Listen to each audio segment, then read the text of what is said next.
Chapter 527. In the field, Thales calmed himself down a little. He felt the sin of Hell's river, which had become more active, flow through his body again. Ever since his adventure in the desert ended, he noticed that the sin of Hell's river had become more solid and abundant. Compared to the previous 10 seconds it could now last longer. And after the power of eradication disappeared, the fatigue and soreness it left in his body decreased correspondingly. As expected, Thales thought. Things that can't kill me can make me stronger. Of course, this was not without a price. Ever since he was heavily injured by Nicholas, his left wrist was no longer as nimble as before. This more or less affected his use of the shield. And it would be even better if the sin of Hell's river's temper improved correspondingly when it circulated. Your Grace, I am John Luca Commodore. Commodore was a short and strong man. His skin was tanned, and he had a shy smile. At first glance, he looked like a middle-aged man who was almost 40 years old and had experienced hardships, but was still amiable, optimistic, and strong. Thales noticed that Commodore would subconsciously glance in Mallow's direction from time to time. I used to be a Class 1 police officer in charge of protecting important people in the police station in the inner city. When he faced the Duke of Star Lake, Commodore smiled brilliantly, so much so that it was a little obsequious. I was fortunate enough to pass the test and enter the Royal Guards. Now, I am one of the newly appointed protectors in your personal guards. Police officer. Thales sucked in a deep breath. All right, I'm quite familiar with this. Be it the arrogant green-skinned men in Western District who are in cahoots with Blood Bottle Gang. Or are they some idiots who, once they lose their jobs, will unfortunately have to go back to inherit their titles and properties? But before he could think deeply, the battle in the field had already begun. Asterisk clang. Asterisk a muffled sound rose, and Thales' arm shield clashed with Commodore's blade. Commodore was not as humble as Proca. His attack was fierce and proactive, and it was a stark contrast to the obsequious smile on his face. Thales moved his feet and swung his long sword. He exchanged a few attacks with Commodore in the air. As the metals clashed, the Duke of Star Lake noticed through his hell's senses that Commodore's sword style was standard.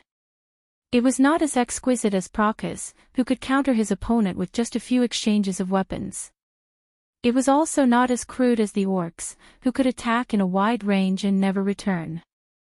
The two of them attacked and defended, advancing and retreating. For a time, they were evenly matched. This surprised Thales quite a bit. But, dang!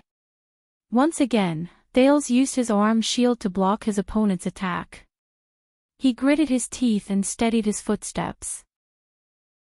The sin of Hell's river surged forth at full force, and he pushed the man away without showing any sign of weakness.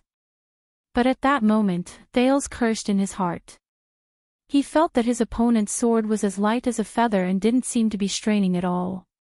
As expected, Commodore nimbly avoided the shield in front of Thales and turned his sword on the shield.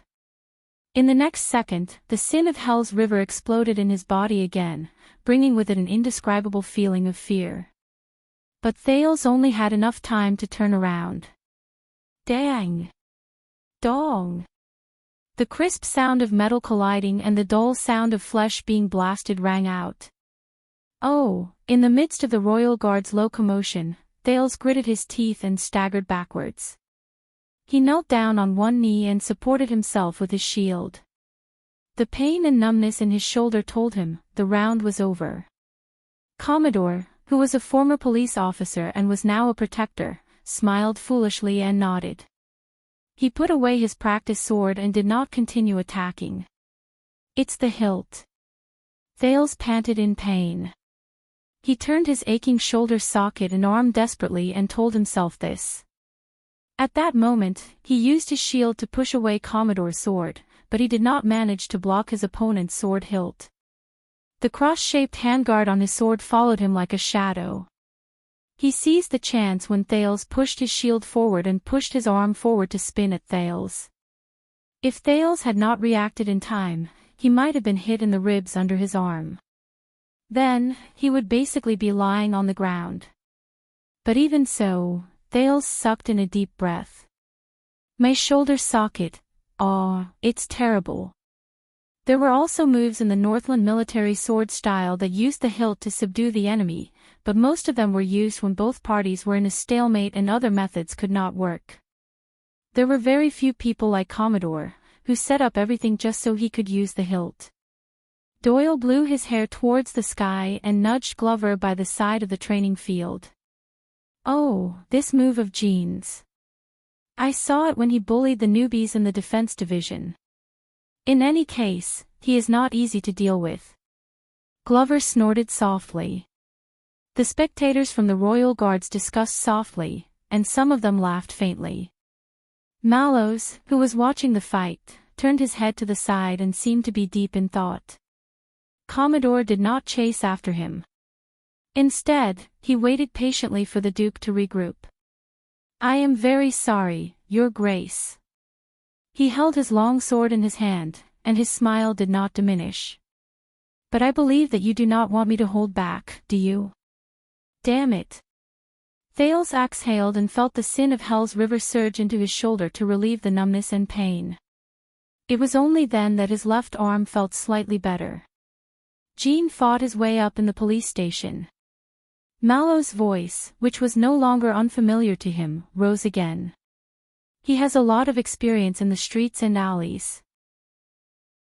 Strictly speaking, his skills belong to the new trend of practical warfare in the country over the past 100 years. It is especially popular among mercenary knights and nobles who develop new lands. It is known as the new trend. Thales turned his head around. As expected, the watchman had his arms crossed over his chest, and he looked like he was watching a good show. And in the past few decades, the new trend knights have also gained a lot of experience from the wars in the country and abroad, including mercenaries. They only seek to be suitable for the battlefield, to win, and to survive. Because of this, their style is flexible, and they do not stick to traditional methods. Of course, the new trend is also often criticized by other schools of thought. They say that their methods are disorderly, their style is messy, they are short-sighted, and they have no focus. The watchman chuckled softly. Conversely, it is also the hardest to deal with. You never know what surprises are waiting for you. New trend. Thales slowly followed his breath and focused his attention on Commodore again. The man still had that simple and honest smile. Mercenary. As Thales pondered, he suddenly thought of a person. Black Sword. The teenager remembered how he defended, escaped, lured the enemy, searched for an opportunity, and subdued the enemy on the cliff of the sky in Dragon Cloud City. He remembered how he used all sorts of methods to fight against the air mystic and not being at a disadvantage. He also remembered how he carried him. Thales had been trying to find a better transitive verb, in the Sea of Blood and Shield district while he charged towards the multi-headed monster, Kilika. As he thought about it, the sin of Hell's River surged again, as if it was dissatisfied with the humiliation it suffered in this round. Commanding officer, you praise me too much. I am just a... Commodore responded to Mallows with a chuckle. But before he could finish speaking, Thales' attack arrived before him again. Asterisk clang. Asterisk Thales gritted his teeth and attacked with his sword, but it was blocked by Commodore in a practiced manner. Commodore then pressed forward and thrust his sword forward. The teenager knew that Commodore had all sorts of methods up his sleeves. He swung his sword to parry the attack and retreated agilely to prevent himself from being hit again. But in the next moment, his hell senses suddenly shuddered, and an ominous feeling surged into him again. As expected, Thales felt a jolt in his leg. He lost his balance. Damn it! The sin of Hell's River roared. Without thinking, Thales used all his strength to turn around and roll out of the battlefield in a pathetic manner. Asterisk thud. Asterisk Commodore's knee landed heavily on the sand, and it let out a frightening thud. After this round, the royal guards let out a low commotion again. But at least the teenager managed to avoid it. Thales crawled up in shock and looked at Commodore, who had a slightly surprised look in his eyes. Trip me. Thales really wanted to ask whether Commodore had learned how to wrestle, or whether he knew a former watchman who also liked to trip him in close-quarters combat. But Thales took a deep breath and straightened his body. After this round, he understood something. Thales did not recognize Commodore's power of eradication. But he could feel that, with his hell senses, Commodore's power of eradication had already taken form the moment the two of them came into close contact. It gathered in a certain part of his body and was ready to be unleashed. For example, his wrist and sword hilt, his waist, and his footsteps. Coupled with his little tricks, he could instantly unleash his power of eradication and catch his opponent off guard. And it's not just his power of eradication. Thales panted and stared at the opponent in front of him. It's just like what Mallows said, street skills, flexible style, unconventional style, and a mixture of different styles. The sin of Hell's River began to burn again, and it was even more vigorous than before. How should I face such an opponent? Thales took a deep breath and patted the dust off his body. It's not that difficult, is it? At that moment, a figure from many years ago appeared in his memories. That figure raised a golden saber and stretched out his burly body. He treated himself as a weapon. That figure descended from the sky. He was ferocious and unyielding. He ignored his opponent's various tactics and withstood his countless attacks. That figure's expression did not change. He did not hesitate at all. He broke through Ralph's obstructions, countered Waya's killing move, broke Raphael's weapon, knocked away Miranda's attack, and suppressed Cohen, who was fighting with all his might, until he was forced to retreat. He could not fight back at all. In the end, he arrived before Thales. He was like a wild horse that was burning with flames as it charged forward. He charged forward recklessly. He was unyielding and ferocious. He charged forward with an indomitable spirit. He broke through all obstacles. Thales closed his eyes. The sin of Hell's River was self-taught. It followed his thoughts and was about to imitate that figure's power of eradication, but it was suppressed by Thales halfway. No, Thales was not Tolja. He was not the Fire Knight. His opponent's power of eradication might not be as effective against him. He could not afford to use up so much of his energy. And Commodore was not one of the 5 people who were defeated in an instant. But, in the next second, Thales opened his eyes. The sin of Hell's River burned continuously and let out crackling sounds. It was like a faint sneer. Commodore maintained his smile as he watched the Duke charge at him again. The royal guards around them watched as the two figures approached each other again, but they were not very focused. Some of them even yawned. Asterisk clang. Asterisk the two swords clashed. Commodore smiled faintly. He used a twisting sword that had the charm of Praka's defense and counterattack to launch a counterattack. In his hell senses, Commodore's power of eradication was ready to be unleashed. Asterisk thawed. Asterisk Thales' shield blocked Commodore's blade again. This time, Commodore's sword suddenly trembled. Thales immediately felt that the shield was weak and powerless. He also felt the shudder that the sin of Hell's River reminded him of. As expected, Commodore smiled. His long sword cleverly bypassed Thales' shield and went straight for the teenager's sword-wielding hand. But this time, Thales' mind was clear. He suddenly understood a little. How to fight. It was the same as what he had come to understand in the past few years when he was shuttling back and forth in different political whirlpools and struggling to survive in different desperate and dangerous situations. What was important was not power, weapon, tactical skills, or even the power of eradication. It was people. People. His opponent's power of eradication was the same as Commodore himself.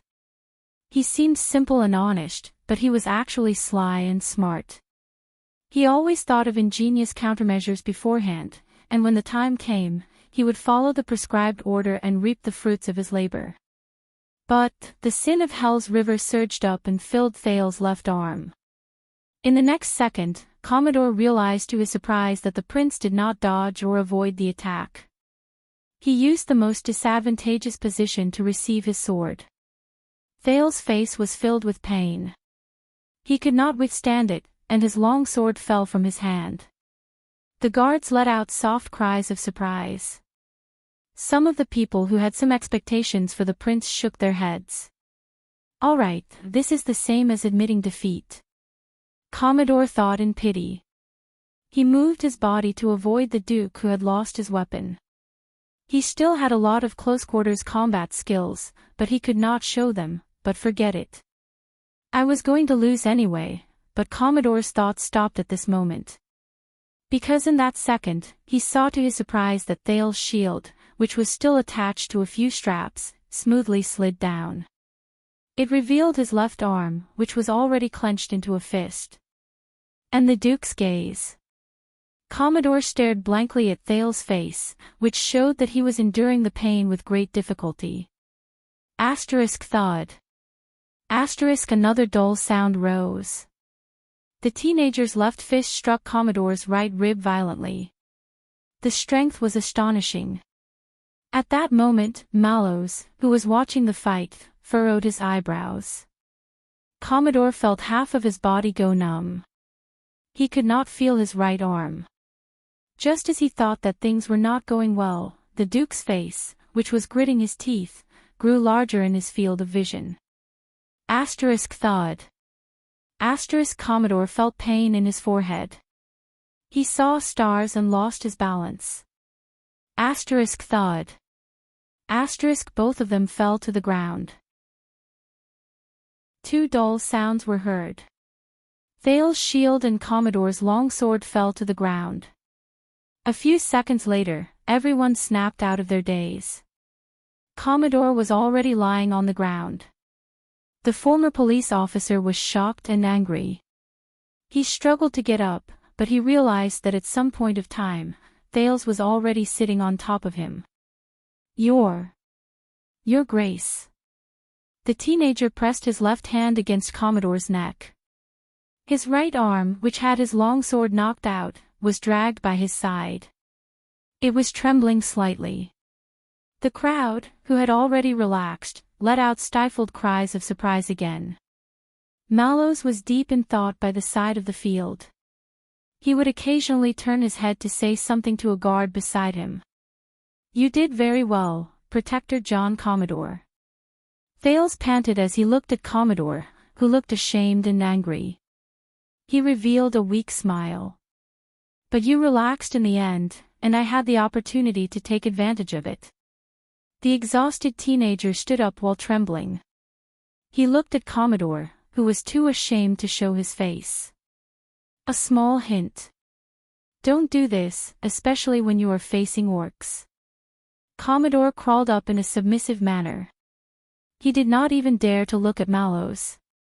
He apologized incoherently and left in a hurry. It was only then that Thales exhaled. The sin of Hell's River was still surging in his blood vessels. Its momentum was like a flood behind a dam. It was waiting to pour down at any moment. But at least Thales stopped attacking. The teenager staggered backwards and turned around. He panted as he picked up the water skin to quell the surging sin of Hell's River. Even though John went easy on me, how should I put this? Doyle narrowed his eyes and looked at Commodore's back, who was too ashamed to face the crowd. In a real battle, John will lose his throat, but our prince will also lose his right hand. Doyle shook his head in resignation. This desperate move, and the method he used against Praka. As expected, our prince came back from the north. However, no. Glover spoke coldly, and his answer was simple. In a real battle, the prince will lose some saliva. Doyle was stunned. What? Saliva? Glover stared at him with a burning gaze. Then, John will be crippled by all of us who will charge at him together. While the crowd discussed among themselves, the two of them were silent for a while. What you said is, Doyle blinked before he nodded awkwardly and continued the conversation. Is it really that real? Glover ignored him and turned his head around. But I still can't tell. Doyle stared at Thales and asked in puzzlement, does he really have the power of eradication? But if he doesn't, how did he do it? Under the crowd's gazes, Thales took a deep breath and put down the water skin. He sensed the emptiness and excitement in his limbs after the sin of Hell's River faded away. He ignored the crowd's discussions and sizing them up. He looked at Mallows, who did not say a word. Is it enough? Have you confirmed my power of eradication? Thales said in annoyance. My dear leader of the personal guards. Everyone's eyes were focused on Mallows. The watchman discussed with the guards beside him before he looked at Thales. I think I have some clues, Your Highness. He narrowed his eyes. But I can't confirm it yet. Thales exhaled. Some clues. Can't confirm it. That means, as expected, Mallows nodded and raised his voice to give an order. Mike. You go. As soon as he said this, the guards exchanged surprised and bewildered gazes. Soon, a man in his 30s walked out from the guards. His face was smooth, his eyebrows were gentle, his clothes were neat, and he was meticulously groomed. Thales sighed again and lamented about how time passed so slowly. Are they going to take turns fighting me? Oh, no, he's no longer calling the people from the Defense Division and the Logistics Division. Doyle's expression changed, and he pointed at Mallows at Glover. This is not a good sign. The man in his 30s came to the center and bowed respectfully. Mike Johnvold, Your Highness. Knight Johnvold, who was known as Mike, might be gentle and elegant, but his accent had a roughness that Thales was familiar with. I officially joined the Royal Guards 9 years ago. Thales nodded in resignation and returned the greeting. Johnvold's words were concise and cautious. By the way, I am left-handed. Johnvold untied the sword he wore on the opposite side of his body and picked up a practice sword from the weapon rack. My attacks will be more violent and unexpected. Be careful. Thales flashed a weak smile and began to dress again. Wait, Johnvold, this family name. Doyle scratched his head by the side. I seem to remember something. Glover, who was beside him, silently replied, Black Johnvold. Black, what? Doyle looked puzzled. Glover did not even look at him. He only said quietly, the executioner family during the Red King's era was once among the 7 Jade Star's attendants. There were more than 3 titled counts who died in their hands. Until the virtuous king was crowned, and during the rebellion trial, they were convicted one by one. They were held accountable for their crimes, and their titles and fiefdoms were taken away. Doyle looked as if he had just come to a realization. Glover was expressionless. But you should know better than I do. Doyle frowned again. Why? Glover slowly turned to Doyle. Because of Black Johnvold and White Doyle. Doyle was slightly stunned. The Red King had 2 attendants, and the widow cried day and night. Glover said coldly, 200 years ago, your family was as famous as them. Danny Doyle blinked. Wow. After a while, Doyle turned his head around in embarrassment and numbness. Is that so? You even know this? While they were still chatting, Thales had already gone up against Johnvold's sword. Just like Commodore, Johnvold did not hold back at all. He took the initiative to attack. But this time, Thales' expression changed the moment his opponent delivered his first attack. Johnvold was different from his previous 2 opponents. Clang! Clang! Clang! 3 sharp sounds rose. Jonvold's expression was calm. The sword in his left hand moved quickly, and he continuously threatened Thales's chest, calf, and arm. After blocking 3 times, Thales was forced to take 3 steps back. He was surprised and strenuously resisted his opponent's attacks. Compared to the older Praka and the short and sturdy Commodore, the knight with the outstanding appearance was expressionless. His attacks were simple and direct, and there were no flourishes. With a familiar feeling, Thales did not even have time to catch his breath. Before he could stabilize his footing, Jonvold's attack arrived again. The sin of Hell's River roared indignantly and surged into Thales's arm, but it could only support him in quickly defending himself. Clang! Jonvold's expression was indifferent, but the long sword in his hand became swifter and swifter. He did not deviate and went straight.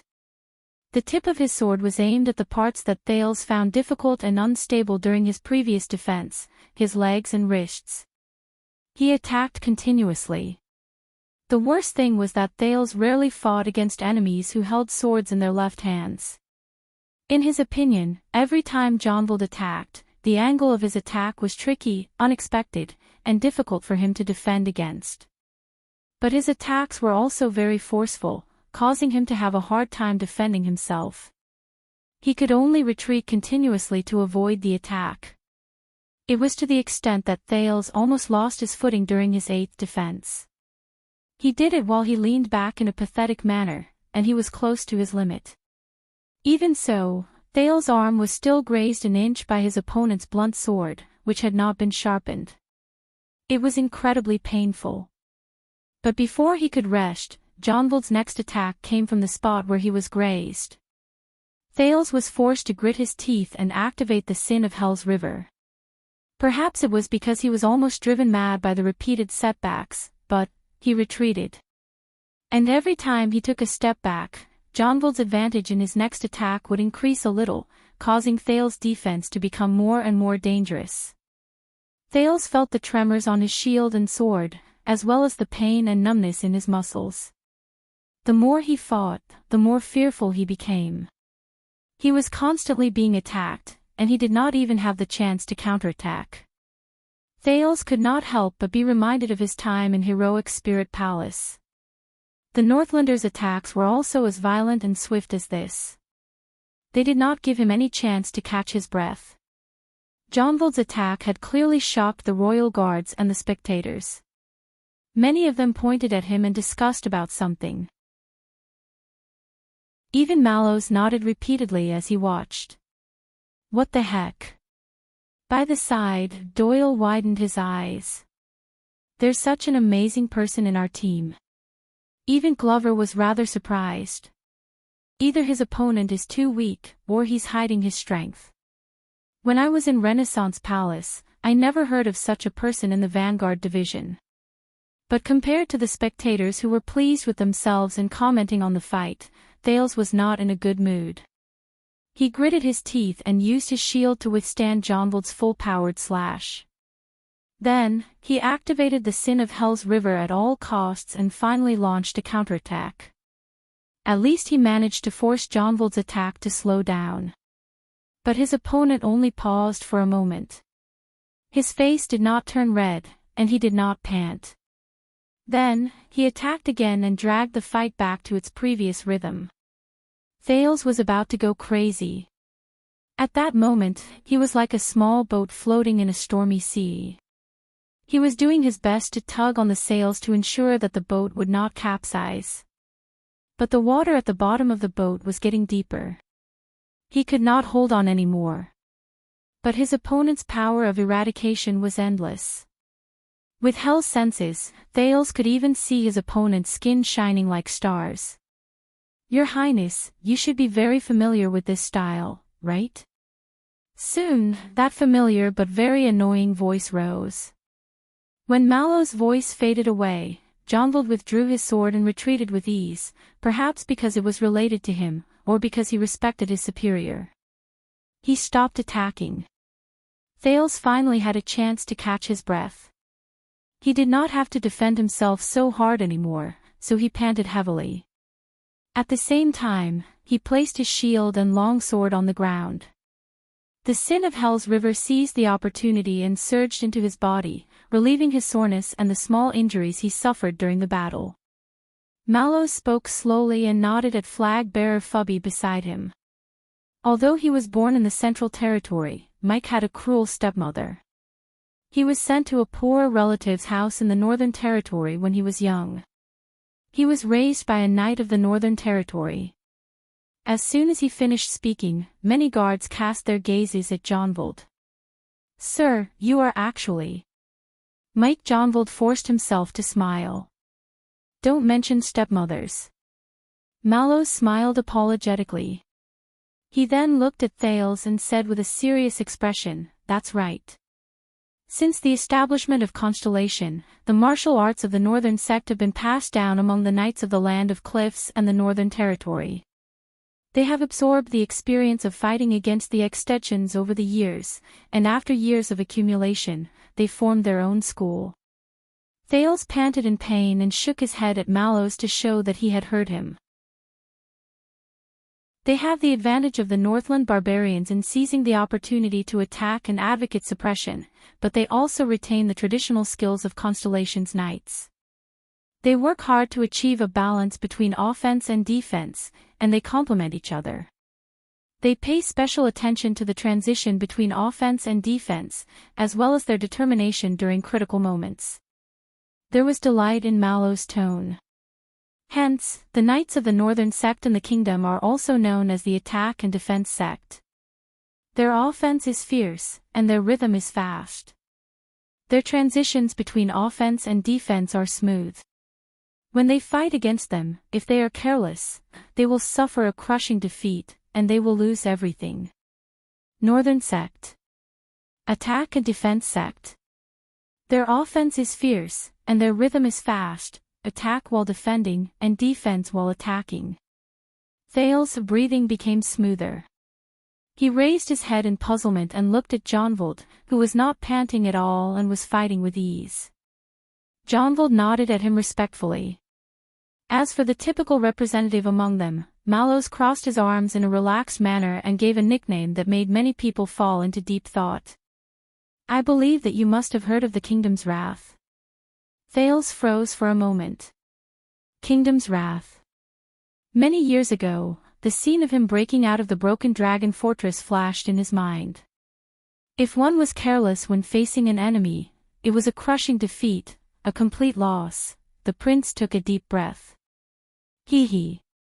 The corners of Thales' lips curled up. He had more than heard of it.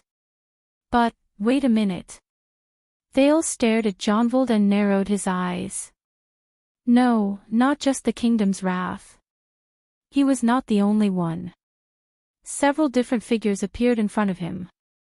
They were Barney Jr., who was fighting for his life in the dungeon, and Bruley, who had lost the ability to speak and was charging around like a bear. It was them. Knights of the Northern faction, right? Finally, Thales took a deep breath and stood up. "Let us see, Your Highness." Mallows smiled faintly. "Over the past 6 years, when you faced extension-style martial arts," Mallows' eyes shone brightly, and it shot straight at Thales' sweaty face. "How did he deal with it?" Stealing fragrance. Chapter 528. The moment the watchman finished speaking, Jonvold attacked at the right time. Asterisk clang. Asterisk Thales blocked the first horizontal slash. But Jonvold felt that something was not quite right.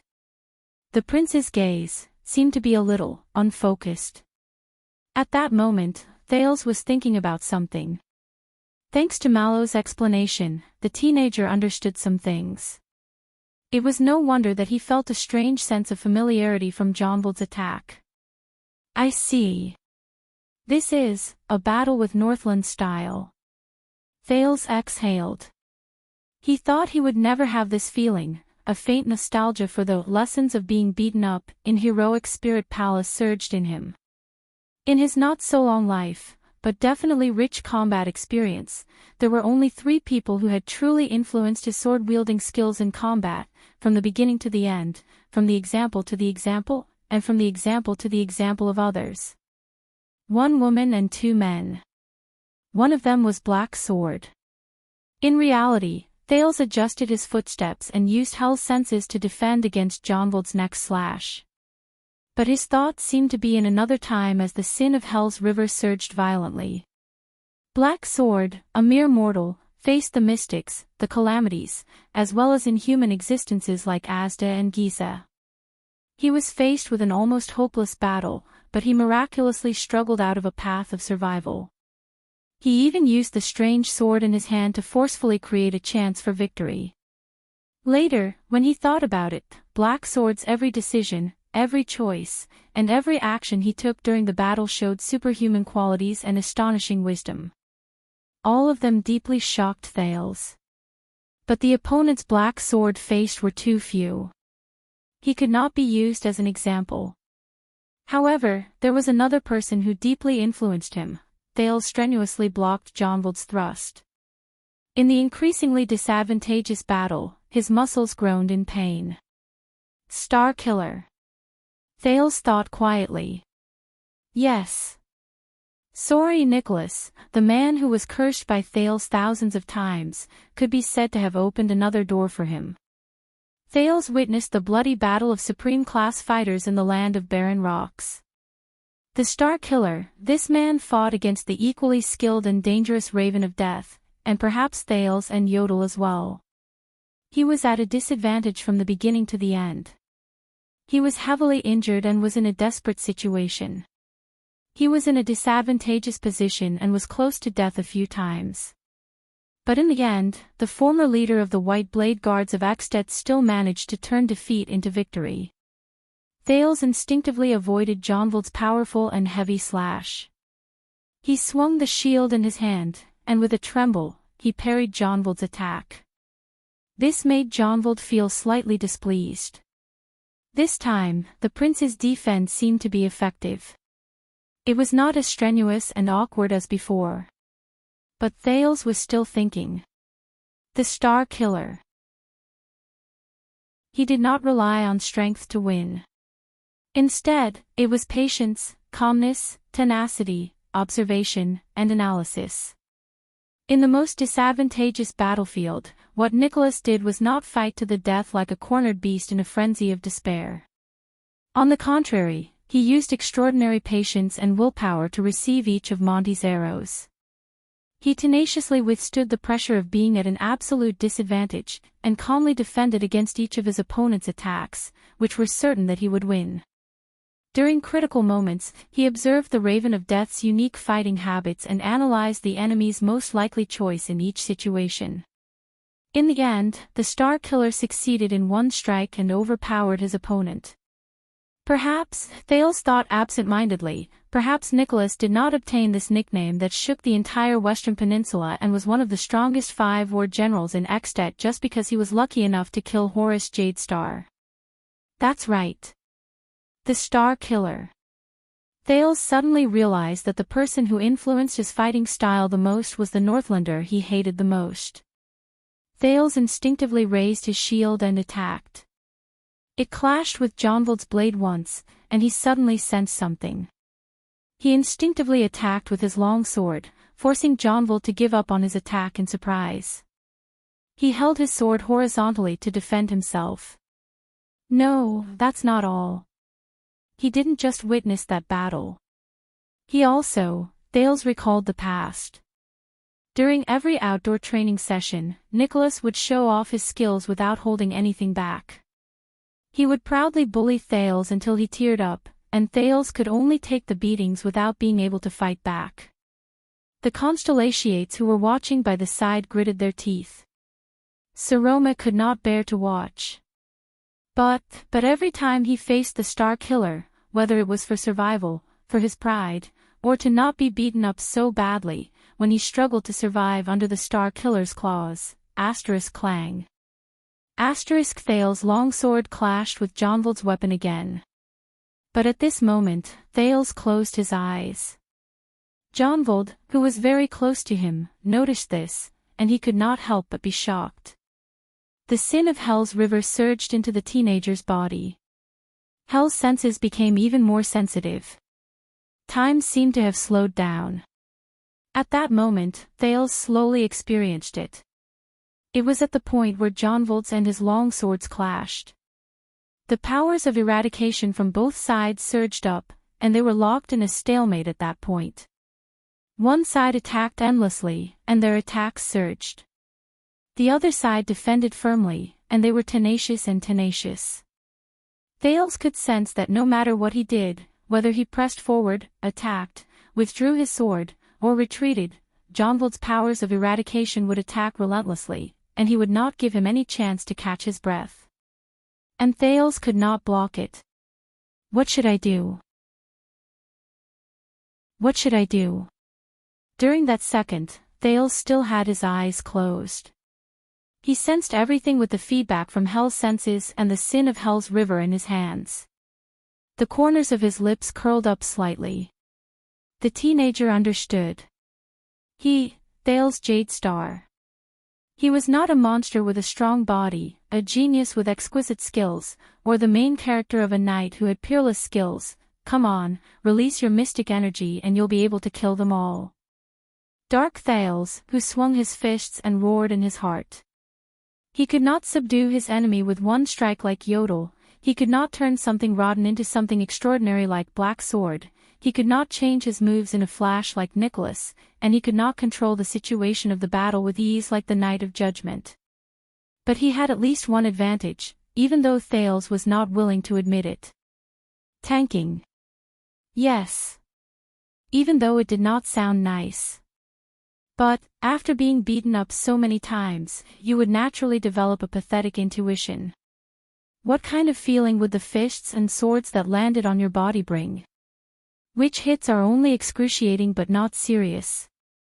Which hits seem exaggerated but actually have average effects? Which hits are extremely dangerous and could be fatal? And the beatings I received. I can see it from my enemies and myself, more things. Including, how to counterattack and win. Just like how the Star Killer faced the Raven of Death. It sounds familiar. Thales smiled leisurely. That's right. Isn't this? The sin of Hell's river roared madly in his eardrums, as if it was beating war drums and urging Thales to continue fighting. But Thales turned a deaf ear to it. At that moment, scenes from the past flashed in his mind. In the abandoned house, as a child beggar, he struggled and struggled. In Vine Manor, he faced a close shave with the vampire. In Renaissance Palace, he played a political game in the Hall of Stars. Isn't this? In Dragon Cloud City, he narrowly escaped death in Shield District. In Heroic Spirit Palace, he dealt a fatal blow in front of the 5 archdukes. In the desert, at the bottom of Black Prison, he fought hard in the dark. Isn't this? The smile on Thales' lips deepened. Isn't this the time when he faced all sorts of disasters and obstacles since he came to this world, Thales Jadestar's way of living? First, get beaten up and survive. Then, level up and find a chance to win. Finally, act cool. Get beaten up, level up, and act cool, Thales' 3-step strategy. Thales slowly opened his eyes and looked at Jonvold, who had a surprised expression on his face as time seemed to have stopped. He smiled in his heart. No. Be more serious. This is a battle. Let's put it in another way. Let's put it in a nicer way. That is, receive the enemy. Detect the enemy. Subdue the enemy. Thales' heart was clear. The sin of Hell's river boiled and was almost burning. But in Thales' mind, that clue became clearer. It was as if he was getting closer to a certain goal. He knew. This was his sin of Hell's river. His power of eradication. His fighting style. Or, according to what Ricky said, it was himself. It was Thales Jadestar himself. Or, a thought appeared in Thales' mind. This is the basic quality that every powerful fighter has. Receive the enemy, detect the enemy, and subdue the enemy. In the next second, the sin of Hell's river in Thale's body exploded with a bang. It was exuberant, excited, and climbed to a climax. Time seemed to have returned to normal at that moment. The surprise on Jonvold's face disappeared in a flash, and it turned into seriousness and fierceness. Thale sensed that at the point where their long swords clashed, Jonvold's power of eradication also roared. Jonvold's attack was about to begin again. But the prince only moved and turned his wrist. His long sword drew a circle in the air, and it started to twist along the trajectory of Jonvold's weapon. The metal rubbed against each other and let out an unpleasant sound. Doyle, who was watching by the side, could not help but let out a gasp. In the blink of an eye, the two swords separated. Jonvold's long sword came charging at Thales with an indomitable momentum. Thales turned around gently. His long sword also flashed, and he slashed forward. Their figures overlapped with each other on the training field. Bang. There was an explosion. Both of them stopped at the same time. It was only then that the guards watching by the side let out soft gasps of surprise. Mallow stared at the training field without blinking. He did not even hear the people beside him urging him to hurry up. Thales panted harshly in the training field. He felt the sin of Hell's river, which was almost completely drained, tumble about indignantly. He turned his gaze and realized that at some point in time, the upper half of his shield had already shattered. Only the lower half was still connected to his hand. Jonvold's practice sword had already stopped at his shoulder. The metal blade was pressed against his neck, and his skin was cold to the touch. As for Thale's sword, it had just grazed past Jonvold's shoulder by a hair's breadth and stopped in midair. It did not work. Thale sighed as he felt the soreness and numbness all over his body. I still lost. The sounds of discussion among the guards grew louder. But at that moment, I lost. Before him, the clean-cut knight in his 30s put away his long sword in an extremely elegant manner and nodded respectfully. Thales looked puzzled. I might have attacked your vital spot, Your Highness, but that is because your practice shield has been attacked many times, and it could not withstand the force. Jonvold put on a friendly smile and pointed at the remaining half of the shield in Thale's hand. He took a step back, sighed, and touched his chest. A new scratch appeared on his leather armor. And before that, the tip of your sword grazed my neck. Thales was stunned. Jonvold looked at Thales sincerely. Even though the back of the sword only grazed you a little, Jonvold smiled and shook his head. But if it had been a real sword, I would have lost. The guards burst into an uproar. Thales stared at him in a daze. A few seconds later, the teenager shook his head and shook off the epiphany he had from the battle just now. No, you fought very well. I did not even have the strength to fight back. Thales sighed. In the end, you still had the strength to hold back. This proves that you are much stronger than me. You should be the winner. Jonvold bowed and did not answer. He only smiled, put down his practice sword, and turned to leave. That's right. Thales cleared his mind. He knew that regardless of whether it was Praka, Commodore, or Jonvold, they were just sparring partners for him. Besides, the difference in power and status among them made them hold back and show mercy. If it had been a real sword, Thales felt the soreness and swelling in his arm. He looked at the bruises on more than one spot. He had long since become a prince-cut cake. Loose. The guards discussed among themselves. Mallows turned his head around to discuss something with flag-bearer Fubby, who was beside him. He did not seem to have the time to look at Thales. He was clearly about to lose just now, but why do I feel that there's something? Doyle turned his head around in puzzlement while he was at the foot of the field, but Glover interrupted him. Listening skill and judgment. The vanguard known as Zombie crossed his arms over his chest. His eyes were like torches. Jonvold's offense was fierce, and it was unstoppable. Hence, the child learned from Logistics Officer Praka's method just now. He used his defensive counterattack style and the idea that the stronger the opponent he faced, the stronger the opponent he faced. He also found an opportunity from it. Glover stared at Thales, who sat down dejectedly. But in the end, he was not strong enough. He was unlucky. Doyle's expression froze. Praka. What the hell? He chose materials on the spot and came up with a strategy. Doyle stared at Thales, who was digesting his battle experience in a daze. So, our Duke is quite quick-witted. This time, Glover only shook his head. He did not answer. While the guards discussed among themselves non-stop, Mallows finally snapped out of his daze. Then, who is next? The watchman asked faintly. The guards who were still chattering excitedly instantly quietened down. But when he heard this, Thales' expression darkened. Again. I'm about to collapse, okay? Lord Mallows. Thales said indignantly. Since you speak so logically, you must have extraordinary skills.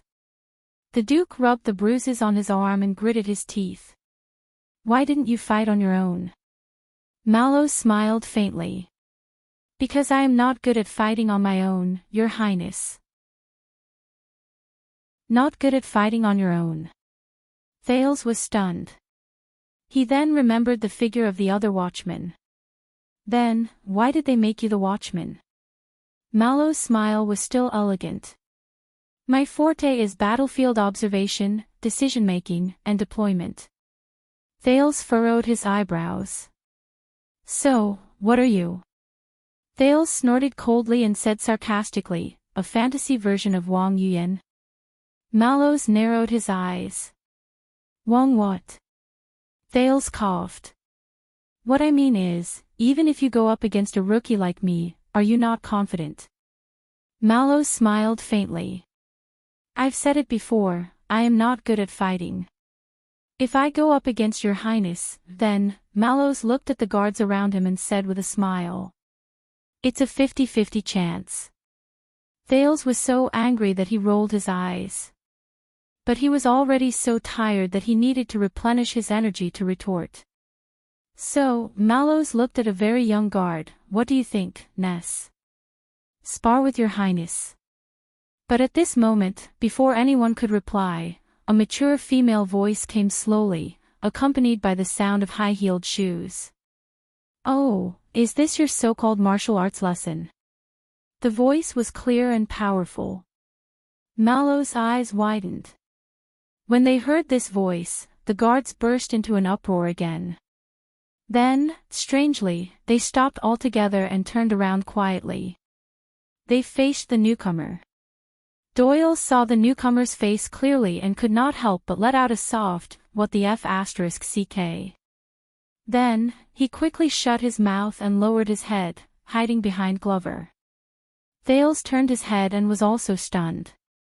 He stared blankly at the field outside. He looked at the mature, steady, and elegant middle-aged lady who walked slowly from the porch.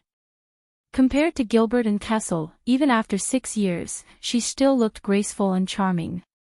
Her black hair was as black as ink, and her eyebrows were as beautiful as a painting. Other than some wrinkles, there were few signs of age. Her high-heeled shoes still tapped the ground forcefully and rhythmically. Regardless of whether she was facing a stone floor, a lawn, tiles, or gravel, it was the same as before and never changed. Thales stared at the lady in a daze.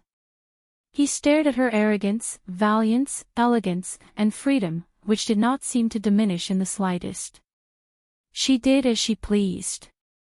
The members of the Star Lake Guards looked at each other, seemingly hesitant. But in the end, under Mallows' lead, they all bowed and saluted respectfully. But the black-haired lady did not seem to see them. She did not care about them and only looked around. Her gaze landed on Thales for a moment before looking away. She snorted softly. Look, what kind of bullsh** tea are you teaching? The royal guards were awkward and strangely silent. No one dared to answer. Madam, you may not understand. Finally, the leader, Mallows, coughed softly. We are investigating the information about the power of eradication in His Highness' body. This is to help him better. Then, have you finished your investigation? The black-haired lady interrupted him without giving him any face. Her tone was impatient. How much longer are we going to beat him up? Mallows was instantly rendered speechless. Behind him, flag-bearer Fubby quickly stepped forward to smooth things over. In truth, we have some clues, but we still need, but the lady interrupted him again. Oh, so all of you are serious. She walked to the edge of the field and looked at the people around her. A scornful look flashed briefly in her eyes. You are not playing house. The guards looked at each other at a loss again. Mallows was silent for a few seconds. Madam, but the middle-aged lady snorted coldly and interrupted him for the third time. You. The black-haired lady turned her head around coldly and looked at Glover, who was pointing at her in a baffled manner. No, not you. I am talking about the one behind you. That heartless brat from the Doyle family. Don't think that I can't see you just because you hide behind the big guy. Doyle walked out from behind Glover with a long face and squeezed out a smile. Madam, but the black-haired, graceful woman gave her orders. Her voice was firm and powerful, and she did not hesitate at all. You, go up and spar with the prince. According to what your leader said, investigate his power of eradication. Thales, who had been immersed in his memories, was slightly stunned. And Doyle's expression changed. What, you are not willing? Doyle's eyebrows twitched again. The woman said coldly, so, sparring with Prince Thales is an insult to your family. Doyle shuddered when he heard this. He no longer dared to answer. He looked as if he was facing death with equanimity, and like a marionette, he walked to the training field in a daze. He was about to grab his practice sword, and he only hoped that his misfortune would end soon. But his beautiful wish still fell through. Wait. The woman's words rose in a leisurely manner, causing Doyle, who had taken a step forward, to stop in the air. He did not dare to move. Use your own sword. When she said this, the royal guards burst into an uproar. Mallow's expression changed. He seemed to be unable to maintain his original indifference. Doyle turned his head around in shock. He did not care about the fear in his heart. Use a real sword. The woman snorted through her nose in a rising tone. What else? Doyle froze on the spot. Quick, draw your sword. Go up and fight him with your life on the line. The woman glanced coldly at the royal guards. Otherwise, why the hell would you investigate his power of eradication? Thales was shocked when he heard this, but he also felt warmth in his heart. As expected, it's been 6 years, she's still, behind Mallows. Flag-bearer Hugo Fubel's face was dark. He asked Praka, who rushed over from behind him. How did she get in? Praka's face was bitter. He spread his hands in resignation and helplessness.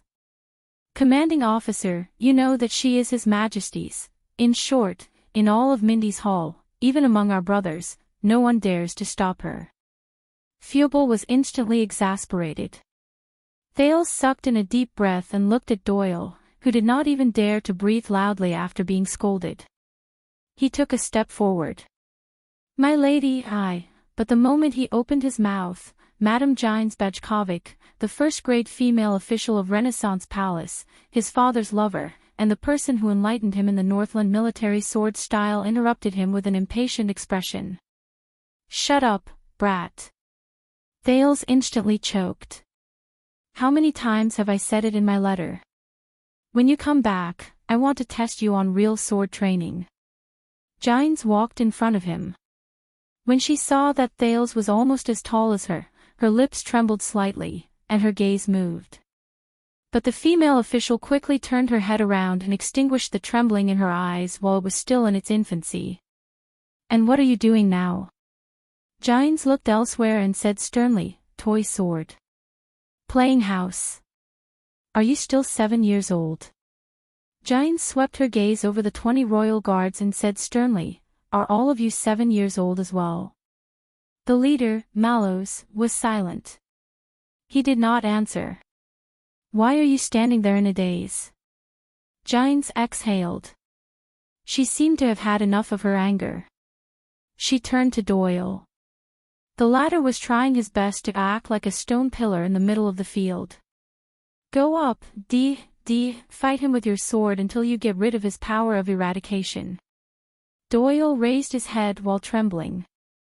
My lady, this sword was passed down to me by my grandmother.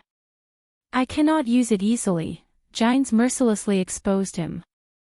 Nonsense. How many times did I capture old Doyle in Red Street Market when I was young? Your grandmother passed away a long time ago. Every time, it was your grandfather who paid the bail. Doyle shuddered when he heard this. He lowered his head and did not dare make another sound. Gines snorted coldly. Her high-heeled boots tapped against the ground with a clear sound as she walked past the guards. Then, you. Use a real sword and go up to spar with him. No one answered. No one even dared to raise their heads. Gines snorted coldly and turned to the leader. You might as well call yourself Mallows. The female official said scornfully, aren't you His Majesty's loyal servant? The kind who will cut whoever he asks you to cut.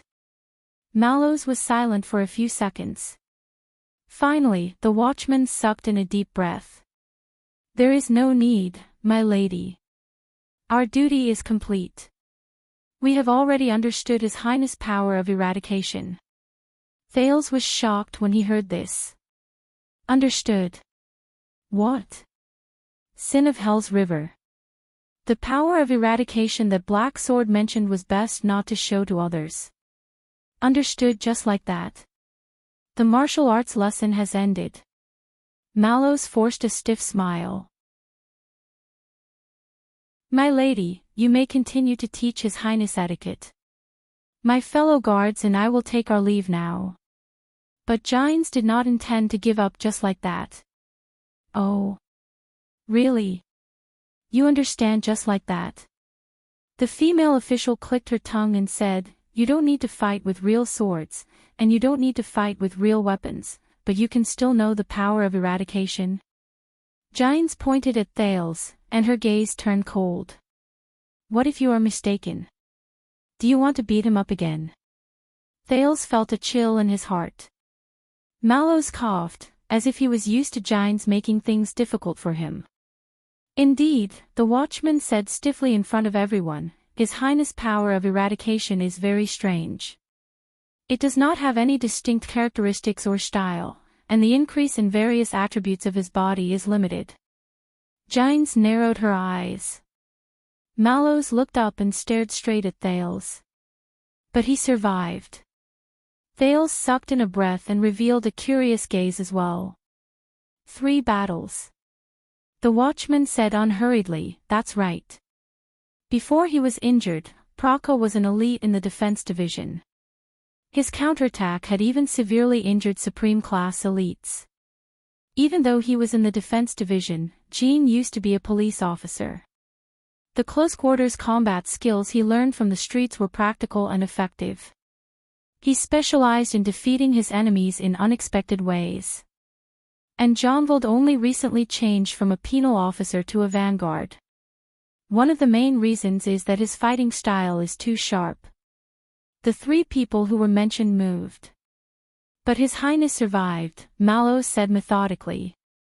He lost, but he did not lose too badly.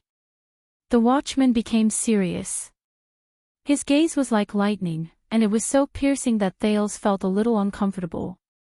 Your Highness, there is an extremely similar example in history regarding your power of eradication. Thales was a little surprised. An example in history. He immediately remembered the example Ricky told him when he was still in Blade Fang's camp. Those people Ricky mentioned, ancestors who had the sin of Hell's River and also shouldered the so-called mission of their era. However, what Mallows said next was out of his expectations. 200 years ago, a peerless genius in combat and martial arts appeared in the Jade Star royal family. Jade Star royal family. Thales raised his head in shock. What? Is there a Jade Star among the strange names Ricky mentioned? Mallows cleared his throat and said loudly in front of the people who were listening attentively, that royal genius awakened to a rare power of eradication. That prodigy of the royal family awakened to a rare power of eradication. That power allowed him to struggle for survival in countless desperate situations and narrowly escape death. Just like Prince Thales' power today, it allowed him to survive in dangerous situations. Thales blinked. Ha! Mallows nodded. In the end, that genius became a supreme-class legend of his era. His fame spread to this day. Gines furrowed her eyebrows. And that is, Mallows took a deep breath and looked at Thales. That's right. He is the free and uninhibited romantic prince, the legend of the century who has never met his match in the Western Peninsula. Kayla Jade Star. The watchman's eyes shone brilliantly. People call him the enemy of the wolves. The crowd burst into an uproar. Thales was completely stunned. Legendary prince, Kayla Jade Star. Enemy of the wolves. Mallows raised his head. He looked solemn and serious. And the legendary power of eradication that Prince Kayla relied on to become famous and shock the world is called, the watchman said softly, Wrath of the Sea. 1 second. 2 seconds. 3 seconds. At that moment, the entire training ground was in an uproar. The royal guards anxiously whispered to each other. There was no lack of excitement and surprise among them, and many of them kept glancing at Thales. Gines also fell into deep thought. But the main character of the topic was stunned. Anger, Thales stuttered in his heart. Wrath of what waves? I heard that the instructor the Northlanders arranged for the prince is the murderer who killed Prince Horus. The Northlanders purposely used this to humiliate us. Doyle, who had snuck back to Glover's side, poked his colleague in surprise. By the looks of it now, the murderer really taught seriously. While the crowd was in a mess, Mallows took the chance to end the conversation. I'm sorry, Madam Gines. That's all for today. As for you, Your Highness, I will look for information regarding the enemy of the wolves when he was alive. Mallows narrowed his eyes. In the future, your training will be more targeted. The watchman did not wait for their response. He turned to the entire royal guards. Dismiss. Return to your posts. A thought appeared in Mallows' mind. Unless, someone wants to catch up with the visiting Madame Gines. The moment he finished speaking, the Star Lake guards dispersed. No one seemed to want to stay any longer. Mallows turned his head around and nodded slightly at Gines and Thales. The female court attendant snorted coldly, turned around, and took a step forward. Why are you spacing out, boy? You still have lessons to attend. Thales shuddered. It was only then that he snapped out of his shock and puzzlement. He turned his head around and did not care about his appearance. He jogged all the way to catch up to Gines' high-heeled boots in a hurry. While the teenager jogged, he mumbled in his heart. What's going on? During these 6 years, aside from being beaten up all day long, being drenched in blood and sweat, gritting his teeth to fight against Nicholas with tears in his eyes, and thinking of ways to survive under his terrifying and savage shadow, what else did he do to make my power of eradication turn into something like wrath waves? Mallows stared at Gines and Thales as they left into the distance on the training field that soon became empty. His expression was slightly dark. And you, Praka, pass the message. Mallows called out to Praka, who was at the back of the group. This time, we can be considered to have just been formed, and we are unfamiliar with our duties. But next time, even if His Majesty himself comes, Mallows emphasized the word himself, and it made Praka subconsciously tense up. The watchman turned his head around slowly. His eyes shone with an incredibly solemn light. The guards under my command are not allowed to come here without any hindrance or notice. Do you understand? Praka shuddered. He suddenly had the misconception that the usually indifferent and relaxed officer Tormund Mallows did not exist at that moment. Praka quickly nodded respectfully, turned around, and left. Mallows stared at his back. His gaze was complicated, and his thoughts were unfathomable. After a moment, the watchman turned to the only person left beside him. Hugo. The flag-bearer of the Duke's personal guards, Hugo Fubel, walked over in a submissive manner. Did you record today's training, including the prince's power of eradication? Mallows asked faintly. Of course. Flag-bearer Fubel brought out a notebook, and his gaze suddenly became astute. Wrath waves. And the details of Prince Thales' response but Mallows cut him off. Variant. Fubel raised his head with a puzzled expression. Add 1 to your record, Mallows said softly. Mallows said softly. His expression and tone of voice slowly returned to their previous indifferent state. Prince Thales' power of eradication is a rare variant of wrath waves. Fubel blinked and furrowed his eyebrows. As for the specific direction and characteristics of the variant, Mallows exhaled. His expression was as calm as still water. Unknown. Fubel was stunned for 2 seconds. Variant, unknown. Officer, are you sure? He looked at his notebook and said in puzzlement, This is for Vice Captain Talon to read. This is for Vice Captain Talon to see, and he'll report to His Majesty Anne. If there's any inaccuracies. Mallows suddenly turned around. Yes, I am sure. He cut off flag-bearer Fubel firmly. His gaze was burning, and he was aggressive. Absolutely certain. Chapter 529. Thales stood uneasily beside the study table on the 3rd floor and scooped up a towel that was soaked in hot water from the wooden basin. He was still wearing his sweaty and smelly training uniform. His skin was sticky and greasy. His abrasions and bruises were still faintly burning. His body was still aching, and it made him very uncomfortable.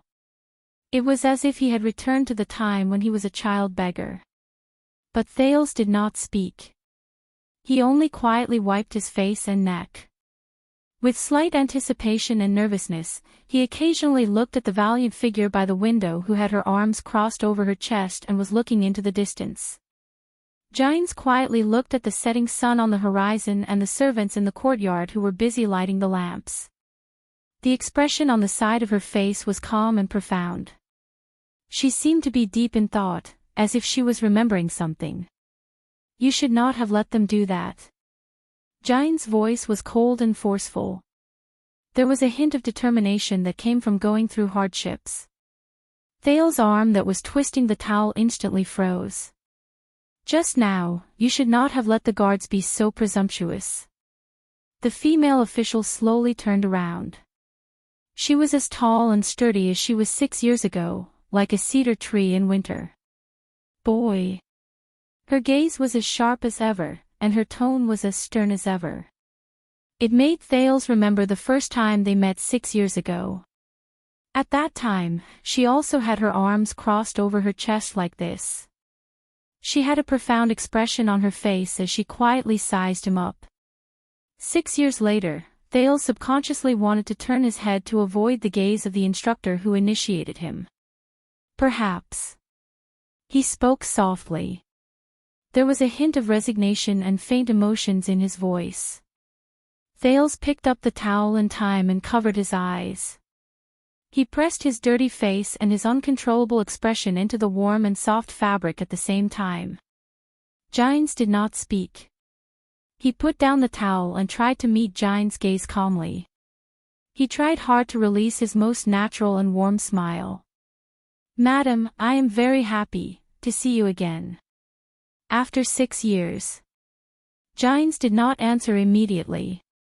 She continued to stare at Thales quietly. Her originally cold and stern gaze now had an indescribable meaning. "Very good." A few seconds later, the female official averted her gaze. She took a deep breath, as if she wanted to restrain herself. "Then, your etiquette lesson will now begin." Giles' tone became steady and stern again. She walked away from the window. Thales snapped out of his daze. With his habitual nervousness in front of the instructor who initiated him, he suppressed the fatigue in his body and quickly threw down the towel. "There is no need for that." Giles stopped him from taking the wooden basin away. "Today, we will not practice table manners." Table manners. Memories of the past surged into Thales' mind, but he forcefully suppressed them. The female official minded her own business and sat down on the guest chair. She ignored the refreshments beside her, and she cast a gentle glance at Thales, who looked a little disheveled after his training. "The first class won't be long. And right now, you obviously need to rest more." Thales was stunned for a few seconds before he nodded gratefully. "Thank you, madam." However, Giles' expression immediately became stern. "Don't be so happy. We'll make up for the lost time in the next class." At that moment, Thales felt as if he had returned to 6 years ago. He saw Giles, the female officer, who was strict and cold in the training field and at the dining table. With a cold expression, she made him raise his shield and hold his knife and fork properly. The familiar feeling surfaced in his heart again, and he couldn't suppress it. That scene seemed to have happened yesterday.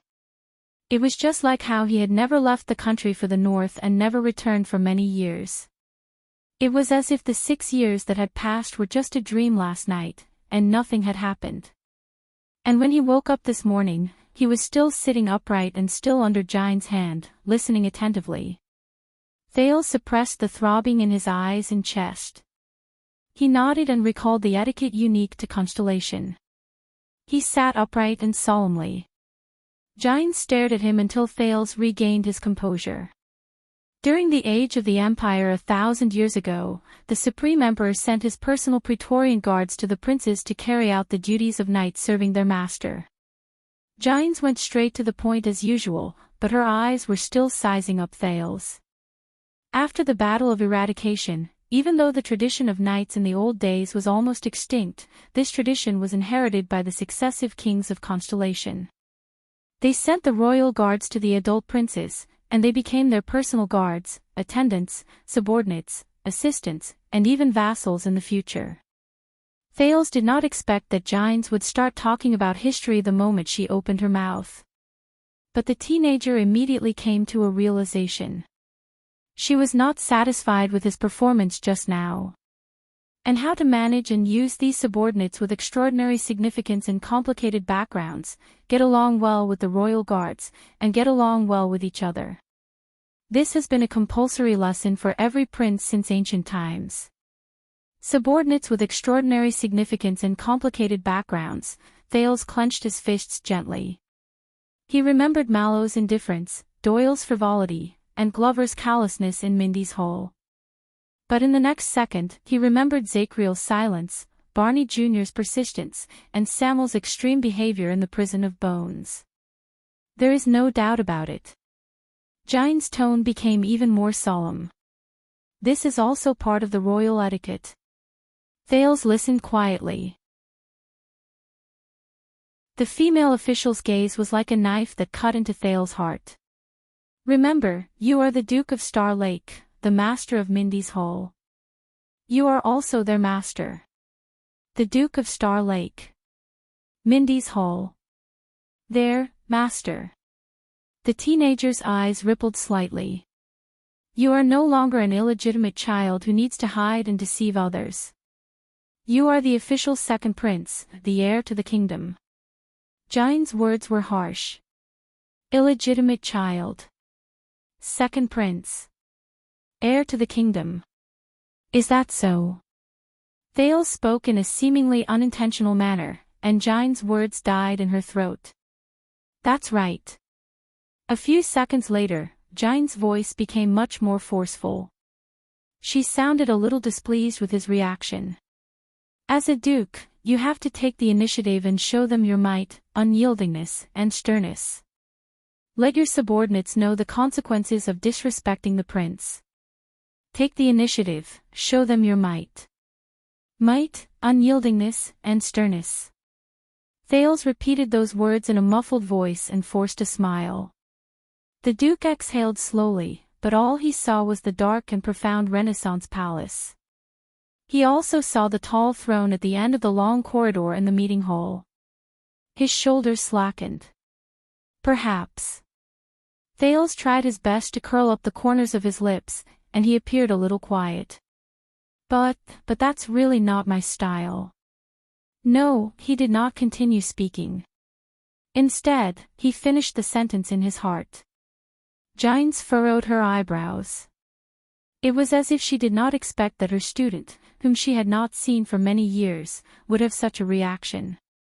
The silence in the study room lasted for a few seconds. The letter from the north said that you have been through many trials, and your temperament is outstanding. You are fearless when you face enemies who are fierce and tough. You are neither servile nor overbearing. Just like you did in the national conference. Jines said coldly. Why have you become weak when you face your subordinates here? Thales was silent for a long while. Because that is different. The teenager seemed to have sensed something and sighed softly. In the national conference and in the north, I only have to face my opponents. And what I need to do is to raise my shield according to what I have been taught. Raise my shield. As if she had remembered something, Jines was a little absent-minded. But here, Thales pursed his lips and sank into deep thought. His expression was a little solemn. What I need to face is not just my subordinates. Thales stared into the distance in a daze. Jines did not speak. She only frowned and sized Thales up. A few seconds later, she spoke slowly. Your subordinates, Mallows and the others, but Thales interrupted her. My lady, please. Thales closed his eyes and let out a long sigh. Throughout this journey, Gilbert only said good things, Yodel always remained silent, and the others, Jines was instantly stunned. Thales raised his head and revealed an unnatural smile. But you, my lady, you are the one who taught me sword arts and etiquette. You are also his. Thales did not finish his sentence, but Jines could vaguely sense something.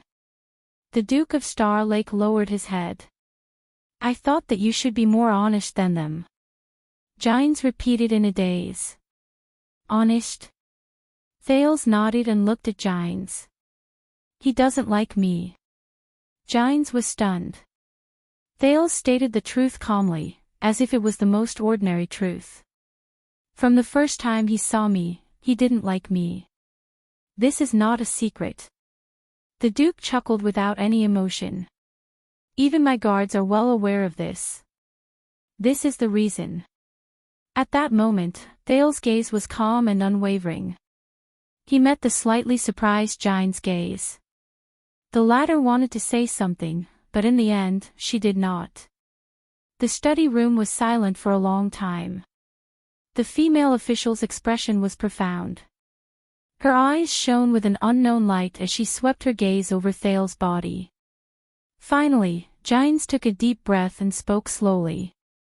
Wrath of the Sea. Thales did not react in time. He was puzzled. Jine steadied her expression, which had changed a few times, and lowered her gaze. She said in a low voice, "Mallows mentioned that you awakened your power of eradication. What is that?" "Oh. Wrath of the Sea." Thales, who was still immersed in the inexplicable emotions just now, exhaled and composed himself. "I don't know." The Duke forced himself to shake his head and said honestly, "It's also my first time hearing about it." But Jine smiled. Most of the powers of eradication of the knights in the kingdom are similar to their personal experiences, especially those of the teachers who taught them. The female official said faintly, "There is also a small group of people who are the complete opposite. The teacher and the disciple are the opposite of each other." Thales thought of something and thought that this was similar to what Ricky said. "Is that so?" "So. Wrath of the Sea. So, the Northlanders have taught you a lot." Gines looked at him and said, "Intentionally or unintentionally?" "Northlanders." Thales remembered his life in Ekstedt, and he could not help but curl up the corners of his lips. "Sort of." But when Thales raised his head again, he suddenly realized that something was wrong. It was Gines. At some unknown point of time, Gine's stern gaze became gentle. She stared at Thales quietly, and there was an indescribable emotion in her gaze. Thales did not know what to do. His first teacher's lips trembled. There were a few times when she wanted to say something, but she did not. "Boy."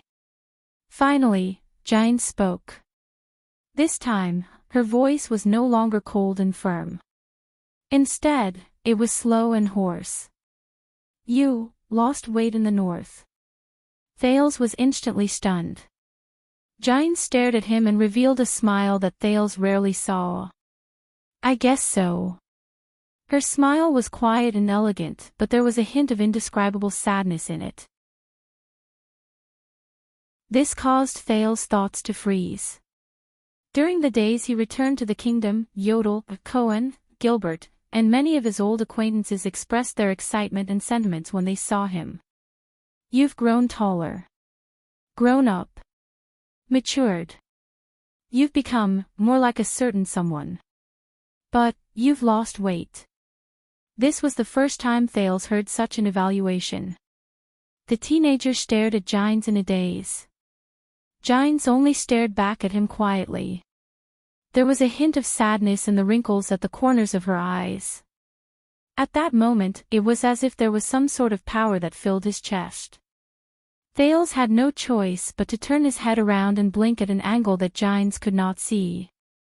At the same time, he forced a smile and spoke to divert her attention. About that, the past few months have been a little tough," but Gines did not listen to what he said, nor did she notice that Thales' voice had changed in pitch. For the first time ever, the female official picked up the teacup beside her. Her posture was elegant and dignified. "You know." Gines' voice was still gentle and sad. "A long time ago, your grandfather did not like him very much either." Thales froze. "Grandfather?" He turned his head around mechanically and looked at Gines. At that moment, the female official was sitting calmly on the chair.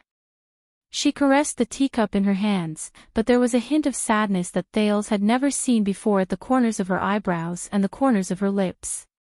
It was said that after the late queen passed away and the king's eldest son left the palace, there was a long period of time when he was not welcomed in Renaissance Palace. Gines stared at the reflection in the teacup in her hands in a daze. The servants were so careless that they forgot about his meals and oil. The royal guards also often neglected his whereabouts and safety. Thales was stunned. He suddenly remembered a scene from many years ago. In the tomb, the figure with the scepter spoke to him in a low voice. He said that during those years, when he was a teenager, he stole things in the palace and lived like a mouse. Gines said softly, "Self-reliant." Thales shuddered. "Stole things, self-reliant, lived like, A mouse.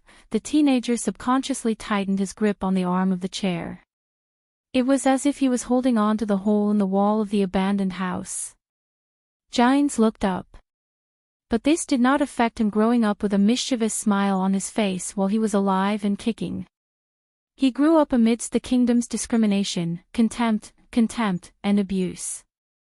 Until now. Giles stared at Thales quietly. Thales stared at the floor in a daze. A few seconds later, Thales snapped out of his daze and took a deep breath. "Thank you, madam." The teenager smiled again. "I understand now." Giles curled up the corners of her lips. She wanted to put on a smile that she was usually not good at, but after a moment, she realized something. She put down the teacup and put on an unnatural expression. "So, boy, I am saying that you are too thin. Look at how others beat you up." Giles noticed that her words were trembling a little. She took a few deep breaths and stopped for a moment at an angle that Thales could not see. "Remember to eat more." Giles hesitated for a while before she added another sentence. "Also, sleep early." But this time, Thales was not affected by her solemn tone. The Duke smiled. "Of course, madam. Of course." A few seconds later, Giles turned her head around again. Her expression and tone slowly became cold and stern again. She sounded indifferent. "Speaking of which, boy, how much do you know about your guards?" Thales looked up and adjusted his emotions. "Not much." Giles twitched her lips and remained silent for a while. "Listen carefully. After the bloody year, to get rid of the threat, your father was too ruthless and involved too many people." Thales' expression changed. The resentful expression of disaster swordswoman Marina in the dungeon flashed before his eyes. Giles said seriously, "So, in Eternal Star City, along with the threat, trust also disappeared." Thales furrowed his eyebrows. "And don't forget, for 12 years, your father did not have an heir." This not only weakened his prestige and aroused the ambitions of the dukes, it also dealt a blow to the traditional supporters of the royal family, the vassals of the Jade Star family in Central Territory, who are led by the 7 Jade Star attendants. Thales subconsciously added, "and loyalty." Giles glanced at him and did not comment on it. "During those 12 years, your father had no choice but to promote and put many new people in important positions, such as the 3 marshals, Gilbert, whom you are familiar with, Count Godwin, Viscount Kenny, Baron Garth, Kirkirk Man, Sodder Ryder. They became the main force of the king's party and strengthened his rule. But on the other hand, under his rule, under the dissatisfaction of the other guardian dukes, the traditional vassals of the royal family like the 7 Jade Star attendants fell into a trough and became silent. They gradually distanced themselves from Renaissance Palace. 7 Jade Star attendants, Thales recalled Gilbert's explanation and fell into deep thought. Giles said solemnly, "Until." Thales raised his head and frowned. "Me?" Giles was silent for a while, but she still nodded. "Thanks to you, thanks to the Jade Star royal family's restoration of lineage, the 7 Jade Star attendants, who were divided, silent, and alienated over the past 6 years, gradually showed goodwill to the 9-pointed star again." But Giles' expression immediately became solemn. "But they are still observing from the sidelines. And you cannot win their approval with just your title and bloodline. Your father cannot rely on just one successor to erase their resentment after the bloody year and win back their trust." Thales thought of Doyle and Glover. "Is that so?"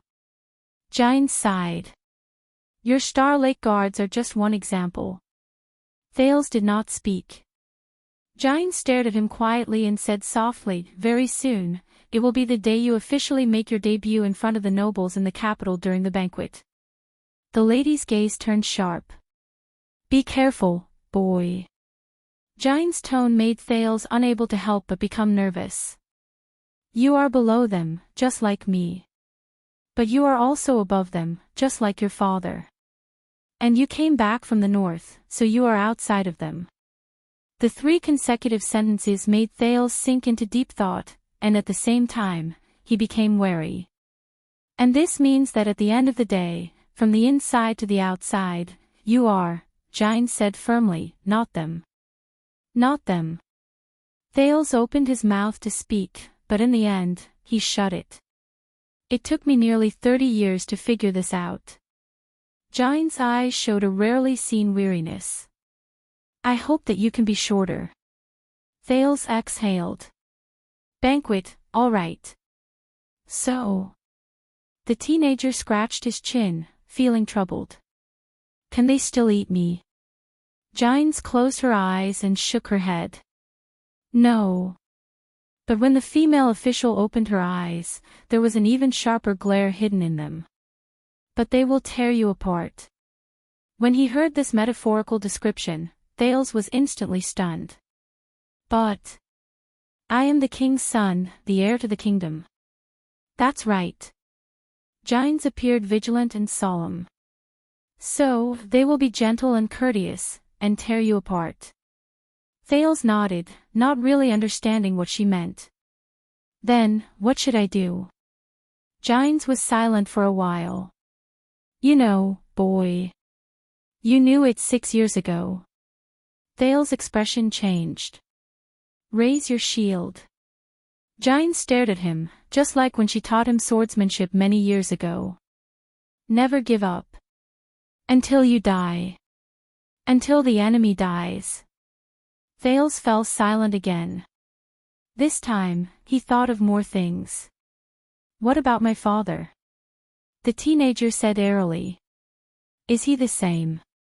Giles' arm trembled a little. The way she looked at Thales changed. It was as if she had turned back into the Giles Bajkovic who asked him, did you lose weight? A few seconds later, Giles sighed softly. Boy, do you know what this place is? Thales knew that his question was a little harsh. He smiled in resignation to relieve himself. Study room. Giles looked at him again. Thales could only put away the smile he thought was humorous. He said awkwardly, Mindy's hall. The royal treasure, the virtuous king's pavilion, the great artistic manor. And one of the childhood places he was very familiar with. Oh, and 300 years ago, its first owner was the King of the Fog, Mindy's the First, who unfortunately died early. Thales wanted to make his tone sound humorous, but for some reason, he always failed. Giles looked at him quietly. That's right, but that's not all. Not all. Thales raised his eyebrows. 18 years ago. Giles' expression changed. The female official's gaze was slightly dazed, as if she was looking at the scenery in the fog. This is the residence chosen by the Crown Prince of Constellation, your uncle, the first Prince Midier Jadestar after he came of age. Thales' expression changed slightly. Are you talking about that? Yes. Giles looked at him. That person who is destined to sit on the throne. Steel fragrance. Chapter 530. The Crown Prince of Constellation. Midier Jadestar. The former owner of Mindy's Manor. Thales' heart stirred slightly. He felt uneasy, as if he was sitting on pins and needles. Giles' tone became gentler. When Kessel was young, he often came here to hide, to relieve his boredom. Until, Giles sized up the decorations in the study room in a daze. It was as if she could see through time and see the past. This place has a different meaning to him. Thales focused his gaze. Giles looked at the air and smiled faintly. Actually, when it comes to the layout, compared to Renaissance Palace, Mindy's Hall is more like a place to relax and not a royal temporary residence with tight security. More than one person suggested him to change to a temporary residence for safety.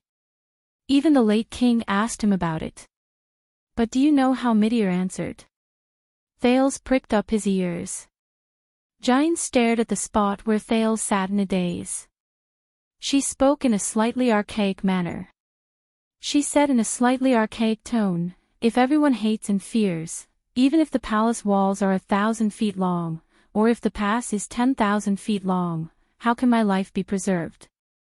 If everyone hates and fears, Thales mulled over her words and frowned slightly. Are these his original words? Giles shook her head. No, these are what the virtuous king engraved on the silver coin said. Midir made some changes when he quoted it, but Giles rubbed her wrist gently. Her gaze was gentle.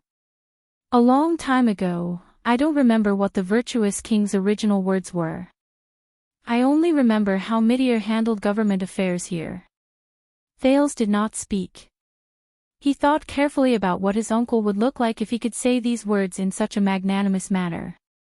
As if she knew what he was thinking, Giles said, "Yes." She said, when he ran into a difficult problem, he would sit behind your study table and press down on the spot between his eyebrows.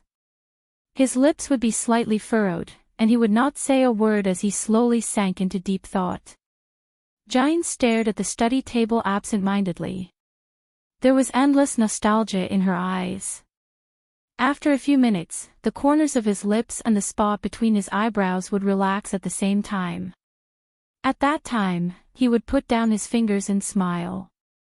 As if to echo her words, Giles also revealed a smile. She was beautiful and quiet. Then, the problem would no longer be a problem. Thales felt a little guilty. However, Giles continued speaking. Her tone was ethereal and dreamy, as if she was narrating a fairy tale. He always finds a way out of trouble. Settle the conflict to everyone's satisfaction. Arrange things neatly. For everyone, to dispel disappointment.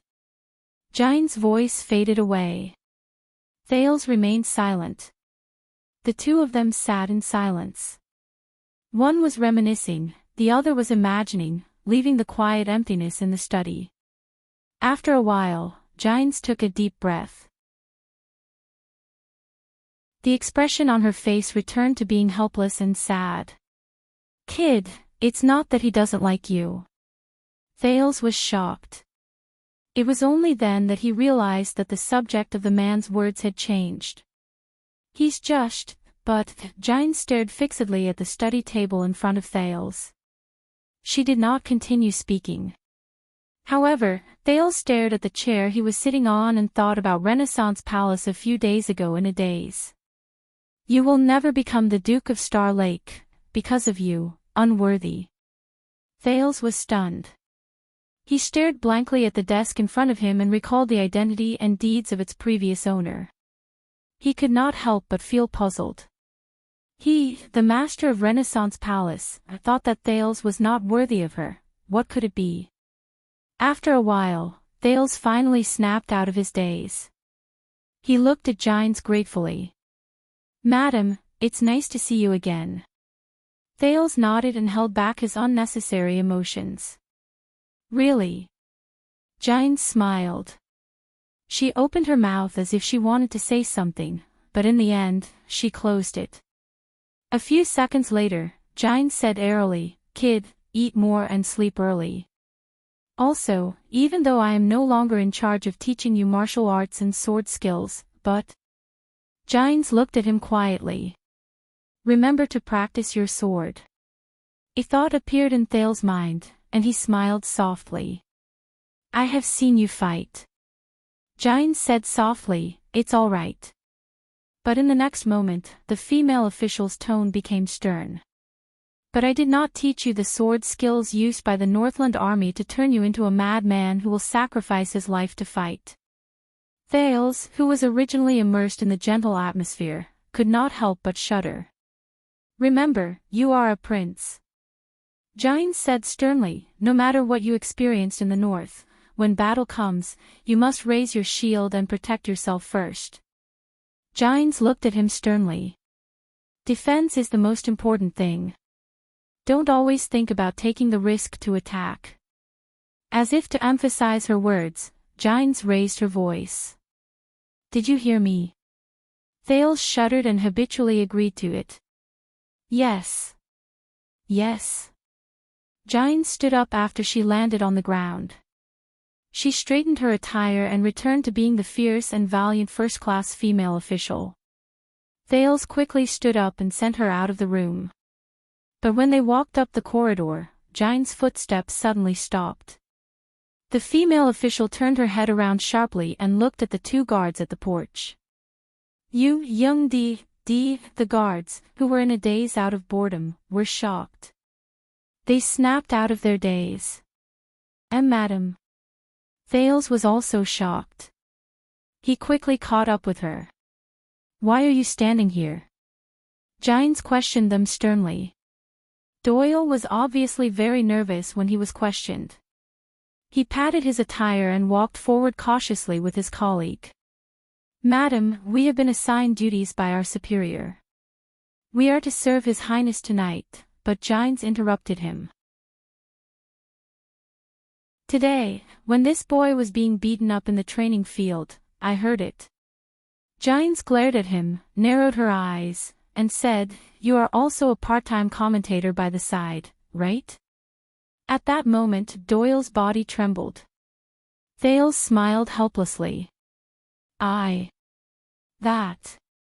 I was just joking. Doyle looked like he was about to cry. However, Giles' tone turned cold. So, you admit that as the personal guard of the Duke of Star Lake, you made fun of him in public. When she said this, everyone in the room frowned. Thales was no exception. Doyle was obviously panicking. He quickly denied it. No, of course not. That was because Lord Mallows was testing His Highness. The atmosphere of the conversation became tense.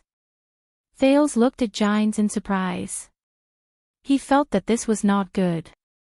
Giles snorted softly. So, you are accusing your superior, Mallows, of ordering you to belittle and make fun of the prince in the crowd? Doyle shuddered again. Madam, that, at that moment, his colleague, who had been silent, spoke. Doyle. His colleague shouted in a low voice, Go. Shut up. Doyle, who was having a headache, immediately went along with the advice and kept quiet. As expected, Giles changed her target. She turned her head elegantly and looked at the person beside Doyle. And who are you? His colleague in the dark raised his head, and his tall figure was revealed in the light. Vanguard Caleb Glover. Madam. Giles narrowed her eyes as if she was thinking about something. Oh, Glover. The female official nodded and smiled. I remember a Glover. The most famous one. Glover did not answer, but he stood straighter. When Doyle, who was beside him, sighed in his heart that it was indeed easy to become a government official because of his ancestors, Giles suddenly changed the topic. You know, many years ago, it was also here. Giles stared at Glover, and there was a chill in her eyes. Do you know what your grandfather called me? Glover's expression immediately became stern. That shameless and debauched little wench brought over from Eastern Sea. Little wench, Glover's expression instantly became very unpleasant. Thales also became nervous. Your grandfather, that old man from the Glover family, said this to the Crown Prince.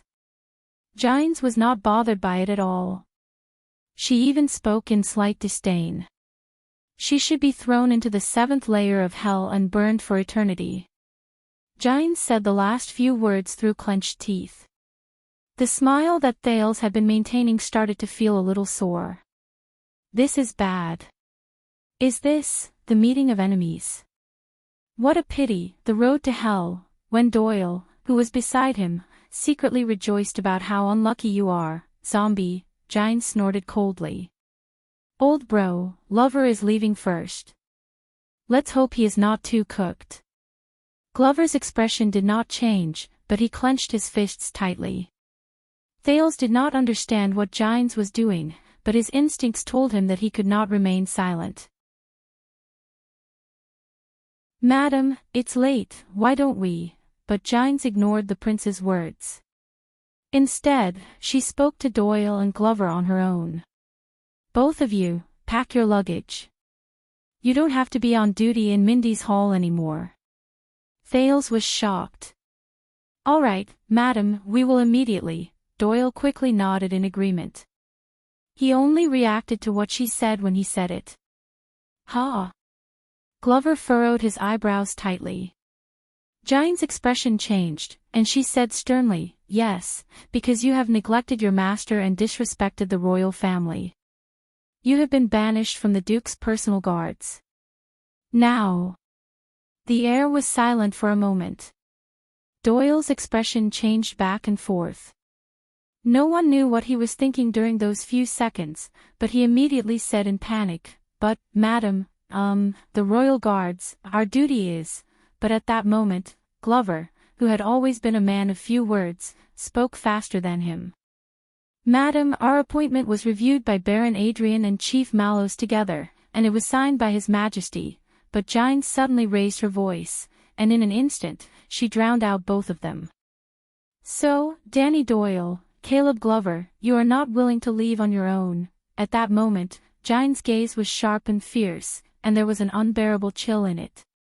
Do you really want me to ask female officer Bajkovic, who is in charge of the second prince's daily life, to formally propose during the imperial conference tomorrow morning that His Majesty and the vassals will be alerted so that they will worry about this small matter of changing the guards?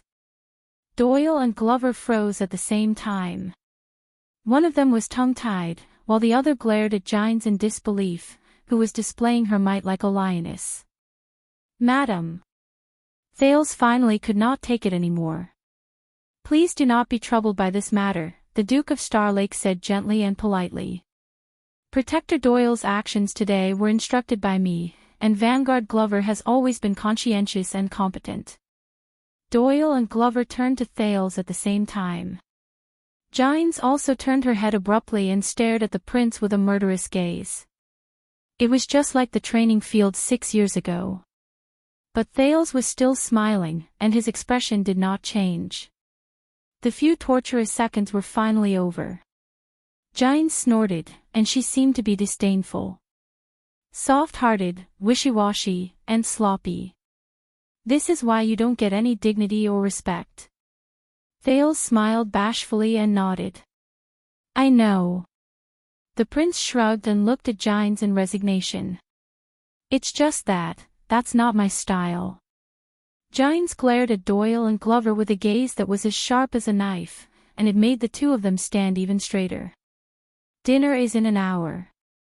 Madam, do you want to stay for dinner? Before Giles could finish her sentence, Thales spoke hastily. This made Giles snort softly in dissatisfaction. Forget it, the female official said coldly. She cast a final glance at the 3 tense people before she turned around and left without hesitation. As the sound of high-heeled boots gradually faded away, Giles' figure disappeared around the corner. Thales and the other 2 exhaled slowly. Madam Giles is a straightforward person, don't mind her. Thales said apologetically. Glover remained silent, while Doyle forced a smile with an ashamed look on his face. Your Highness, but Thales spoke first. His tone was curious. So, Madam Giles, does she really have the power to bypass Mallows and Adrian and expel all of you? Doyle's eyes darted around. About that, I'm not too, however, Glover spoke this time. If she can publicly and officially bring this up to His Majesty and the Imperial Conference, and the reason is valid, yes. Thales showed an expression that said, I see. He then sucked in a breath and looked at the 2 of them with a smile. But first of all of you are my guards, aren't you? Doyle glanced at the corner. The trauma in his heart had not disappeared yet. Yes. Thales flashed a smile. Then she can't. Doyle blinked, while Glover's expression changed. Thank you, Your Highness, Glover said in a low voice. Thales smiled and gave them a thumbs up. Without saying anything, he turned around and went back to his room. About that, Your Highness, Doyle said hastily behind him, and there was some hope in his voice. Is there anything else I can do for you? Thales stopped moving. Oh, it's already so late. The teenager came to a sudden realization. He turned around and smiled at the two of them. It's an old habit. I want to go back to the study to read. But if there are some refreshments to accompany me, that would be even better. Doyle sucked in a sharp breath. Do it immediately, Your Highness. For the first time, Doyle nodded sincerely. Immediately. Thales nodded encouragingly and walked into the study. At the corner of the corridor, Gines continued to move forward with steady steps without stopping. But at that moment, the female official had a hint of a smile at the corner of her lips. This brat. What a waste. The refreshments in the study have not been finished yet, have they? And so, Thales' first etiquette lesson passed just like that. But from then on, Doyle and Glover were obviously much more respectful towards him. Until one day in the next week, Doyle cautiously came to the study to report to Thales. The two priestesses carefully selected by Sunset Temple had arrived at Mindy's Hall. They were waiting to be taught by the Duke. As the ruling tradition of the Empire and Constellation, every king of Constellation must be familiar with theology class.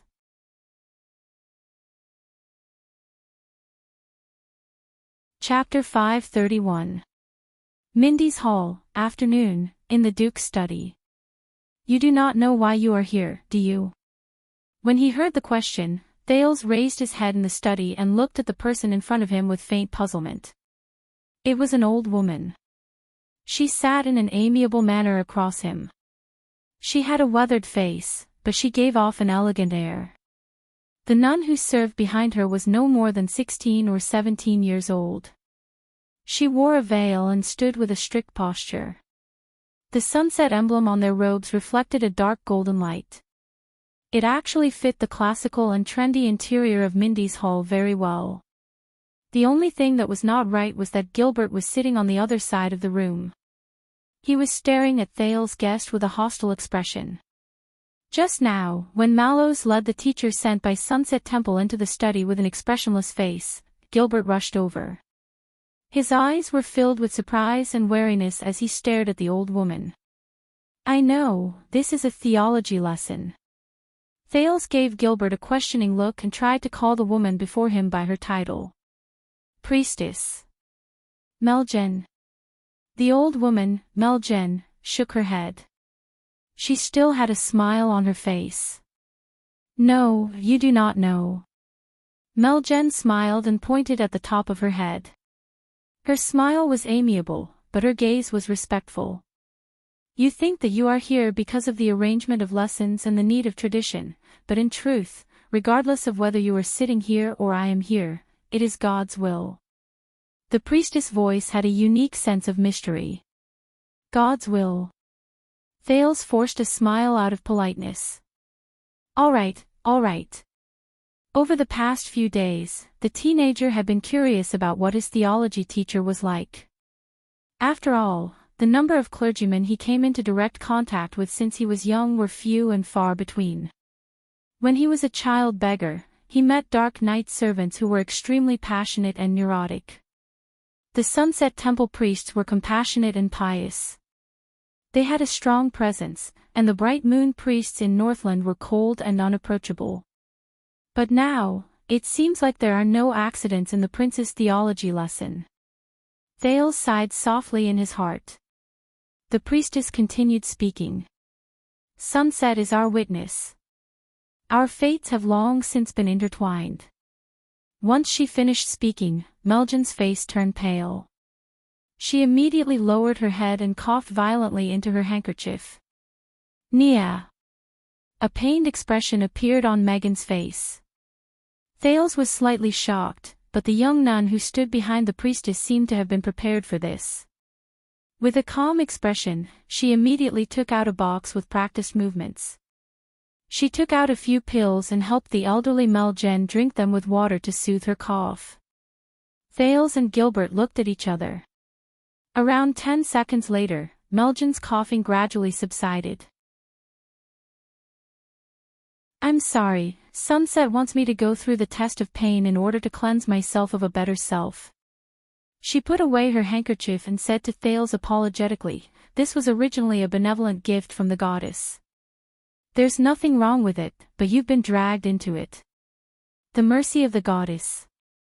Thales could only smile politely and shake his head to show that it was fine. As long as you're healthy. But before the Duke could say anything else, Megan, who had completely recovered from her coughing fit, closed her eyes and moved her fingers with a grateful expression. She made a few gestures that were so fast that they could not be seen clearly as she muttered some incantations. The setting sun knows my warning. Even the veiled young nun hurriedly put away the medicine box and started praying, looking very pious. Charlatan. Thales felt a little embarrassed when he was the one who started the conversation, and he quietly gave this comment. Thales looked at Gilbert in the distance with a distressed expression, hoping to gain some sense of acknowledgement from him. But Gilbert only stared at the old priestess who came to teach with a solemn expression. This was rare. Once she finished praying, Melgen noticed Thales' gaze, and she turned around to look at Gilbert. Are you not going to leave, Count Casso? The old priestess had a smile on her face, and her tone was amiable. Those who did not know her might think that the two of them had been friends for many years. Then, Gilbert snorted softly. Count Casso's reply was not very polite. According to the previous correspondence with the church, the prince's teacher should be Vicar General Stylianides of the missionary department. The prince's teacher should be Archdeacon Stylianides of the mission department. He is a friend of mine for many years. He is knowledgeable and sincere in his faith. He is very suitable to answer the questions of students. Melgen understood what he meant when she heard him, and she was not offended. But I am the one who came. Gilbert narrowed his eyes. Based on what I know, in Sunset Temple, the priest department and the missionary department do not belong to each other. The head priestess leads the former, receives the oracle, listens to it, and listens to it. The archbishop leads the latter, deals with secular affairs, and manages the church. Gilbert's tone was rather rude, and it made Thales frown. Since when did the holy head priestess Lycia become interested in the secular affairs of the missionary department, such as teaching nobles? Does Archbishop Zenon of your church know about this? The priest department and missionary department do not belong to each other. Thales suddenly realized that as a servant of God, Sunset Temple was not as simple as it seemed. However, Melgen continued to smile. She uttered a few words softly. His Majesty knows. At that moment, Gilbert and Thales' expressions changed at the same time. Priestess Melgen maintained a smile that no one knew was polite or sincere. She moved her fingers and made a praying gesture again. Sunsetwell has always been mysterious. It may seem unexpected at first glance, but if you think about it carefully, there must be a reason behind it. I hope that you do not mind, Count. The nun behind her quickly followed the prayer gesture to be in sync with the priestess. Gilbert's lips twitched, as if he was not used to being humiliated like this. The former Foreign Affairs Minister pursed his lips for a few seconds before he said resentfully, I will seek confirmation from Renaissance Palace. I will seek confirmation from Renaissance Palace. Maybe I will also give some advice. Priestess Melgen flashed a smile that said, welcome, or, please go ahead. Thales frowned as well. Gilbert snorted, but he did not show any intention of leaving. Then, I believe that the tolerant sunset goddess will definitely not mind me temporarily listening to His Highness' lessons and sharing the grace of God. Priestess Liv Melgen. Priestess Melgen only curled her lips. She did not comment. She only paused for a moment before she ignored Gilbert. Instead, she faced Thales, who was behind the study table. So, Thales, about God, the old priestess said gently, how much do you understand? At that moment, Thales shuddered in his memory. A pleasant voice that he had not heard for a long time rose in his mind, and it brought him back to the past. When you think of gods, what is the first thing you think of? Thales was dazed for a moment. It's His Highness, Prince Thales.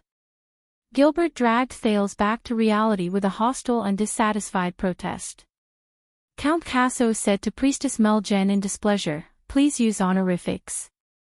Megan, on the other hand, smiled and said, "Of course." But the priestess' eyes were fixed on Thales, waiting for his reply. Regarding God, the teenager gulped and made sure that he was not in some chess room in Dragon Cloud City. Then, he said resentfully, "Well, a long, long time ago, there was a man called, a god called Bright God." Megan's expression did not change as she quietly waited for him to continue. Thales tried hard to recall the general knowledge he had learned in the past 6 years, whether it was from Little Rascal's relish nagging or the boring ancient text in the Ming Shan Edict. The supreme bright God created the world. With a bang, heaven and earth were separated. The sun and hell's river faced each other from afar. In the gap between them, all living beings gradually formed. But as his attention was distracted by his memories, the prince's tone became more and more casual. Then, Bright God got off work. I mean, he rested. The earliest gods began to take over. I think I remember that there are bright moon, dark night, mountains, shepherd of the seas, desert god, harvest, cold wind. Thales scratched his head. Of course, the one with the greatest background is still Holy Sun Errol. It is said that he is the sun itself, and he can be considered the bright god's son. Gilbert coughed loudly in the room. It's fine. Unexpectedly, Priestess Megan only spoke gently to excuse herself. She did not seem to be offended. A bit of hearsay and humorous jokes will not affect our reverence towards the gods. Thales, who had stopped talking for a moment, raised his eyebrows. He secretly gave Gilbert a mischievous look. From then on, the Holy Sun, as the leader of the gods, led the gods, took over his duties, and protected all living beings. Our world was named after Errol. Later, the calamities descended upon the world, the Battle of Eradication, and the Great Crack and Sink. Errol, like his father, lost his job, took a break. His daughter took over the responsibility and protected the world with the other gods. She was the sunset goddess. Yes, that's right.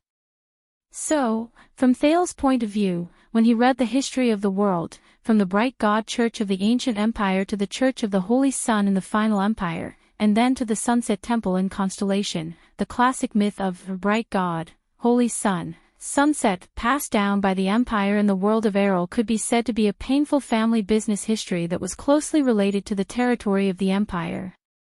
The first generation of the gods worked hard to build up their businesses, and in the end, they became powerful. The second generation of the gods lost their father's fields, and in the end, they collapsed.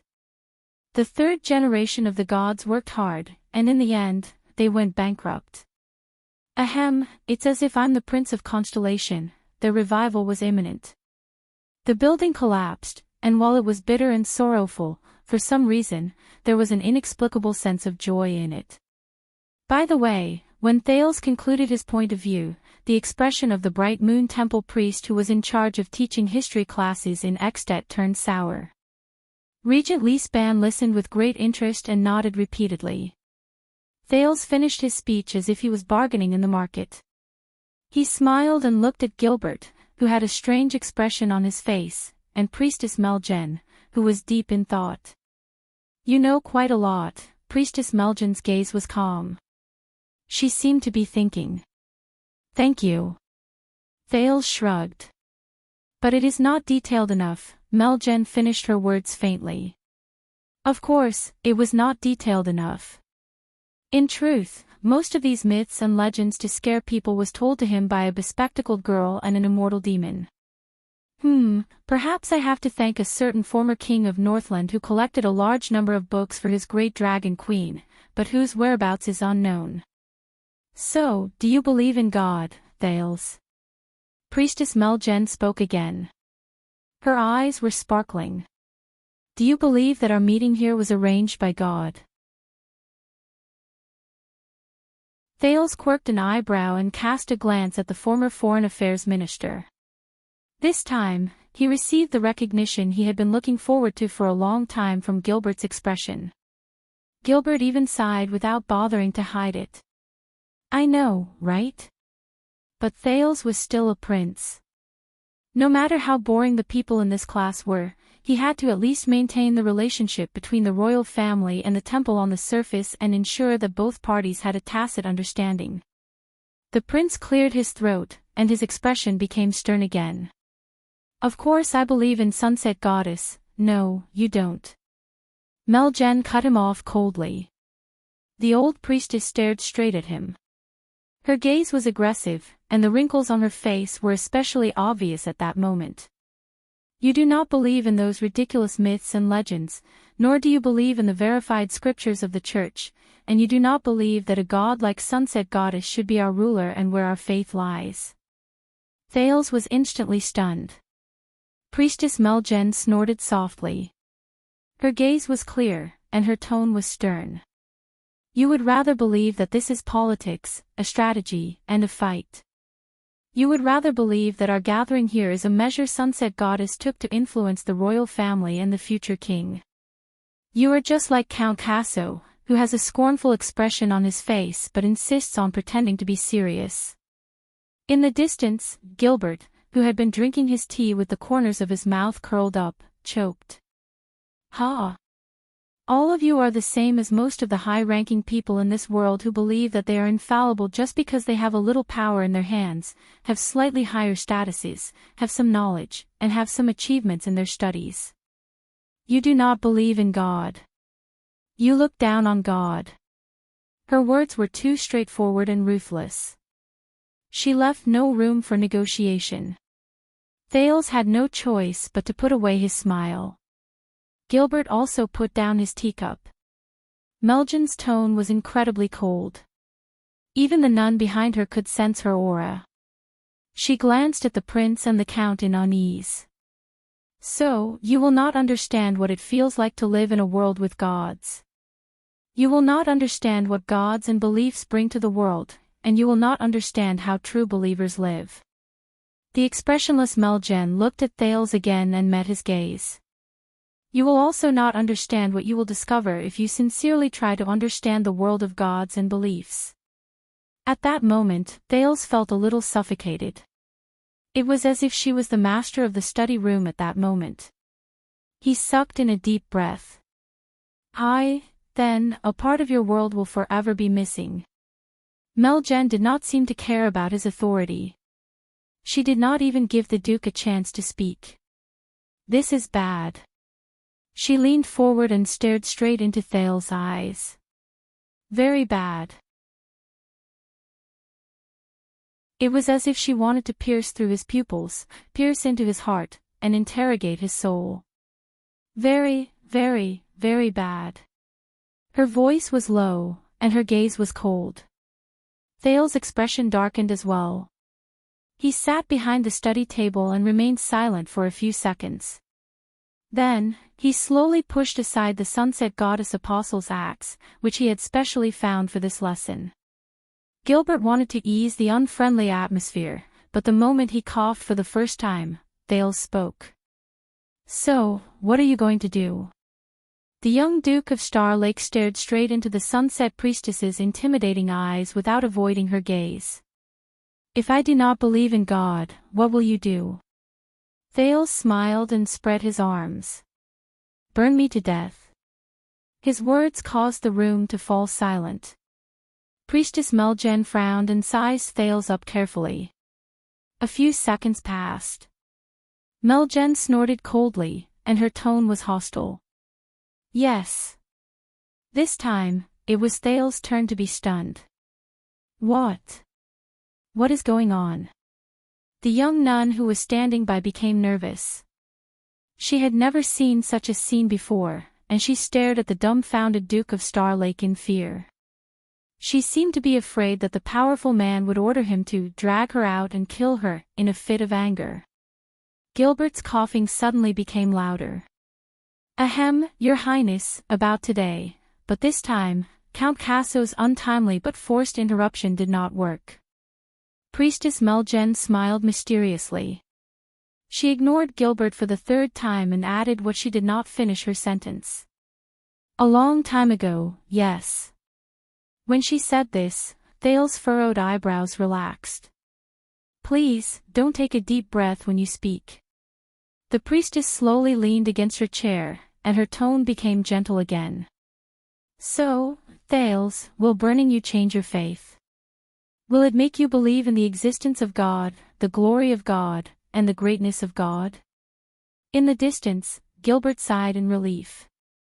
It was clear that he had given up on correcting the way she addressed Thales. Thales blinked and forced himself to lift the corners of his lips. Priestess Melgen smiled and picked up the teacup beside her. Then, why should we burn you to death? Melgen took a sip of her tea. You must understand that belief is not created through burning, much less slaughtering. The priestess spoke very slowly, but she was no longer as aggressive as before. If I burn you to death just because you do not believe in God, it will only increase your disgust and rebelliousness. It will also strengthen your stance and will. It will not help the spread of belief, and it will also go against the God's original intentions. Melgen put down the teacup and stared at him. What is formed from fear will not be a firm belief. It will only be a gradual accumulation of endless hatred that will eventually be vented. Believe me, history has long since proven this. Melgen cast a glance at Gilbert, who was frowning as well. She spoke faintly. On the contrary, the trials and tribulations of reality will usually lead to the sublimation of one's spirit. Over the past thousands of years, many great prophets and messengers came to their senses during persecution and suffering, allowing the true meaning of their beliefs to take root in the people and spread even further. Thales stared at the sunset priestess in front of him with surprise. This attitude, she doesn't seem like a member of the church in my impression. Melgen turned her head around and smiled faintly. So, Your Highness. This was the first time she used a respectful title. Coupled with her softer words and friendlier tone, Thales noticed that no matter what, the stereotype he had towards the priestess was gradually disappearing. Melgen said solemnly, only evil gods, demons, and arrogant mortals are passionate about promoting bloodshed and violence. They enjoy slaughter and destruction. They rely on oppression and power to fight for power, eliminate those who oppose them, rely on it to win, and take pride in it. Thales sat up straight without realizing it. However, true gods, just like our sunset goddess, are tolerant and forgiving. They will show mercy, forgive, help, and guide the lost sheep, and even those who believe in heresy. This is the true meaning of the existence of belief, salvation. Once Priestess Melgen finished speaking, she smiled faintly. So, please let go of your hostility, Thales. Open your heart, and turn from a skeptic to a tolerant person. Because the gods also treat you like this. Thales frowned and looked at her. In the distance, Gilbert sighed and mumbled softly, as expected, I still miss that old man, Stylianides. A few seconds later, Thales exhaled. He had to adjust his attitude. All right then. It was strange. The way they spoke was clearly very different, but for some reason, Thales remembered the scene when he faced the old crow. So, are you going to teach me how to believe in the goddess, Priestess Liv Melgen? The Duke asked with a stern expression. Melgen smiled and took another sip from her teacup. When she put down the teacup, her tone became profound and mysterious again. Hundreds of years ago, there was a young man who met with misfortune. His family business declined, and his future was cut off. Thales was stunned. He was astonished by the fact that she had started telling him a story. When he was at the end of his rope, he received a revelation from God. Melgen's expression was blank, as if she was in the story at that moment. So, the young man followed God's will, faced the setting sun, and headed west. This is the story of an unfortunate young man who met a revelation from God and saved the world. Thales cast a glance at Gilbert, and he noticed that the latter's expression changed slightly. Melgen's tone became gloomy. Day approached, but the young man continued to head west. The path ahead of him became darker and more dangerous. His vision became more confused and chaotic. Finally, when the sun set, in the deep darkness where there was no light and no moon, he was exhausted and dazed. He lost his consciousness and hope, and in a daze, he stepped into the middle of the cold shepherd's river. But the priestess immediately changed the topic. And when the merciless river was about to overflow his head, Melgen's words became serious. It was as if he had received an order. At that moment, the clouds in the dark night dispersed, and light returned to the vast world. The turn of events that was like a traditional drama attracted Thales' attention. He listened to the story with great interest. At that moment, the stars in the sky lit up for him, and the endless stars shone once more. Priestess Melgen's expression became dignified and solemn, as if God was right in front of her. Just like when God Ming created the world. Just like when the holy sun split the sky. Just like when all things were reborn after the end. Melgen's eyes seemed to shine brilliantly. She woke up the unfortunate but fortunate young man from despair and sorrow. Thales coughed softly. Creating the world, splitting the sky, and all that, when the sun set, the sky turned dark, and the stars came out, Thales mumbled softly. I thought that this was just common sense and not a miracle. Melgen paused for a moment and looked at the Duke, who could not help but interrupt the story. But the priestess only twitched the corners of her lips before she continued the story. Hence, on that miraculous day, the young man stood under the stars in the sky, and he sensed God's will. He understood his mission, and he swore a solemn oath. In the face of all sorts of hardships, he had to pull himself together and move forward. And what he wanted to revive was not just the family business that had fallen into disrepair for a long time. Melgen stared straight into Thales' eyes. What the young man wanted to revive was the glory of the Holy Sun, which was the glory of the Holy Sun, to save lives and beliefs during the apocalypse that was filled with calamities. To chase away coldness and despair, he wanted to use the brightest light and the most scorching heat to turn into thousands of stars and scatter them in the night sky to illuminate the world forever. The gods fell, and the calamities filled the world. Thales looked up when he felt that something was off.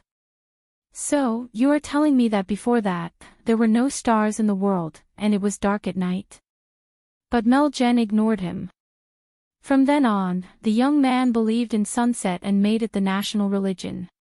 He built temples and spread his faith. Wait. National religion.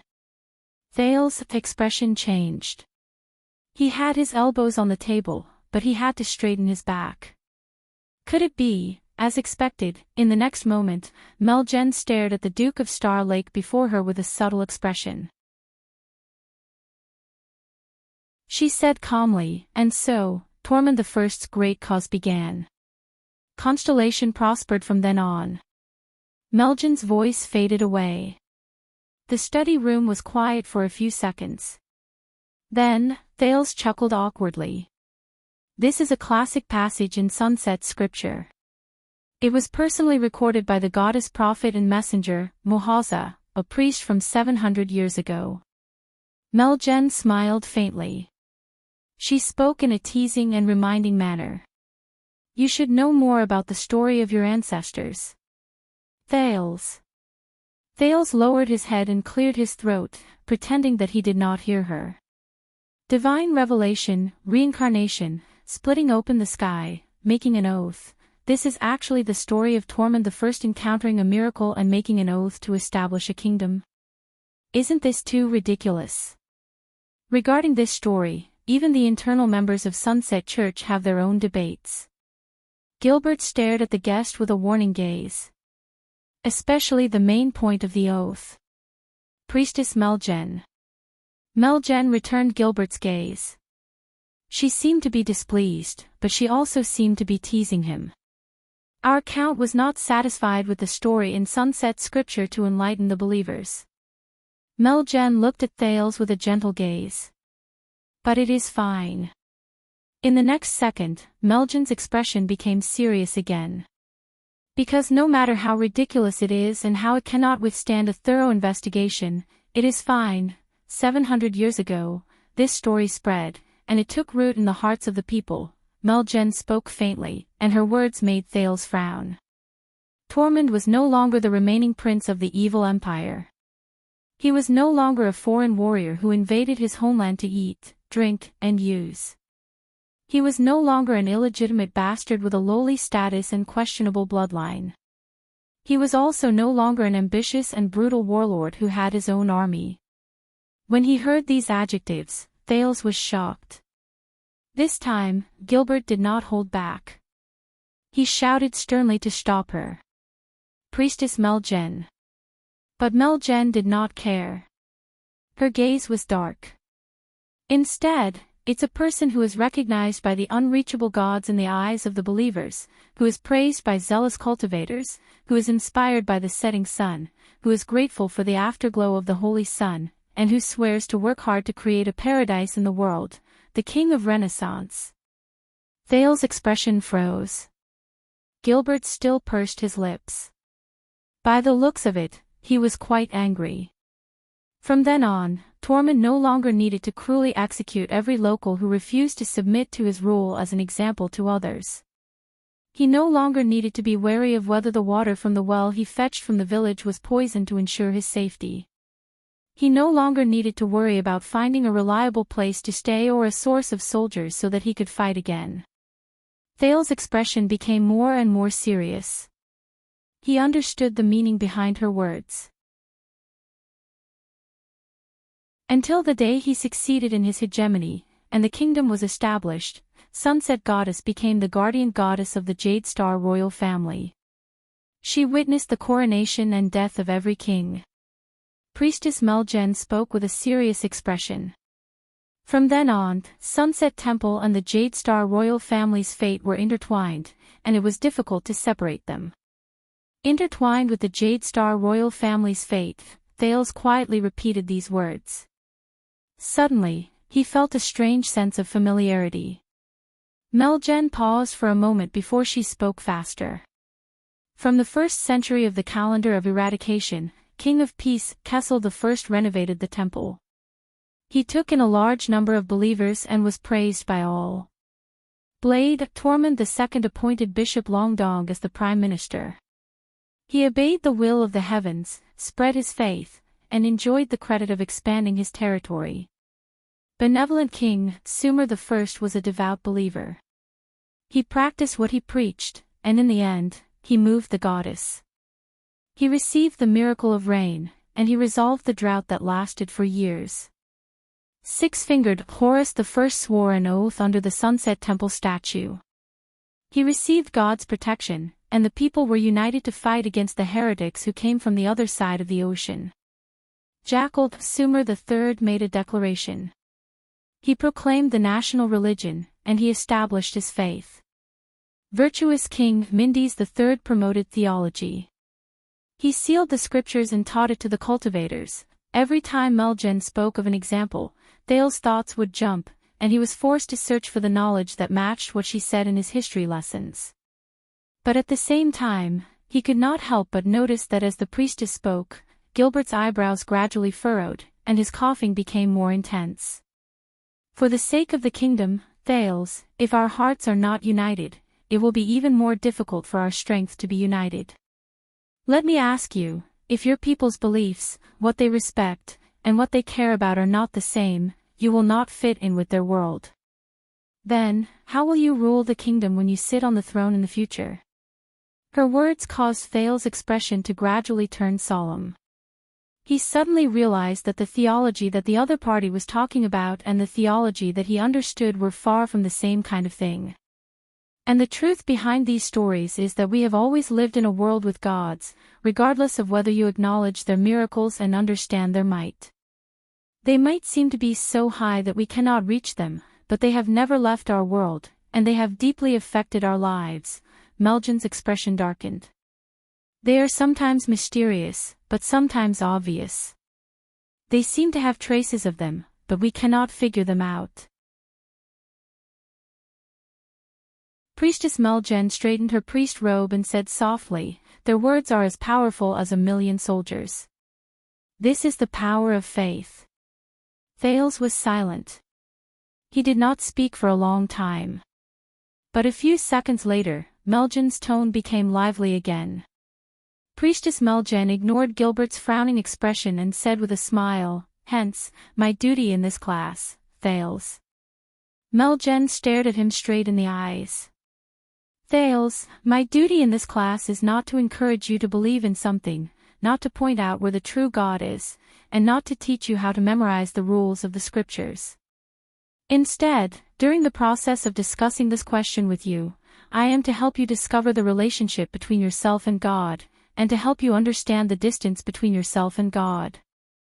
Melgen stared at him. "To help you better understand yourself. Regardless of whether you are immortal right now, or if you will rule the kingdom in the future." Thales frowned slightly. "Understand myself." What she said at that moment made him remember the indescribable and incredibly mysterious powerful mystic in the critical realm. From his view of God to understanding himself, is this a coincidence? Melgen smiled and said, "Because what we are going to explore today is not just a subject about God. It is also a subject about people." A thought appeared in Thales' mind. "So, theology," he asked with great interest, "is a subject about people? Is it a subject about people?" Melgen smiled and did not answer him directly. "And you might as well let go of your hostility. Just let the poor Count Casso over there guard them." Gilbert coughed a few times in an unnatural manner again. A few seconds passed. Thales raised his head with a faintly discernible heaviness and smiled awkwardly. "Then, all right." Melgen smiled. "All right, I have to admit at least one thing," Thales said quietly in his heart. "She really knows how to talk." Even Gilbert did not have the right to interrupt. At the very least, Thales no longer dared to underestimate the elderly priestess in front of him. He no longer dared to look down on this theology class that sounded like a lot of nonsense, but actually had a profound meaning hidden between the lines. But he still underestimated her ability. "And for our first class, Thales, let us talk about a problem that has been troubling you for a few years, a problem that has been troubling us for thousands of years. Troubling me for a few years, and troubling all of you for thousands of years." The Duke of Star Lake raised his head in puzzlement. In the next second, Liv Melgen, the sunset priestess who rarely used honorifics to address him, spoke with her usual expression. She casually uttered a word, "I'm sorry." "Magic." The prince's expression suddenly changed.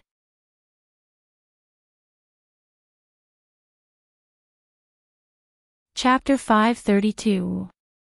"I don't." Thales had to use the overturned teacup to hide his surprise. Then, the young veiled nun beside Melgen came forward enthusiastically and skillfully to help him clean up the mess on the table in a very inconsiderate manner. "I don't understand." But this time, Melgen did not say a word. She quietly observed the prince behind the study table. "This is that boy. The boy who is related to the kingdom's future." When he heard about magic, his expression showed that he was slightly surprised. He was not like the old nobles who were born shrewd and calculative, who were polite and full of pretense. But he was not like the new nobles in the capital who were cautious, and ambitious. Gilbert was a little caught off guard. "Priestess Melgen. I thought we were only having a theology lesson today, and you were explaining the knowledge related to God to His Highness. As I said, theology has never been the study of God alone. Meljen interrupted Gilbert's protest. This idiot, who seemed to be very smart to others, was still so slow and hopeless. She continued to size up Duke Thales before her. The young Duke looked a little thin, and he reminded her of the poor people who crowded outside the blessed places during winter while they waited for help. But his eyes were bright and full of expression, sharp and alert. That was not all. Meljen could also tell from his other actions, such as his natural and casual sitting posture, his quick and rhythmic movements, and his bold and direct way of speaking, that he was not a traditional prince of constellation. At least, he was not like the previous ones. Meljen glanced at the prince's clothes again. The colors were dark, and the style was conservative. But the details of his collar, cuffs, and other areas were designed in a new shape. Along with the silver thread that was hidden in place, it complemented the 9-pointed star brooch. The priestess nodded in secret. It seems like the royal tailors have also been enlightened. They know how to remodel styles and innovate fashions. Perhaps it was because he was tired of the heavy and old-fashioned trend in the circle of nobles in Eternal Star City, which had lasted for more than 10 years after the Bloody Year. Because the master of Renaissance Palace had a preference for classic and cool colors, the normal tailors in the capital city, who used trendy designs and bold colors as their selling points, were almost forced into a corner. However, Meljen paused for a moment before she understood. No, although the royal tailors of the palace often let themselves go and practice their skills in the clothing design of the various noble families, most of the customers who knew nothing about aesthetics would only show their amazement and appreciation for the realistic acting on their faces to match their sky-high hiring fees. They did not have the reason nor the courage to experiment on the second prince who had just returned and attracted the attention of the entire kingdom. This was not a new design. Megan's heart thumped. The prince was wearing the favorite style of the previous owner of this hall more than 10 years ago. She looked at the count who was still chattering away and continued to ignore the warning look in his eyes. By the looks of it, he had been working hard for many years, and he had almost turned Renaissance Palace into his second home. However, would it really work? Megan smiled faintly. You know what I'm saying, Thales. She called out the prince's name without a care in the world, ignoring his status.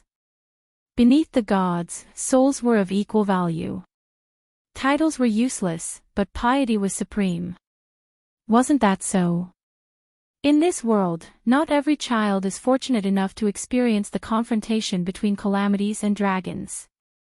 Meljen was satisfied when she saw the prince's expression turn solemn. Over the past few years, have you not been troubled, curious, or seeking an explanation for the disaster that happened in Dragon Cloud City? Thales' gaze froze. Dragon Cloud City. When you heard the rumors of the calamities destroying the world, watched the drama of the Battle of Eradication, read the descriptions of their different appearances, and listened to the vague explanations given by the noble teachers, did you really accept everything? Magic. Thales leaned against the back of his chair and frowned. So, this is the problem that has troubled you for years. Because of my experience in Dragon Cloud City. Not because. Under the table, Thales pinched his left palm and felt the scars left behind by the countless slashes from the dagger. He let go of his nervousness and all the possibilities he had thought about just now. Did the Secret Intelligence Department find some suspicious clues while they were monitoring me? Did the half-baked doctor, Ramon, get exposed? Did he leave behind clues while he was searching for books in Dragon Cloud City? Did he give himself away in class with Asda? Did little rascal inadvertently leak the secret? Or did some ugly old witch, whom I have not seen for many years, stab me in the back and spread rumors? Priestess Meljen, you should have discussed this with me beforehand. Gilbert's coughing suddenly stopped, and it was replaced by a sigh. Meljen turned her head around gracefully. There is no need to hide it, and there is no need to cover it up.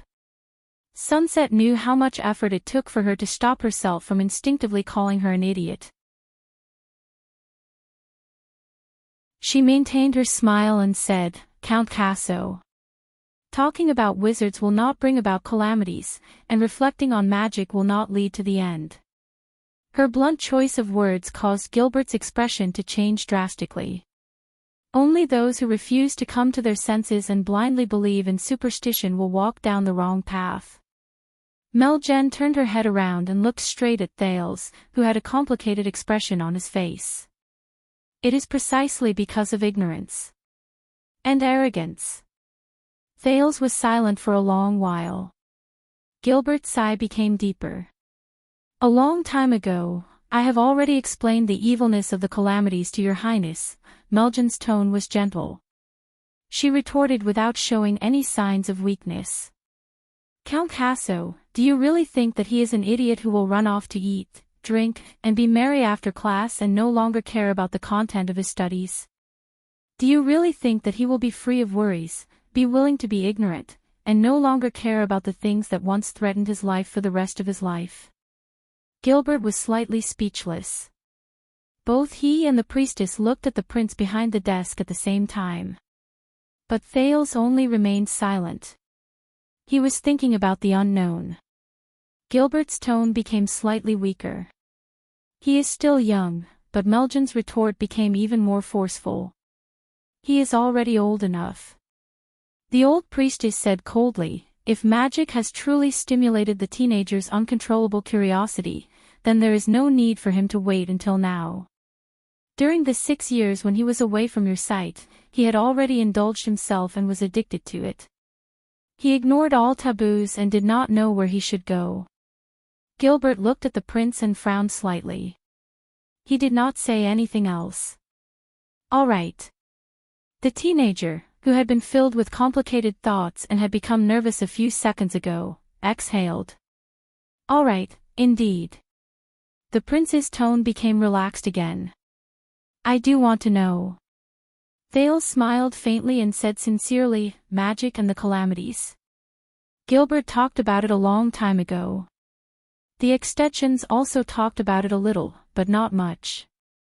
Gilbert's expression changed again. "Look, Thales.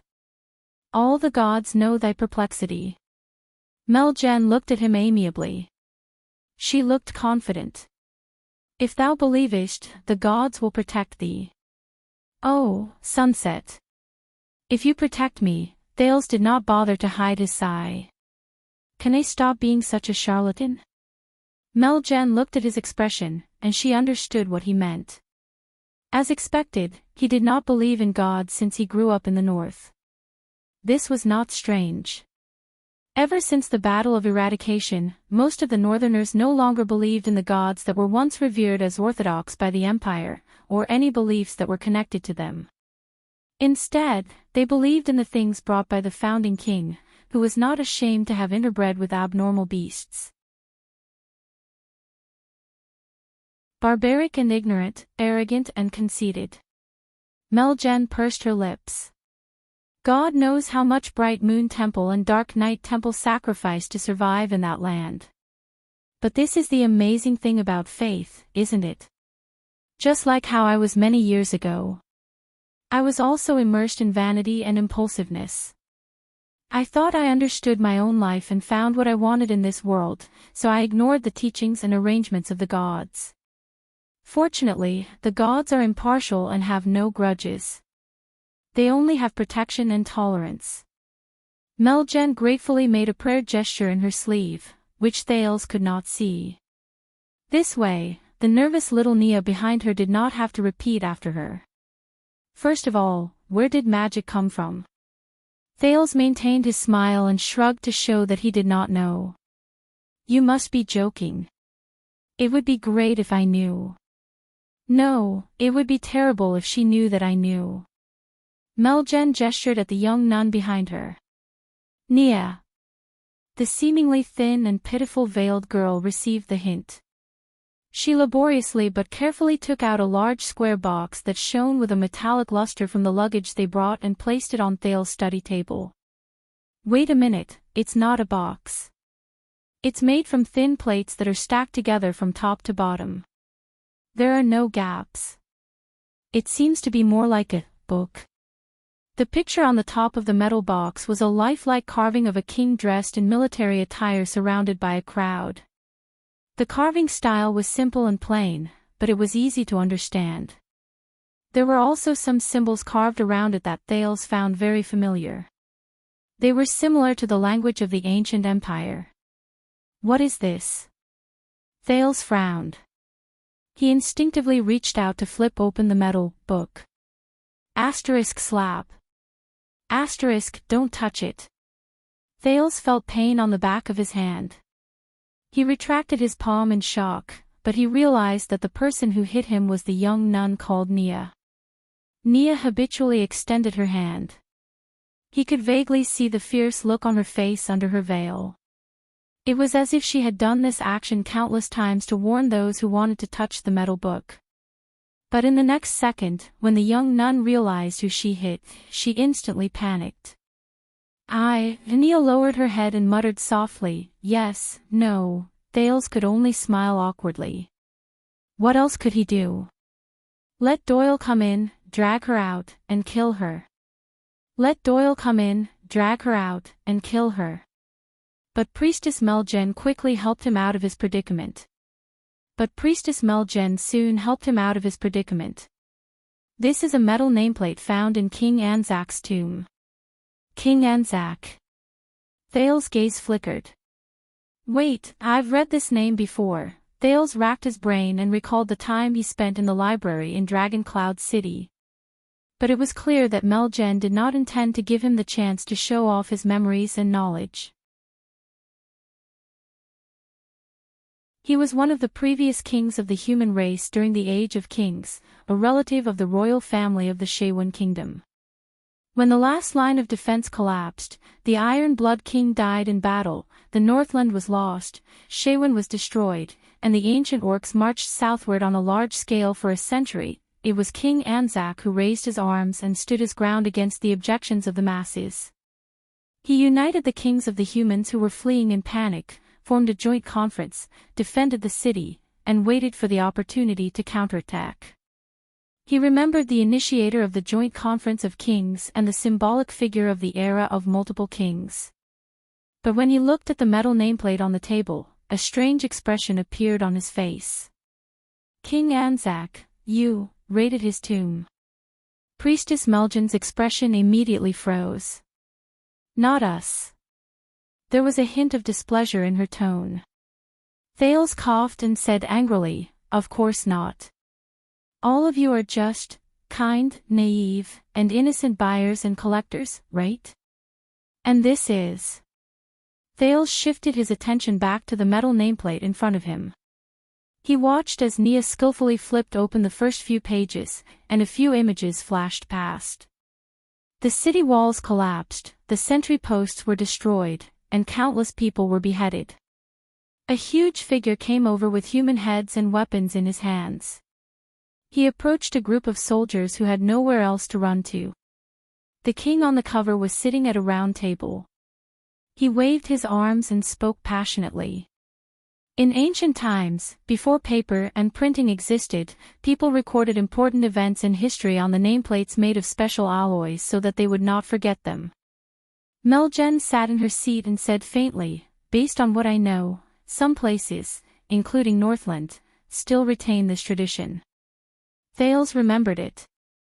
When he was still in Northland, it was said that the White Blade Guard's legend of the White Blade Guards was written in this manner. But Thales could not understand it. After hundreds of years, the White Blade Guard's records should weigh dozens of tons. Could the dead-faced man with thin arms and legs carry it? In the distance, the shocked Gilbert wanted to go forward, but he could not lose his composure. He could only crane his neck to look over. Thales could see the amazement he felt towards the metal nameplate in his eyes. At the very beginning, before the world was completely explored, when beliefs were still divided, and when humans were still insignificant and lowly. Meljen spoke slowly at a moderate pace. And Nun Nia flipped the page cooperatively. On the page, the crowned kings looked tiny. They stood back to back with a group of huge figures. At that time, the humans were surrounded by powerful alien races that did not fit in with them.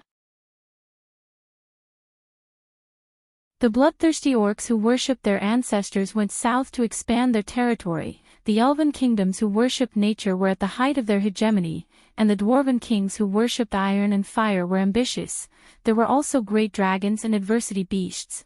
Thales moved. What? Meljen had no choice but to stop again. She sighed. A certain archaeological discovery showed that many years before the appearance of humans' pictures and words, our world was ruled by many gigantic beasts. They were unimaginably huge. The great dragons were just the head of them.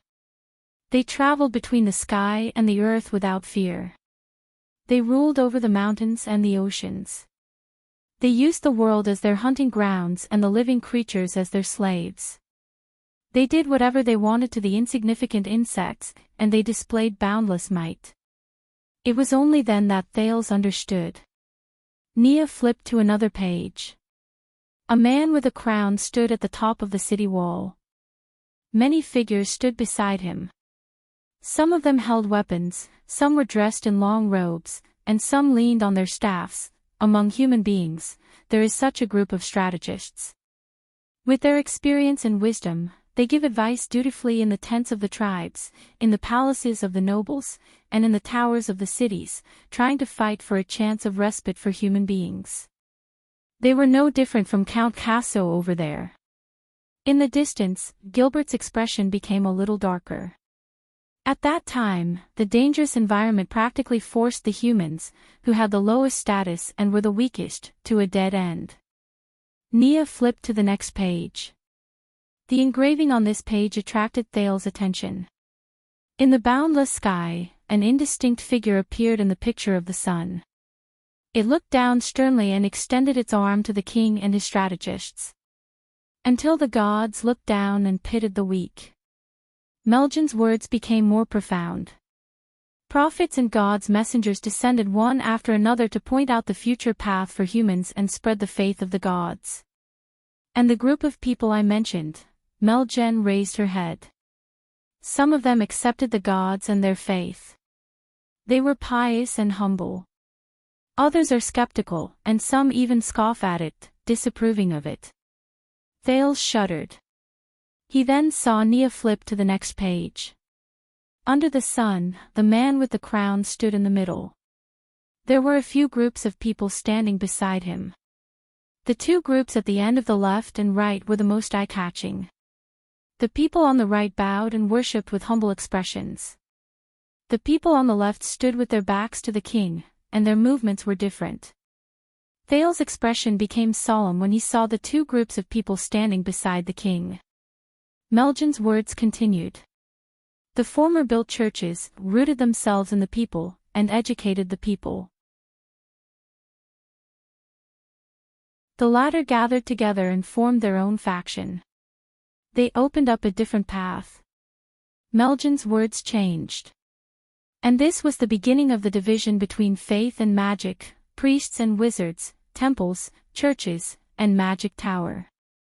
Thales could not help but speak after he figured it out. What? He looked at Meljen. She only smiled faintly. Now, do you know why the knowledge about the mysterious magic that has disappeared in the past is only mentioned in our theology classes? Thales was in slight disbelief. Faith and magic come from the same source. The old priestess became serious. She said sternly, they depend on each other and prove their importance. Thales stared at Priestess Meljen in a daze. Countless thoughts flashed in his mind. Meljen did not stop talking. She had the presence of a towering mountain. Even Gilbert could not help but become solemn and serious. They were originally brothers, and they were both enlightened by the gods. Meljen sighed slowly. But the eldest is loyal, and the youngest is rebellious. There was a faint hint of respect in Meljen's words. But they worked hard for one goal, the survival and prosperity of humans. Thales listened to her in shock and bewilderment. He thought that this was another way of speaking. Faith and magic, religion and wizards come from the same source. The eldest son of God remolded the people's spirits. He brought them the belief to protect and save the people. He made them cast aside their weakness and dispel their fear. The youngest son of God gave the people powerful weapons so that they could move more freely in the victory that was bound to come. As Nia flipped through the pages, many scenes on the metal nameplate entered Thales' eyes. Escape. Banquets. Mobilization. Weddings. Celebrations. Wars. Funerals. There were many more. But those two groups of people would occasionally appear. Those who bowed always sang loudly during ceremonies and banquets, while those who turned their backs always appeared on battlefields and city walls. Thales looked at the simple but profound carvings and frowned. As the two of them worked together without saying anything, humans gradually rose to power and counterattacked. Melgen's tone softened a little. The old priestess took a deep breath and sighed with emotion. In the end, on Quaker ice plains, in that unprecedented battle where both sides placed all their chips on the line and gambled on the future, King Anzac and the other 6 human kings charged into the orcs, tens of thousands of heavy infantrymen with their pious faith and 3,000 cavaliers who faced death with equanimity. Thales was instantly shocked. This story is, they never came back, but at the cost of their lives, they successfully killed the ancient orc supreme sacred chief. Nia flipped to the last few pages. The king was covered in wounds. He hugged his sword and lay quietly in the middle of the battlefield. But the huge figures holding human heads had long since disappeared. Only countless tiny figures held their horses and spears as they surrounded the king. They raised their flags and stood solemnly. In the sky, the clouds dispersed, and light shone on the battlefield. Having lost their holy chief, the leaderless ancient orcs were defeated. Melgen raised her head and spoke in a clear voice. Hence, the battle that started a new era was called the Holiness Exorcism Campaign. Thales fell silent. Panting lightly, Nia laboriously closed the metal inscription book. The 10 or so pages covered the records of King Anzac's magnificent life from 1,000 years ago. The Holiness Exorcism is over, and the old times have changed. The bravery of the orcs is no longer terrifying. The rule of the elves has declined, and the arrogance of the dwarves has disappeared. The fear brought by the great dragons and the disaster beasts has finally become an unverifiable legend. Thus, the foreign races hid themselves everywhere, and the faith of the gods spread throughout the world. Melgen's expression was gloomy as she looked at the sunset outside the window. The golden age of mankind is about to arrive. Stealing fragrance.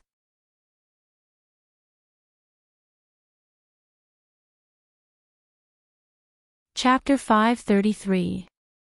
Nia closed the metal nameplate and dragged it back into the luggage laboriously again. In a short period of silence, Thales thought about the story on Anzac's nameplate, or rather, the story Melgen told him through the nameplate. The old priestess averted her gaze from the setting sun outside the window and waited quietly for Thales.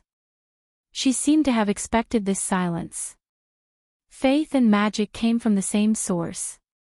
The Holiness Exorcism Campaign resulted in the rise of humans. Thales repeated the story. What flashed in his mind was his first meeting with Asda. Wizards seek the truth of the world. They use all sorts of ingenious methods and wisdom to use the resources and energy of the world to serve a better world. Melgen glanced at him before she spoke in a languid manner. You're right. But this is only the beginning. There was a faint hint of pity in the old priestess' voice. Once the enemies from the outside are gone, differences arise. Their attitudes towards the gods and faith eventually caused the elder and the youngest to go their separate ways, and they gradually drifted apart. The elder and the youngest. So, this is their explanation. It's really hard for them to come up with this explanation that is similar to Abel and Cain. Thales sighed in his heart. The eldest son of the god versus the youngest son of the god. Loyalty, rebellion, if I did not know, I thought Artanes was arguing against the insect swarm, the prince mocked quietly. Melgen, who had very sharp ears, frowned. Artanes? Who? Thales raised his head and smiled innocently and sincerely. It's nothing. It's just a joke from a certain Northland. Melgen pursed her lips. The corners of her lips were sharp. The old priestess quickly returned to her lecturing state. Hence, for thousands of years, under the attention of the gods and the practice of men, the eldest son and the youngest son, faith and magic, the church and wizards fought endlessly. They went back and forth on different paths and beliefs. Wait a minute. Thales narrowed his eyes at the perfect moment to interrupt her. So, based on what you said, the difference between faith and magic is because the believers believe in the gods, while the wizards do not. Can I understand it this way? The believers believe in the gods when it comes to things they do not know, while the wizards only believe in themselves. Melgen did not reply immediately. She looked at Thales quietly, and there was a slight ripple in her eyes. She recalled that 2 days ago, when she came to the house of God's grace, she visited Archdeacon Stylianides, who was looking forward to finding books and preparing for her lessons. Megan unintentionally glanced at the book. It was the 1024 lines of the church's classic hymn, Light Illuminates 10,000 Miles.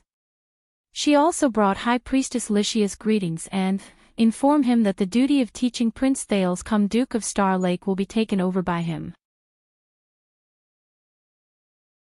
She still remembered the archdeacon's incredulous shock and well-suppressed anger. Indeed, as one of the 15 archbishops of Constellation, Stylianides was young, promising, and had a bright future ahead of him. He had preached to countless nobles and ministers and enlightened their children. He did not want to let go of the chance to read Sunset's holy teachings for the future king of Constellation, spread God's grace, and glorify his sacred achievements. Just like Archbishop London was to Tormund II, just like Archbishop Clement was to Mindy's 3. However, the lucky ones who were blessed by the setting sun and bathed in divine grace. They would always become accustomed to the light in front of them. It was to the extent that he had forgotten where the gift came from. He had also forgotten that for the believers of God, tests and obstacles were everywhere. The stars shone brightly. Only after the setting sun. This is the most common and dangerous misunderstanding in history. Melgen smiled faintly and nodded slightly at the prince. She was gentle and polite. This is especially true for those who have yet to have the chance to understand it. They are determined to hate faith because of hearsay. Thales furrowed his eyebrows. He put on a helpless expression and wanted to exchange a look with Gilbert that was of tacit understanding. But Count Casso fell silent. He only stared at Melgen quietly. Wizards don't believe in God. Not really. Melgen's expression turned cold. Her next sentence made Thales incredibly puzzled. Of course they believe in God. They believe in God and their faith. Melgen's tone was still calm, but her words were firm and forceful. Even if they deny it many times. What? Thales blinked. I don't, it's just that the God they believe in. Melgen did not let him ask. At that moment, the priestess' voice was dark and solemn. It is an existence without form, without name, without form, without substance, but in their eyes, its power and status is greater than everything else. She said softly, they call it magic. Thales' eyebrows twitched. Melgen clasped her hands together. Her posture was proper, but her aura was imposing. But they will occasionally use the excuse that they seek knowledge, call it rationality, pretend to believe in the truth, pretend to pursue progress, use sophistry to elevate themselves, and worship that they are supreme and unique. After she said a series of words that made Thales fall into deep thought, she remained expressionless. Does it sound familiar? Before Thales could think deeply about this sentence, Priestess Melgen's eyes lit up. But no matter how glib their tongues are, they cannot hide an indisputable fact. In the next second, her words were incredibly certain. Because magic itself is their God, their faith, their supreme principle, and it is also what their church teaches and their teachings. Thales could sense the power in her words. To a certain extent, its place in their hearts is no different from how our God is in our hearts. In fact, it might even surpass it. This unfamiliar God possesses a domineering, cruel, indifferent, and merciless power that far surpasses all the existences that have been worshipped and revered since ancient times. Melgen's tone gradually turned cold. The law is strict, and the hegemony is supreme. Those who doubt it will find it difficult to question it, and those who go against it will not be tolerated. Thales was puzzled. Are you saying that they worship the concept and principle of magic itself as a god? Melgen only snorted softly. She did not answer him directly. As for the millions of believers who were once infected and brainwashed by it, regardless of whether they are wizards or not, and whether they have the ability to control magic, they are even worse. They believe that they are the orthodox religion and denounce those who do not believe in it. They are even more fanatical than the believers of all gods and demons. They are many times more hypocritical, but they do not know it. Fanatical, hypocritical, but they do not know it. Thales was dumbfounded. But at that moment, he suddenly remembered a long, long time ago, when he was still on his way to Dragon Cloud City from Black Sand region. His future was uncertain, and he was anxious. At that time, the strange doctor, Ramon, who was very interested in magic, explained it to him like this. Magic is a meaning, an attitude, a belief, and a principle of life. Thales still remembered Ramon's expression at that moment and his tone that was close to madness. This is a wizard. This is a wizard. This is the most important, brilliant, and precious chapter in the history of mankind's rise to power that has been forgotten by everyone. The priestess' words gradually became filled with praise and criticism. They are clearly cultists, but they call themselves non-believers. They clearly have their own standpoint, but they pretend to be neutral. They clearly have countless biased opinions, but they pretend to be objective. They are clearly incompetent and powerless, but they insist on believing that they are fake gods in human form who are above the world. They play with the world and enjoy the admiration of the people. At the same time, they also say in a smug manner that this is the noble attitude of pursuing the truth and researching magic. Melgen's expression tensed up. It was obvious that she was uncomfortable, but she still insisted on finishing her words. So, wizards do not only believe in their own gods, but they are also the worst and most fanatical believers. They are the servants and slaves of God who do not need to pray and repent, receive baptism, listen to the voice, perform holy tasks, or perform holy rites. They can obtain motivation from their gods and are filled with energy to the point of self-orgasm. The old priestess coughed softly. Naya quickly handed her a teacup and massaged her back gently. Servants and slaves of God who are filled with energy to the point of self-orgasm. After listening to the long string of words, Thales took a deep breath and tried hard to chase away the aloof man in blue who automatically took his place in his mind. Wow. Wow. Asta. Looks like, while he was a little surprised, Thales could not help but think in a slightly gloating manner. You have met your match. So, you want to tell me that magic as a religion is wrong, and wizards as believers are bad, and that there are countless bad consequences? Once Melgen was done resting, Thales organized his thoughts and tried hard to direct the topic of conversation towards something he was curious about.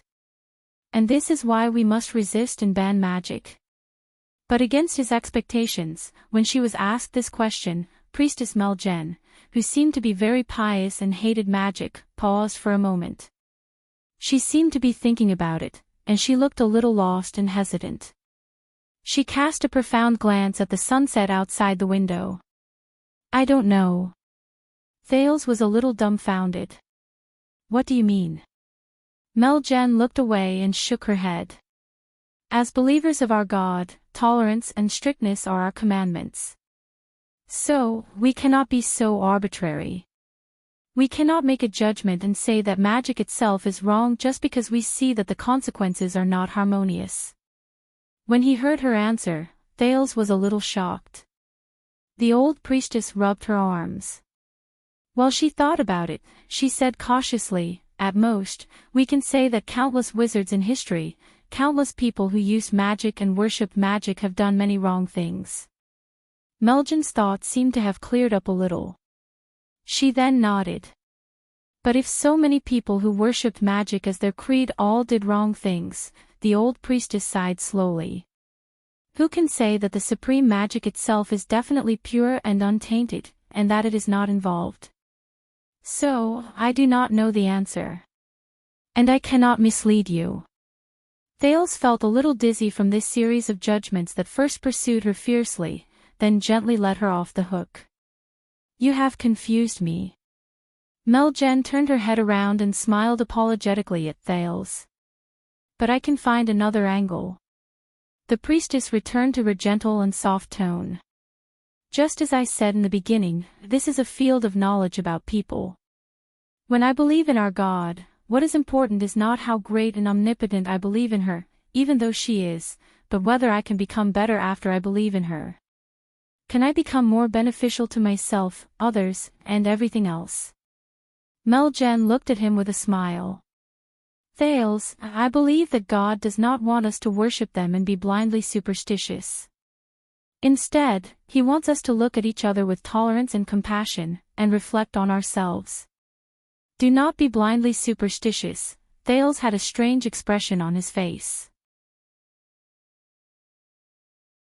These words actually came from a believer. Meljen thought about it for a while before she sighed with emotion. I believe that we believe in God so that we can become better. It is not to make God more superior. That is not our duty, and it should not be. As long as we do not misunderstand God, it will not mislead us. Meljen sucked in a deep breath. So, back to our question just now, is magic good or bad? The two sons of God, belief in magic, came from the same source, but there is a difference between the older and the younger. Meljen looked up, and there was a much firmer look in her eyes. As the eldest sons of God, when we believe in God, what we should believe in is the humility, self-reflection, sincerity, and kindness that we can obtain when we are in front of God. This is the key to belief. As for the youngest sons of God, in history, what they are most easily deceived by is the greed, desire, indignation, and arrogance born after they abandon God and become independent. This is the tragedy of magic. The humility and self-reflection when they are in front of God. The greed and desire to abandon God and become independent. Thales sat up straight without realizing it. Strange. These words sound very familiar.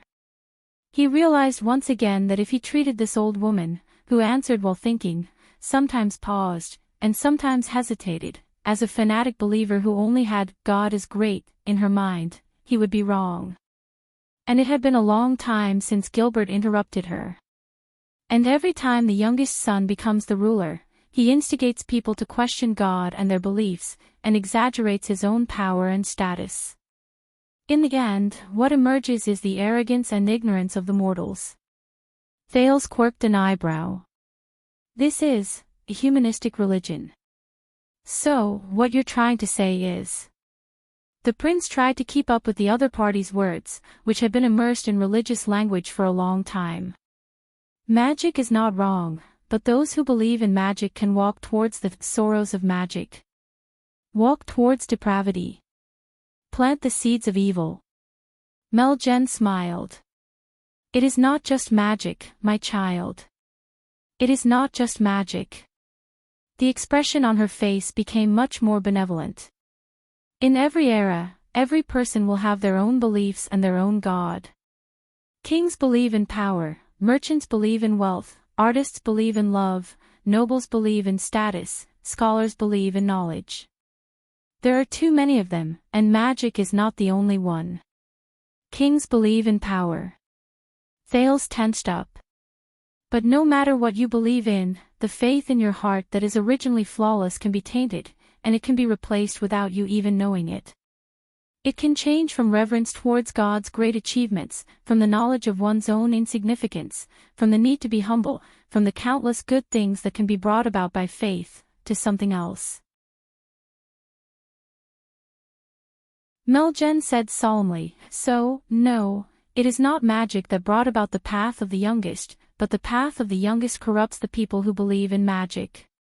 Thales pondered. Such as? Meljen was silent for a while before she began to think. Her expression changed gradually. Sometimes, it was sentimental, and sometimes, it was sad. For example, every time the greed in people's eyes to demand things from the outside world is boundless, and it far exceeds the share they deserve in this world, when this greed is enough to make them ignore pain, the price they have to pay, their lives and happiness, and when they raise their hands, they tear apart their own souls to chase after the ultimate and perfect self, Thales felt as if something had touched his nerves. In reality, Meljen continued speaking. Every time, the people in the world no longer revere them, no longer glorify their beliefs, no longer admit their limits, no longer believe that there are things that they cannot reach, things that they do not know, and laws that cannot be defied. Thales suddenly remembered the first time he met Asda in the chess room on the night his fate changed. Stand above the heavens, surpass the gods, and look down on all life. The priestess words began to mix with the voice in his head, but they were incredibly clear. Every time, the people in the world no longer humbly face their own weakness and ignorance. Instead, they use it as an excuse to justify their insatiable greed. The prison of bones and the entrance to black prison flashed before Thales' eyes. The strange emblem that looked like a deep eye flashed in front of his eyes, along with the row of words under it. Leads to omniscience. Meljen's sigh traveled into his ears slowly. Every time, the people in the world pursue power and omnipotence at all costs. They think that this is the only beautiful and correct choice. Thales lowered his head and frowned. The strange Dr. Ramon's passionate words appeared in his memories. Magic is the sum of all knowledge, discoveries, and truths. With the advancement of magic, humans can become more perfect, greater, more improved, and closer to the truth. Meljen's sigh brought Thales back to reality. Every time, the people in the world believe in something or someone, and they will do whatever it takes to reach the extreme, then, we know that the path of the youngest should be taken. The people are not far from falling and suffering the consequences of their own actions. Meljen was silent for a while. She picked up the teacup that Nia had refilled. Thales quietly rubbed the scar on his left hand. He did not say a word. After a while, Meljen, who had finished drinking, said slowly, 2,000 years ago, the unified belief in the supreme bright God created the endless glory of the ancient empire. 1,000 years ago, the belief in the Holy Sun rose to power, and it witnessed the revival of the final empire. When she said this, yearning and respect could not help but flash in the priestess' eyes. But then, her expression became gloomy. However, when the utilitarian creed of magic overshadowed the noble persistence of belief, bright God Church collapsed on its own, and it foretold the decline and division of the ancient empire. And the wizard's insane and bottomless pursuit of power brought about the greatest crisis since ancient times. It lasted until the Battle of Eradication, when they suffered the consequences of their own actions and brought about their own destruction, marking the end of the final empire. When she said this, Meljen raised her head and looked straight at Thales. Her gaze was stern. And you, child, you have long since seen the power, terror, cruelty, and madness of those monsters. In the distance, Gilbert wanted to say something, but did not. Thales sucked in a deep breath. He felt that his thoughts were in a mess. Calamities. Meljen observed him and nodded slowly. Calamities. And that is just one of the consequences of their actions, even though it is the worst. Even though he had obtained the answer countless times from the hints given by Ramon, Asda, and the ancient books, when the authoritative church in this world told him so openly, Thales realized that he still could not get used to it. The young duke remembered the night of dragon's blood, and the scent of blood that had once faded seemed to return to his nose again. It made him feel nauseous. Remember, this is the path of the youngest. It is born of arrogance, and after experiencing countless things, it will finally lead to regret. It is the favorite of demons, the darling of evil, the cradle of calamities, and the starting point of misfortune. Meljen's tone suddenly became tense. And Thales, you have to be even more vigilant. The prince was slightly shocked. Me? Meljen said sternly, because the path of the youngest has countless forms of harm. It will take on many forms, change names, and change forms. It will appear in various eras, and it will linger on like a shadow. Those who seize power will talk about survival, those who pursue benefits will talk about prosperity, those who indulge in lust will sing about freedom, those who seek status will use dignity as an excuse, and those who seek knowledge will use curiosity. Those who are blinded by a single leaf will bring about their own destruction. This is definitely not just an example of magic. Meljen paused for a moment. Thales sucked in a deep breath and tried hard to clear his chaotic feelings. He seized logic. But, based on what you said, Madam Priestess, could it be that your belief in your god will not become a victim of the path of the youngest? Meljen's expression changed slightly. Thales observed the man's reaction. For example, the people of the current era believe in the sunset goddess, so much so that they blindly believe in her and are fanatical about her. They will suppress those who oppose them at all costs, and they will go to extremes. Furthermore, your statement right now and your resolute answer have fallen into the trap of the path of the youngest, haven't they? The old priestess was silent. But against his expectations, Thales saw Meljen's expression turn a little gloomy, even though he thought that she was going to avoid the main point and use clever words to defend herself. Of course. Beside the priestess, Nia listened very seriously. Thales did not doubt that if she was given a pen, she would immediately start taking notes. It would be detailed and comprehensive, and she might even have her thoughts on the important points. Meljen sighed softly. Even though I do not want to mention it, yes, you are right. Thales frowned. During the years when our ancestors fought against magic, wizards, and the path of the youngest, Bright God Church, which spread far and wide, once recruited the temple guards to punish heretics. The generous and selfless Church of the Holy Sun also set up a court to correct bad habits and correct beliefs. Meljen's expression was solemn, and her gaze was wary. Fanatical believers do not care about bottom lines. They only care about their stance when they reject others. They suppress the remaining voices and believe that they are the only one in the world. The methods they use are also incredibly sinister, and they do everything they can. They are useless when spreading their religion, and their efforts are futile. They also make countless enemies, and their infamy spreads far and wide. In the end, they lose themselves, and their sins are grave. Meljen raised her head solemnly, as if the thing that pressed down on her shoulders was not the priestess robe, but a heavy history. That is the ugliest and most unbearable page in the history of belief and the Church. Thales frowned and looked at her. To revere certain things and certain paths excessively, to infinitely elevate their high statuses, to cast aside respect and bottom lines, to look down on other paths and choices, and to ignore the will and meaning of others is precisely the disaster of the path of the youngest. In history, many of my brothers and sisters, who were supposed to be the eldest son of God's believers, gradually lost their original hearts and forgot their duty. In the end, they sadly walked down the same path. They were conceited, arrogant, ignorant, and unaware of their own selves. Meljen sighed softly, and it was clear that she felt pity and sorrowful. They did not pass the test, and they walked down the path that they should have tried their best to reject. When she said this, Meljen began to pray again, and it shocked Nia, who was listening attentively by the side. She also prayed in a flurry. Gods are perfect by nature, so perfect that they can even tolerate imperfections, such as their believers. Gods have limitless power, the priestess continued. But it does not mean that those who believe in them also have limitless power and supreme authority. They act on behalf of the heavens and speak for God.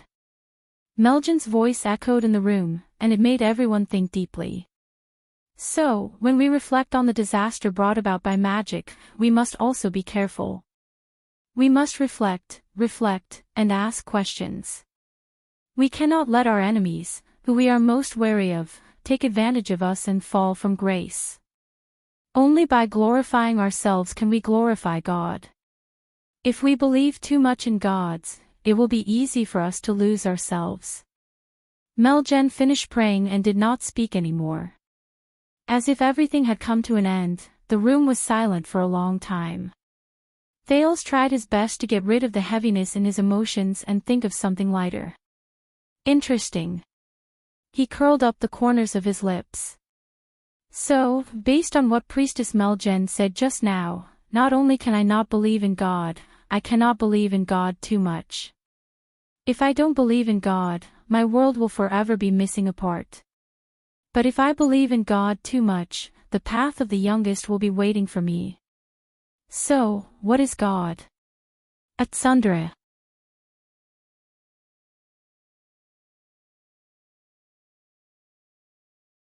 Chapter 534. Believing too much in the gods is also a sin. This saying, Thales sucked in a deep breath and asked this teasing and irreverent joke in an appropriate manner.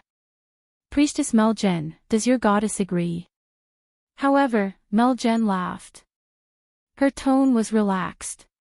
An excellent teacher will not like a student who respects him above all, thinks his life is his, borrows his power, and hopes that he will save them without realizing it or improving it all. Meljen cast a glance at Gilbert in a manner that was neither light nor heavy. Gilbert, who was already numb, could not even be bothered to change his expression anymore. Meljen spoke earnestly. Those who believe in the gods should be humble. This humility also includes how you should view the gods and beliefs. A thought appeared in Thales' mind. How strange. That familiar feeling from before is here again. Then, magic and wizards. Thales tried hard to recall his original intentions. He also tried hard to steer the topic back to what he was interested in. What is the status of these things that have disappeared from history for a long time in your eyes? Victims. The culprit. The puppets of the path of the youngest, or the soil and cradle? What is it that leads to the prohibition and taboo against magic? Meljen thought about it for a moment. In history, in the eyes of some of our traditional and conservative brothers, magic is the culprit. It deserves to be condemned by the people, and it deserves to die. Thales nodded as if he had expected it. But Meljen turned her head and smiled. But in my opinion, perhaps that is not the case. Thales was curious again. Even though they are rebellious and disrespectful to our gods, and even though their arrogance brings about evil consequences, many wizards, even if they are unfortunate practitioners of the path of the youngest, are still respectable warriors and pioneers. Their existence is also of great significance. Meljen nodded slowly and smiled. Their confidence, arrogance, and reluctance to investigate did not just affect themselves. I believe that the appearance of magic is the intention and gift of the gods. Thales was stunned for a moment. He glared at her and blew at the hair on his forehead. Beside him, Nia almost laughed, but the clever little nun managed to turn it into a cough in time. More importantly, they also affected us, the firstborn of God. Meljen did not care about the prince's expression. She looked around the main study room in Mindy's hall and sighed. Look at the name of our class, theology. But you know what? A long time ago, any church had no theology. In the eyes of many brothers and sisters at that time, God was omnipotent, and all they had to do was carry it out. What was the point of studying theology? Thales suddenly realized something. It was only when the mages gained power and magic ruled the world that countless problems from the Three Towers, which could be considered a few organizations among the mages, began to threaten our existence. How did the gods receive faith? What is God? Why does God exist? Megan's words were very calm. But Thales took a deep breath. 3 pagodas. True enough. Meljen spoke with great interest. Their suspicions and refutations force us to not only focus on practice and action, but also to focus on belief and spirit. We have to delve deeper into the range of theories and exploration to improve ourselves. Thales smiled and nodded at Meljen. He understood. That familiar feeling just now was not a coincidence. Humility, reflection, vigilance, that was the familiarity that Asda felt when he was lecturing. At the same time, Meljen's words today showed Sunset Temple's ideology and views. That was definitely not the result of a religion, a church, or some believers shutting themselves off and working hard for thousands of years. Instead, it was the result and product of countless capable people who were motivated and worked hard for thousands of years while facing the challenges from the mages. Thales bit his lower lip gently. It was just as the old crow said, just like how Extet and Constellation influenced each other and shaped each other during their long confrontations. Magic. Over thousands of years, they were also one of the heroes who shaped faith, the church, and the temple into their current state while they fought and stood against each other. But that was not all. Meljen continued to speak. This is just an example. It is precisely because the path of the youngest is not only born from magic, but also from the church. Hence, every time magic and mages flourish, and every time faith and the temple decline, it will prompt the knowledgeable people in the church to start reflecting. It will prompt them to let go of their prejudices and stubbornness, cast aside their conservative ways and form, and truly listen to the oracle with devotion. Priestess Meljen looked straight at Thales. Reflect on yourself. Reform the church. Seize opportunities. Meljen spoke in a profound manner. Just like the sacred priestess Jade from 1,000 years ago. After she was ravaged and raped by the army, she hung herself in the dilapidated church. She saw Holy Son Errol's mysterious message and asked her to stop the steed of Kessel VI, who was later known as the Emperor of Poison, at the risk of being beheaded.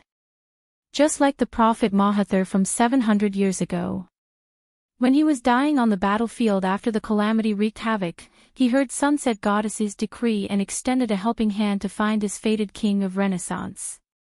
When he heard this, Thales noticed that Gilbert's expression had turned sour again while he was listening by the side.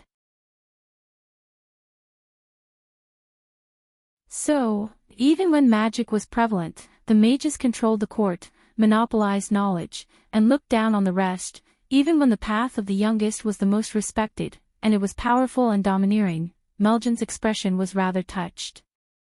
The believers of God still held fast to their faith. They cleaned up the dilapidated churches and temples, all so that the humans, who were so confident and arrogant that they became blind and impulsive, had one more choice. Hence, after Bright God Church came the Church of Holy Sun, and after the Battle of Eradication came Sunset Temple. Thales did not pay attention to the old priestess expression. Instead, he shifted his gaze to Nun Nia. The prince curled his lips and flashed her a bright smile. The young nun noticed the prince's smile. She shuddered slightly and instinctively turned around to avoid it, revealing her red ears. But that was enough. Thale's gaze moved past Nia and landed on the luggage on the ground, which was revealed after she turned around. It was an ancient metal nameplate that belonged to King Anzac's tomb. Thales curled up the corners of his lips. He did not care about the fact that it made Nia even more flustered. Over the past thousands of years, the kingdom's secret intelligence department was not the only one who kept traces of magic and wizards after the world cleansing project. It also included their greatest enemy. So, Thales, what is magic? Thales was momentarily lost in his thoughts and did not pay attention to it. But fortunately, the kind Meljen did not ask him to answer. Magic is a mirror. It brings disaster through the path of the youngest. It makes us realize its absurdity and the wrong path we might take. It forces us to face our own weaknesses, discover our better selves, and return to the path of the eldest. As I said, the path of the eldest and the youngest depend on each other and prove their importance to each other. Yes. Just like what Meljen said. Magic is like a mirror. Similarly, faith and churches are also the mirror of magic. They reflect, display, and retain the marks of their old enemy of 1,000 years. Isn't that so? When he thought of this, Thales looked at the luggage behind Nia and the outline of the ancient nameplate. His smile became even more sincere. Nia avoided the prince's unscrupulous gaze. She bent down stiffly and picked up the teapot with trembling hands to refill Meljen's cup of tea, which was already very full. Meljen's voice rose again. In fact, the sorrow of magic is a trial that we must go through. It is the bitter fruit that is naturally born when we are immersed in our own sins for a long time without realizing it. It is the wrath and punishment of the gods when we betray the true meaning of our faith, misinterpret the gods' will, ignore our own glory, and fall into the trap of the path of the youngest. This is what it means to us, and perhaps to the world. When she said this, Meljen could not help but sigh. The path of faith is not always smooth. Everyone will encounter setbacks, and every era will sink into darkness. But we believe that every setback is just a test from the gods to strengthen our faith and loyalty.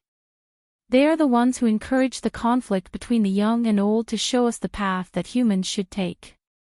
To the believers of the gods, faith is always in danger, doubts are always present, and conflicts between the young and the old are always present. She looked at the setting sun outside the window and said gratefully, but as long as the flame of the eldest is not extinguished, the disaster of the youngest will eventually come to an end. The room returned to silence. The sky outside the window gradually darkened. Dusk was approaching. Priestess Meljen, I have to say this. Thales suddenly spoke with half sincerity, and the other half was deliberate. What you said today is indeed thought-provoking, and it will leave a lasting impression on me. Meljen smiled and bowed politely to Thales. If I can inspire you even a little, it will be my fortune, and it will also be a gift from the goddess. Thales nodded gratefully. So, if I have any doubts in the future, I can go to Sunset Temple and ask for your guidance in person. Crack. Everyone in the room was startled. It was Nia. She had broken a teacup at some point in time, and she was picking it up from the ground in a flurry. Her ears behind the veil were extremely red. The people in the room had extraordinary self-restraint. The three of them only glanced at her before they looked away, as if they did not see her. It is my honor, Your Highness. Sunset Goddess accepts every believer who wants to get close to her. Meljen seemed to be in a good mood. You are welcome to visit me at any time. You don't even need to invite me in advance. I will have Nia receive you. Ah! The three of them looked away again. Nia had pricked her finger when she was picking up the shards on the carpet. She covered her wound and looked up at Meljen with tears in her eyes, as if she had been wronged. Meljen glared at the young nun in displeasure, and the latter quickly stood up nervously. Then, the old priestess coughed and stood up. She returned to her amiable state. Let's call it a day. Thales stood up as well, and his smile remained the same. So soon. That's great. Meljen smiled and pointed at the sky.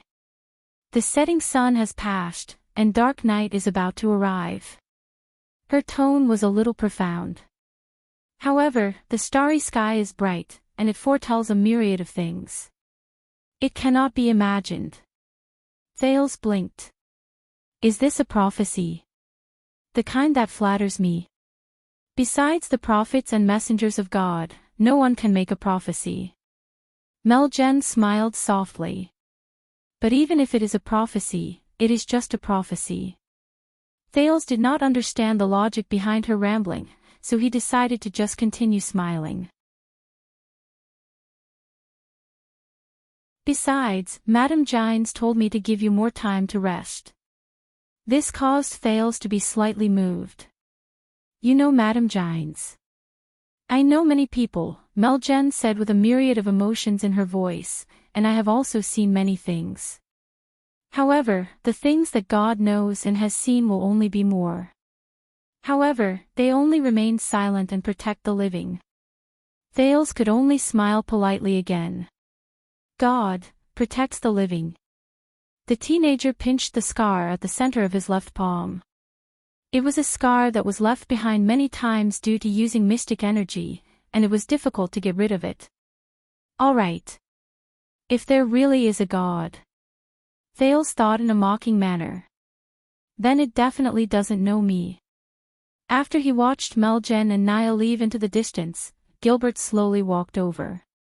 He stared at the shattered teacup on the ground and sighed slowly. It seems like the Honorable Priestess Meljen had a great harvest today. Gilbert's choice of words was polite, and his tone was appropriate. But it sounds a little sour. Thales smiled faintly. Take a guess. If I had said earlier that I wanted to visit them frequently in the temple, would she have ended her lessons earlier? Thales quirked an eyebrow. If that is the case, Gilbert looked at Thales with a thought-provoking gaze. Did you understand her lessons? Thales shrugged, raised his right hand, and rubbed the gap between his thumb and index finger. A little. Gilbert's eyes lit up. That's good. Gilbert nodded in understanding, and the sour tone in his voice finally lessened a little. The Foreign Affairs Minister cast a sideways glance at the door. Forgive me for taking my leave, Your Highness. He glared at the door and did not even look at Thales. I still have to catch up and have a not-so-pleasant conversation with Priestess Meljen. Gilbert chased after his guest with a hostile expression. But Thales smiled. He sat down again and thought about what he learned from today's lesson. Your Highness. Did you do anything to that young nun? Thales looked up and noticed that it was Doyle and not the usual servants who came in to help him light up the everlasting lamp at night. Mallows, the watchman, narrowed his eyes and crossed his arms, lectured him afterward. So you said that because the servants did not come, you were forced to help His Highness light up the lamp, and the servants did not come because you sent them to light up the lamp.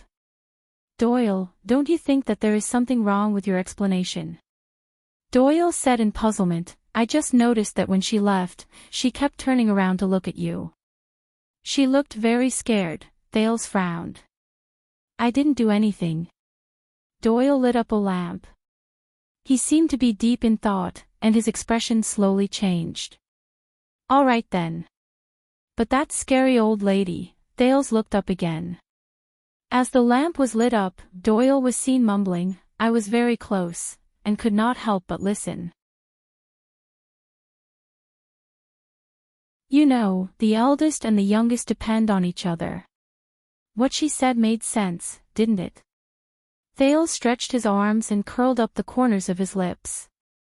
Made sense. When he saw that the Duke's interest had been piqued, Doyle quickly turned around to talk to him. Yes. She was quite tolerant towards that nuisance of magic. She was neither hostile nor discriminating against it. She was very gentle, and she spoke much better than the old monk my family hired. He only knew how to nag about things like ancient wizards are all believers of the devil, and they summon calamities to destroy the world. Thales thought for a while before he snorted softly. Aside from her tone, I can't see any gentleness in her stance. Doyle was stunned. Ha!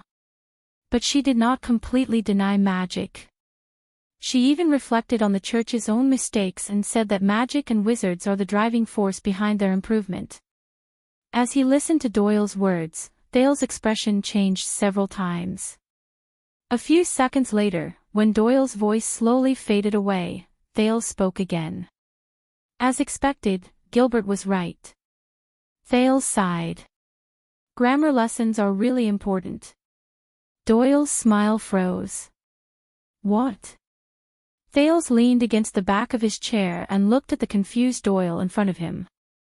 He flashed a smile and said, according to Priestess Meljen, this is no longer a matter of whether magic is good or bad. As Thales spoke, he put on a contemplative expression. If the church and their beliefs are corrupted, it must be because they walked down the wrong path and fell into the path of the youngest. He thought about it. Similarly, if magic is beneficial, it must be because the person who uses magic has found the right path and followed the path of the eldest. Doyle rolled his eyes. Gentle. Thales repeated and snorted softly in a thought-provoking manner. Truth be told, I cannot find a more unyielding attitude than this. Doyle first tried his best to understand what Thales meant. Then, he put on an enlightened expression that said, oh, I see. That's right. Priestess Meljen is neither hostile nor discriminating against magic. Thales did not notice Doyle's expression.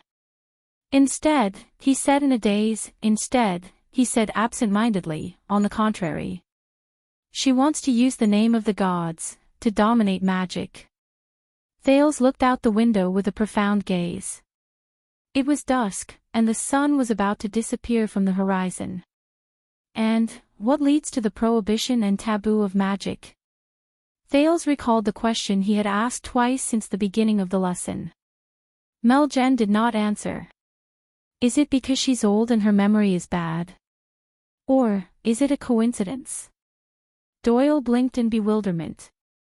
He did not know how to flatter Thales next. But Thales ignored him. He only snorted softly and packed up the Sunset Goddess Apostle's axe that he had found for the lesson but never used. It seems like the self-cultivation of the church believers is not that simple. And I have reason to believe that if some people listen to these words, they will definitely not be happy. What the F***ck? What the F***ck?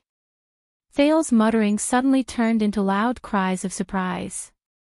This made the people around him wary. Doyle was also shocked. Your Highness. Glover and Jonvald rushed into the study room with wary expressions. Are you all right? Doyle even ran to the prince in a few steps.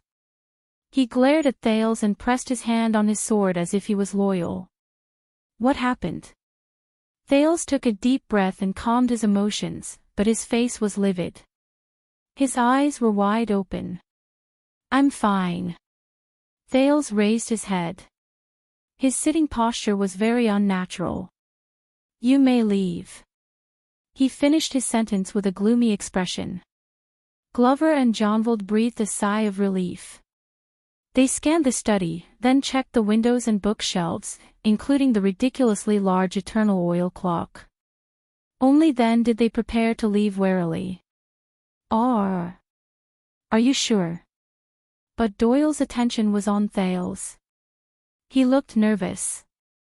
Your Highness, you don't look too good. Is there anything I can do for you? Thales sucked in another breath. Yes, Thales said through gritted teeth, his face full of pain. He gritted his teeth and said, a strand of hair in my pants is tied up by an important organ. It hurts. Thales glared at him and hissed in a suppressed voice, you're right. Can you help me? The room was quiet for a second. Of course, no problem. Doyle, who was in a hurry to claim credit, did not pay attention to what the prince said. He also did not notice the gloomy atmosphere around the prince. He walked forward with a proud expression, but he was suddenly dragged back by Glover. Glover stuttered for a few seconds before he said hesitantly, "Then, we will not disturb you." Even Zombie's unchanging expression was a little awkward at that moment. "We will leave. Give His Highness some personal space." Thales smiled stiffly and waved his hand stiffly. Doyle only reacted then. He smiled embarrassedly while equally awkward. He could not help but glance at Thales' body under the study table. "Oh, okay. Then, be careful when you deal with it yourself. If there is a need, we can." Before the reluctant Doyle could finish speaking, Glover and Jonvald each grabbed him by the arms, lifted his feet off the ground, and carried him out of the study while facing Thales. A few seconds later, Thales watched as the door was closed. He heard Doyle's struggling voice gradually weaken. He was certain that there was no one in the study. Then, he relaxed his tense shoulders.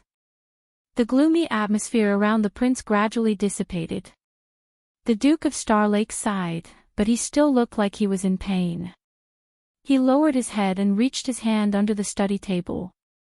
He reached between his legs, which were tightly clamped together. But he did not want to caress a certain part. Instead, he pulled out a book. Thales looked displeased. He stared at the Sunset Goddess Apostle's Acts in a daze and snorted softly from time to time. A few seconds later, the teenage prince flipped it open with a gloomy expression. Then, he took out a damned, luxurious, brand new, sky blue, and made of Rylan hard paper from one of the pages, an invitation.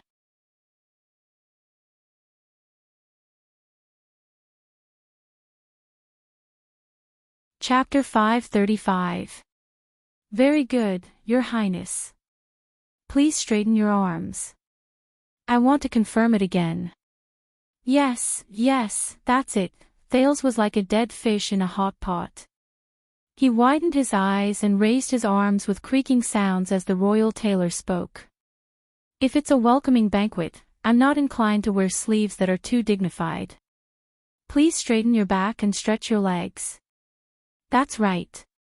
But Count Casso's request is very clear. You must have the composure of a royal family, and the new style of a prince.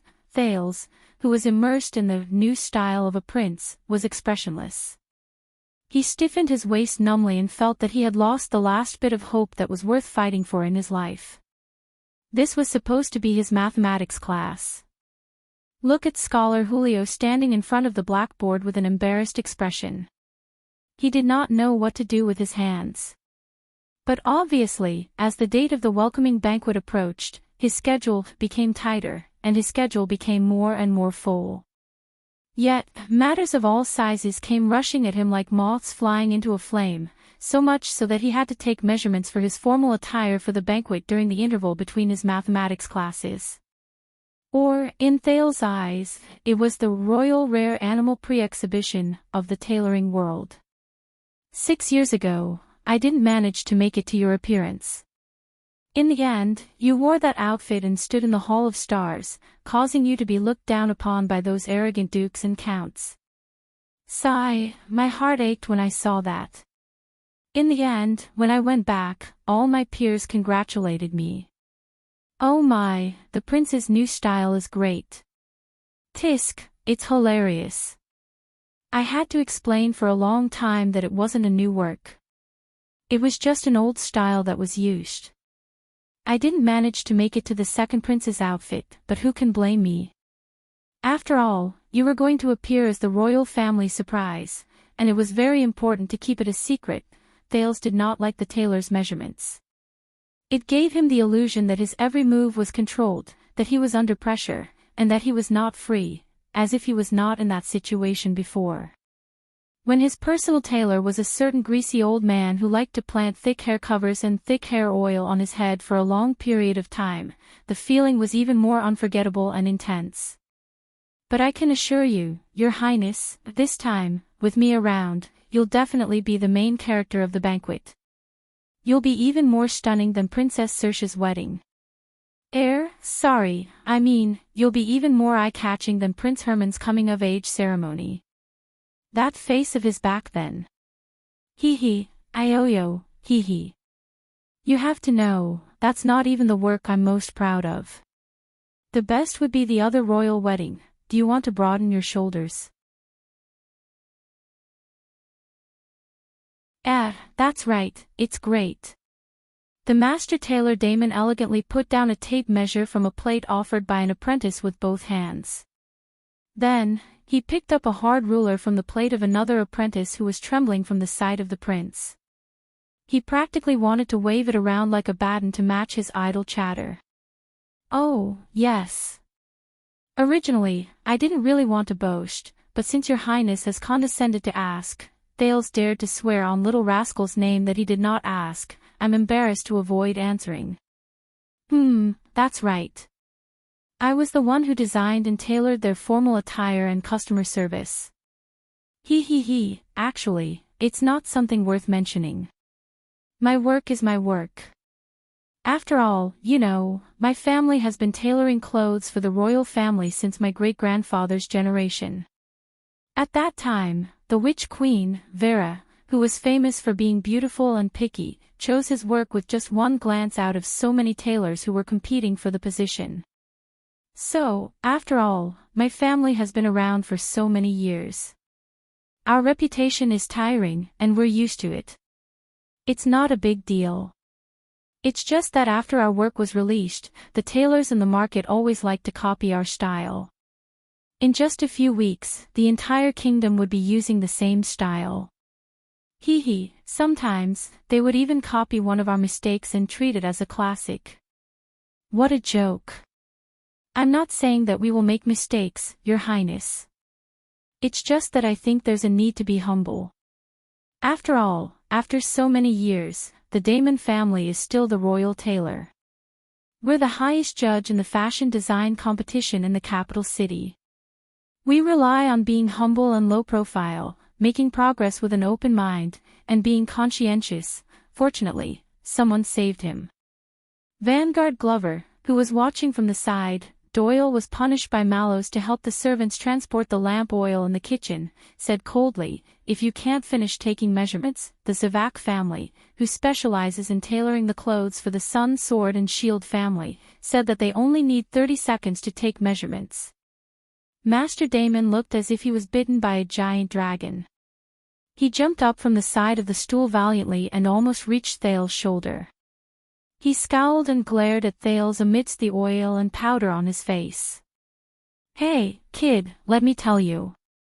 If you don't believe me, you can take a piece of the Zavak family's clothes.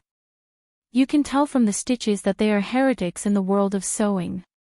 They only have what they have today because of the dirty relationship between their ancestors and the Cotton Association. Zombie Glover obviously did not fall for this. He turned around and instructed another young guard. Ness, go and make an appointment with the Zavak family immediately. All right. Master Damon waved his hands fiercely and wrapped up his tools at lightning speed. He kicked the two apprentices up and turned his head around gracefully. He flashed Thales a greasy smile and gently clapped his palms in the air. Hey, Your Highness, don't worry. With your decent looks, when you wear my... He did not manage to finish his words, because Glover had already led the royal guards in the area and unceremoniously dragged Damon and the two apprentices, who were trembling with anxiety, out of the room. Thales then got down from the stool and exhaled dizzily at the ceiling. He felt that the hope in life that had left him far away had crawled back shakily. Scholar Julio coughed softly and drew Thales' attention back to him. But of course, he would not be able to get back the half of the lesson that he had lost. You should be more polite. Thales' mathematics teacher stuck his head out in awe and sized up the gorgeous sample that Master Damon had deliberately forgotten about. I heard that Master Damon's commission for one time is equivalent to 8 months of my salary. Of course, I have no intention of asking for a raise. Temporarily, Thales felt a little helpless.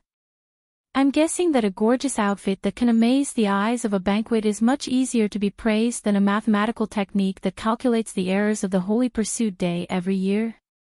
The young and promising Julio looked away from his envious, jealous, and hateful gaze. He said pitifully, I can only agree with that, unfortunately and regretfully.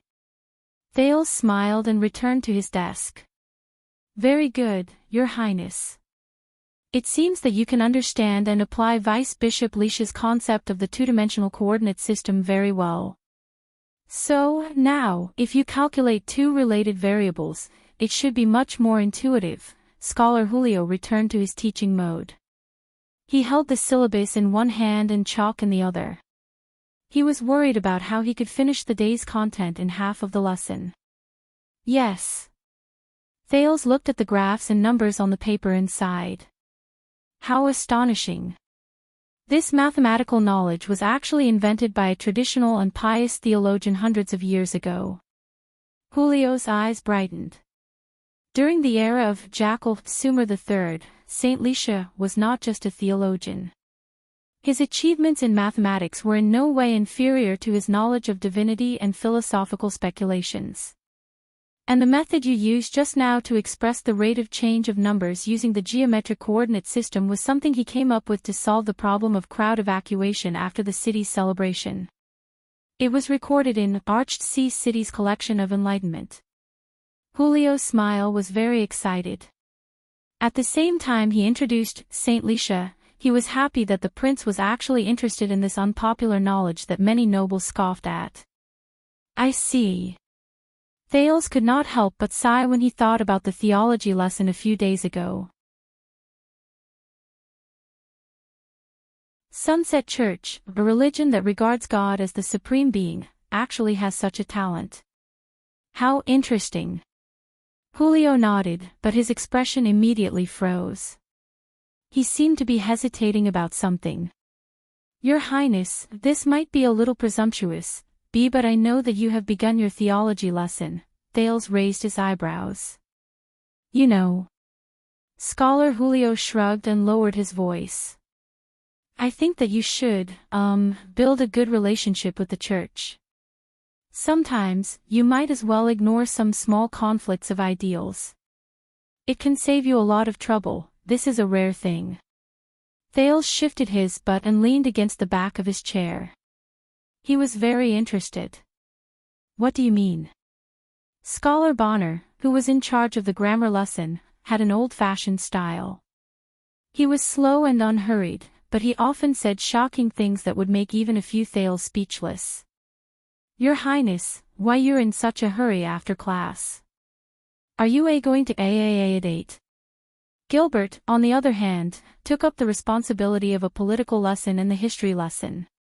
It was supposed to be a cramming lesson on royal pretentiousness, but he was always unable to compete with the foreign affairs minister's personal thoughts on key historical events. The lesson would be long gone, causing the progress of the lesson to be seriously delayed. Your Highness, wonderful times always pass too quickly. Why don't you add another lesson today? Lord Monton, on the other hand, was synonymous with sweating profusely and smiling awkwardly during nature class. The goal of the lesson had long since changed from the grand and majestic, help the king open the eyes of the world and advise the king to see the world, to, why don't you guess this question, Your Highness? As for Master Urin's art lesson, Thales always fell into a deep, blurry, sweet, and satisfied sleep under his melodious music and brushes. Hence, he could be considered the kingdom's hero who saved the Duke of Star Lake from dying young due to lack of sleep.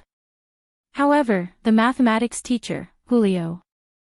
Although he was a legitimate scholar, his clumsy speech was a stark contrast to his ingenious calculations. He was straightforward and simple, and his lack of worldly wisdom complemented each other.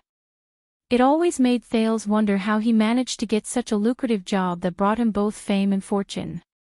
Of course, Thales later learned that Julio's father-in-law was once an important figure in the Department of Finance. It was not difficult to explain why the latter could always produce clear financial statements. But if you were to say something like, I suggest that you build a good relationship with someone, during class. Thales would rather believe that the tailor's measurements just now had not ended. Scholar Julio cast a few glances at the Duke's desk. He looked a little unnatural. You know, there was a period of time when some knowledge and research were deemed illegal by the church, and mathematics was unfortunately one of them. Thales' interest grew stronger. Why? Julio sucked in a deep breath. Because there are some things that, if we delve deeper into them, we will touch upon ancient taboos, and we will attract the displeasure of God. Ancient taboos. Thales thought for a while. And you believe in it? Julio shrugged innocently with a resigned expression. Of course not. But there must be a reason for everything that happened. For example, the knowledge of calculating the volume of liquid was once viewed as evil, and the owners of pharmacies were once forbidden from using measuring tools. As his speech became more fluent, Julio realized something, and his expression changed. I'm sorry, I'm not here to teach you history. No, I'm very interested. Thales raised his palm politely. Please do not hesitate to answer my doubts. Julio forced a smile, a little at a loss for what to do. Once he was certain that the prince was in a good mood, he spoke carefully. In short, a few hundred years ago, in the infamous Mbola tragedy, the main cultist priest was a pharmacist. His exquisite knowledge in pharmaceutics was the key knowledge they needed when they performed the living sacrifice. There was also the geometry of carving runes, cultist priest. Living sacrifice. Carving runes.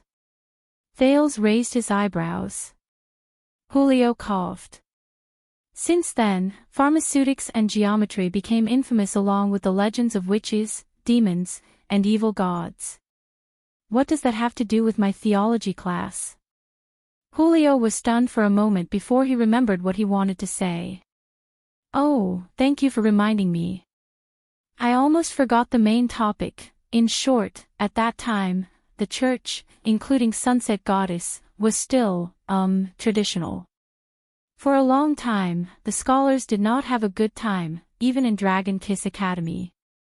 If there was a competition of speaking long sentences in a halting manner, Thales felt that his father's masked protector should be able to come out on top.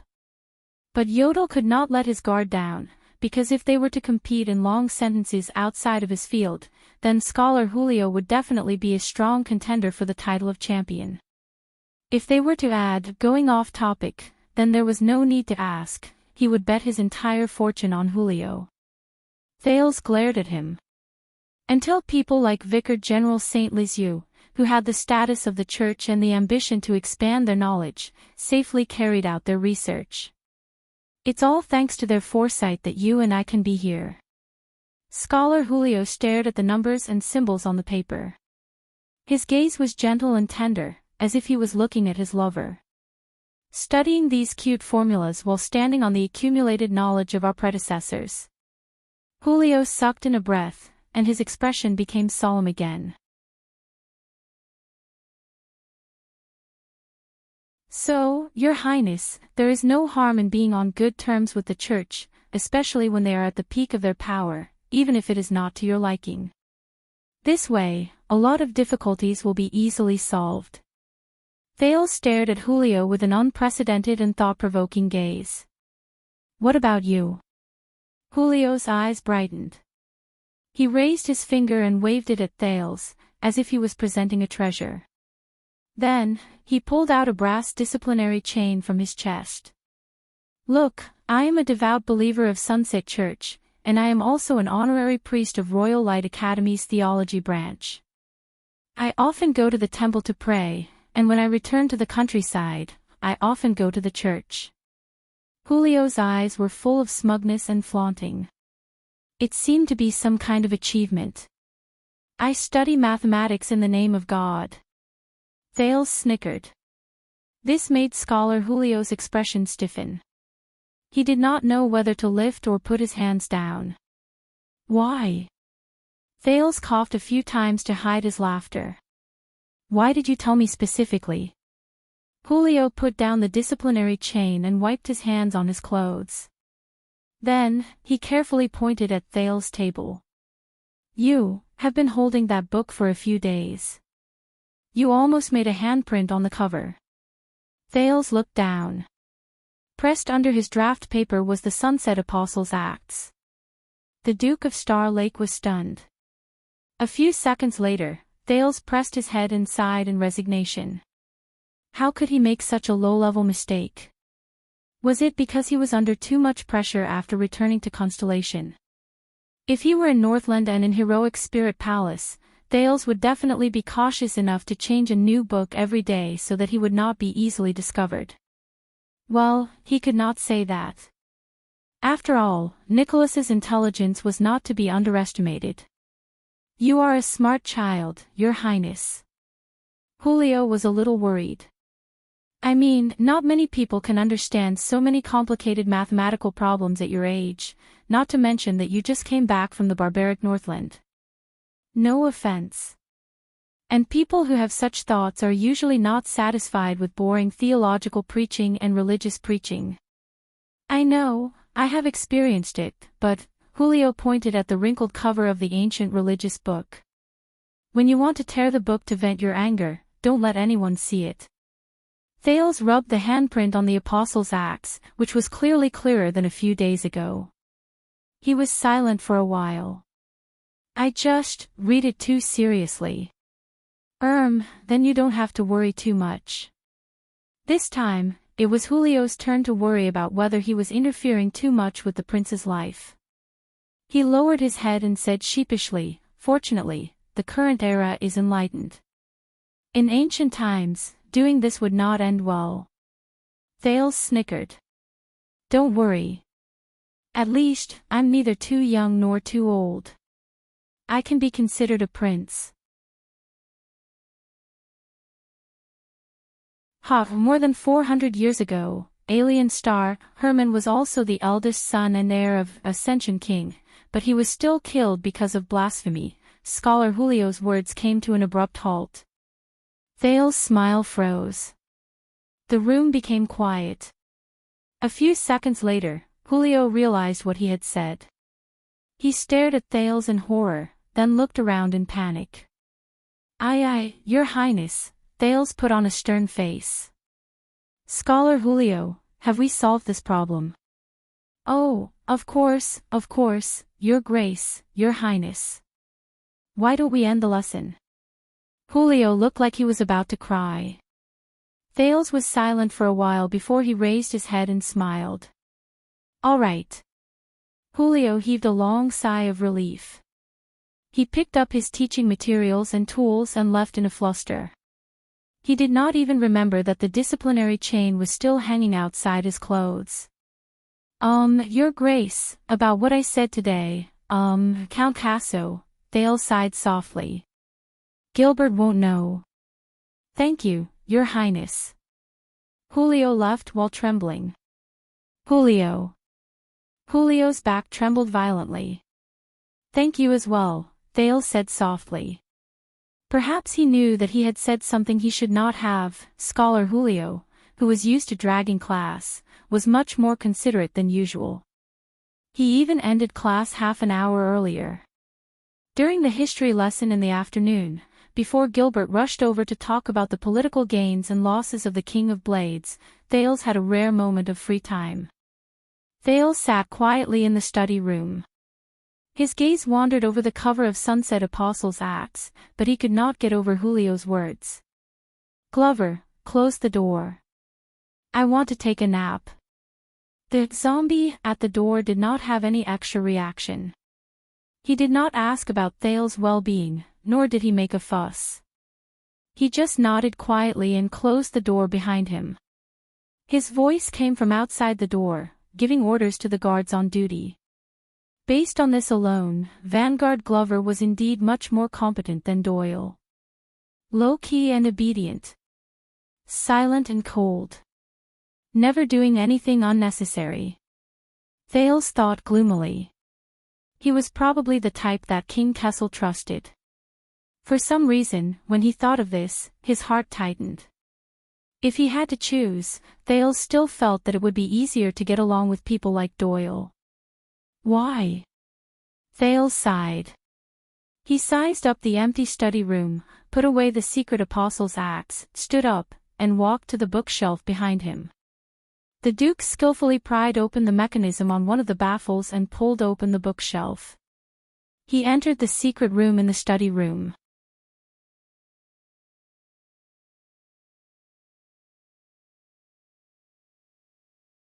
Chapter 536. 6 years ago, Gilbert had brought Thales here when he had just returned to the kingdom to avoid a wave of enemies' probing attacks.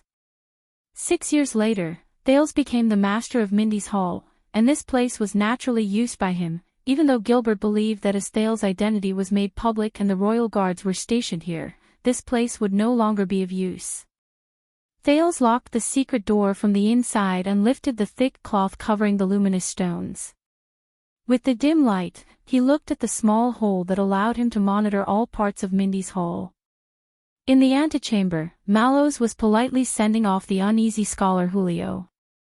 Perhaps he would suspect that the restless prince had done something to tease his teacher again. In the corridor, Glover and his companions stood at their posts dutifully. Their expressions were as if they were asking for a favor. In the garden, Commodore and Proca, who had fought against Thales before, patrolled the area while they chatted. Thales lazily named this gathering as the Prince's Personal Punching Bag Exchange. In the scullery, Doyle crouched in a corner, bored and dejected.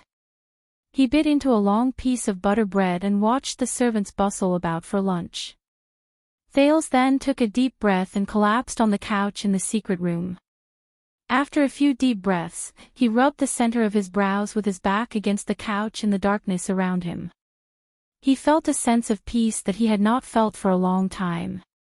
It was just like the broken cave in the abandoned houses where the child beggars lived. Even though there were air leaks in all directions, it was sturdy and reliable. It protected all the weaknesses that he could not take into account. Thales rested for a while before he sat up again.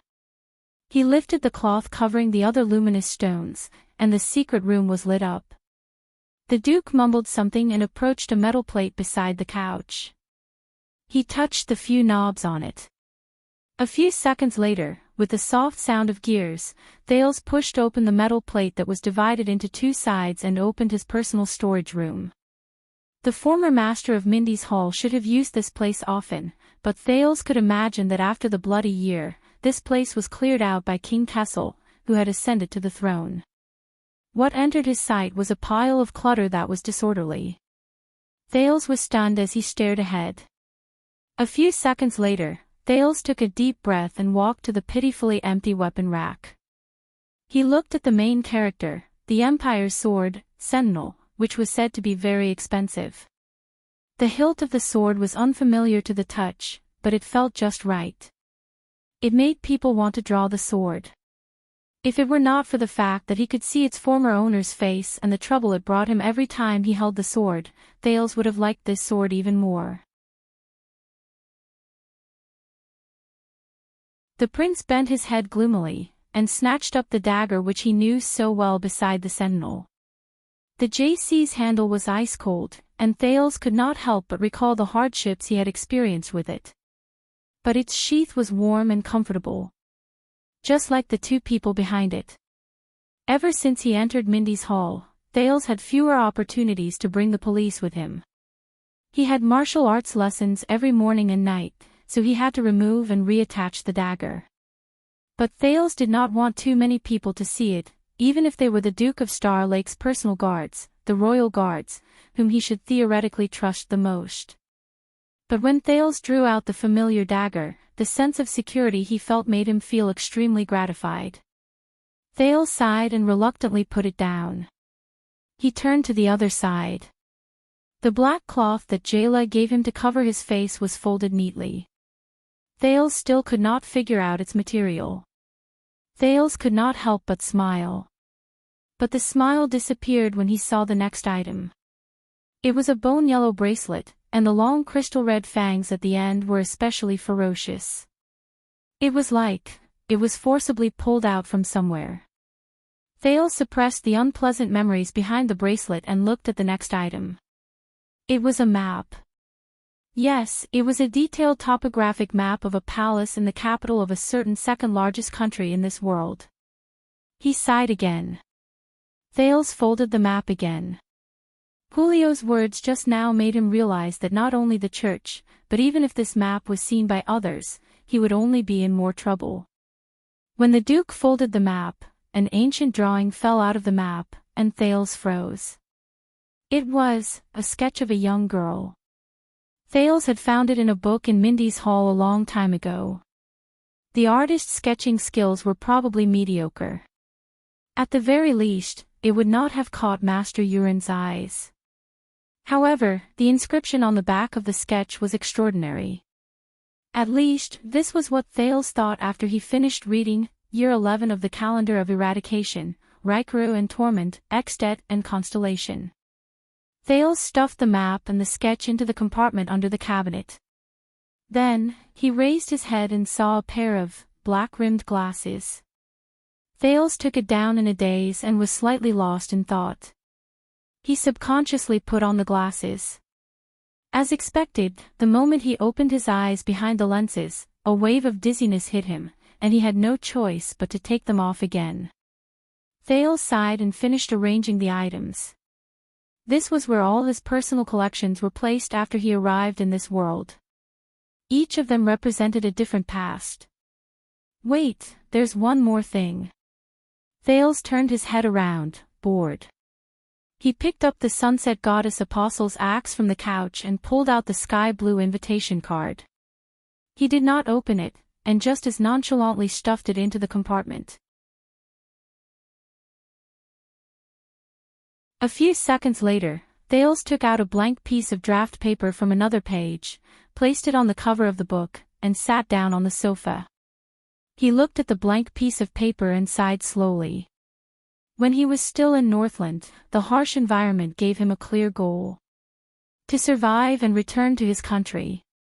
However, ever since he returned to Constellation, he met the king, met his old friends, prepared for the banquet, crammed lessons, received visitors from the temple, and received the invitation a few days ago. When all the unfamiliar and familiar things came rushing at him like a tidal wave, Thales, who had been beaten up for a long time and had gained experience, could not take it anymore. And today, Julio's inadvertent words gave him a wake-up call. This was no longer Northland. He was no longer the same as before. Even Thales could not help but admit dejectedly that to him, everything at this moment was a new beginning. Everything was extremely unfamiliar. He needed to adapt again. Just like how he adapted to Dragon Cloud City and the Great Desert. Now, he needed to adapt to Eternal Star City again. Thales exhaled, took out a pen, and touched the paper with the tip of the pen. Wait.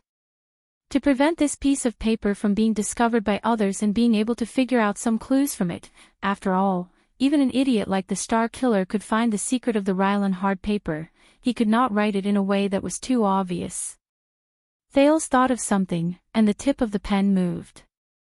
250 gold coins, Thales wrote down the first item.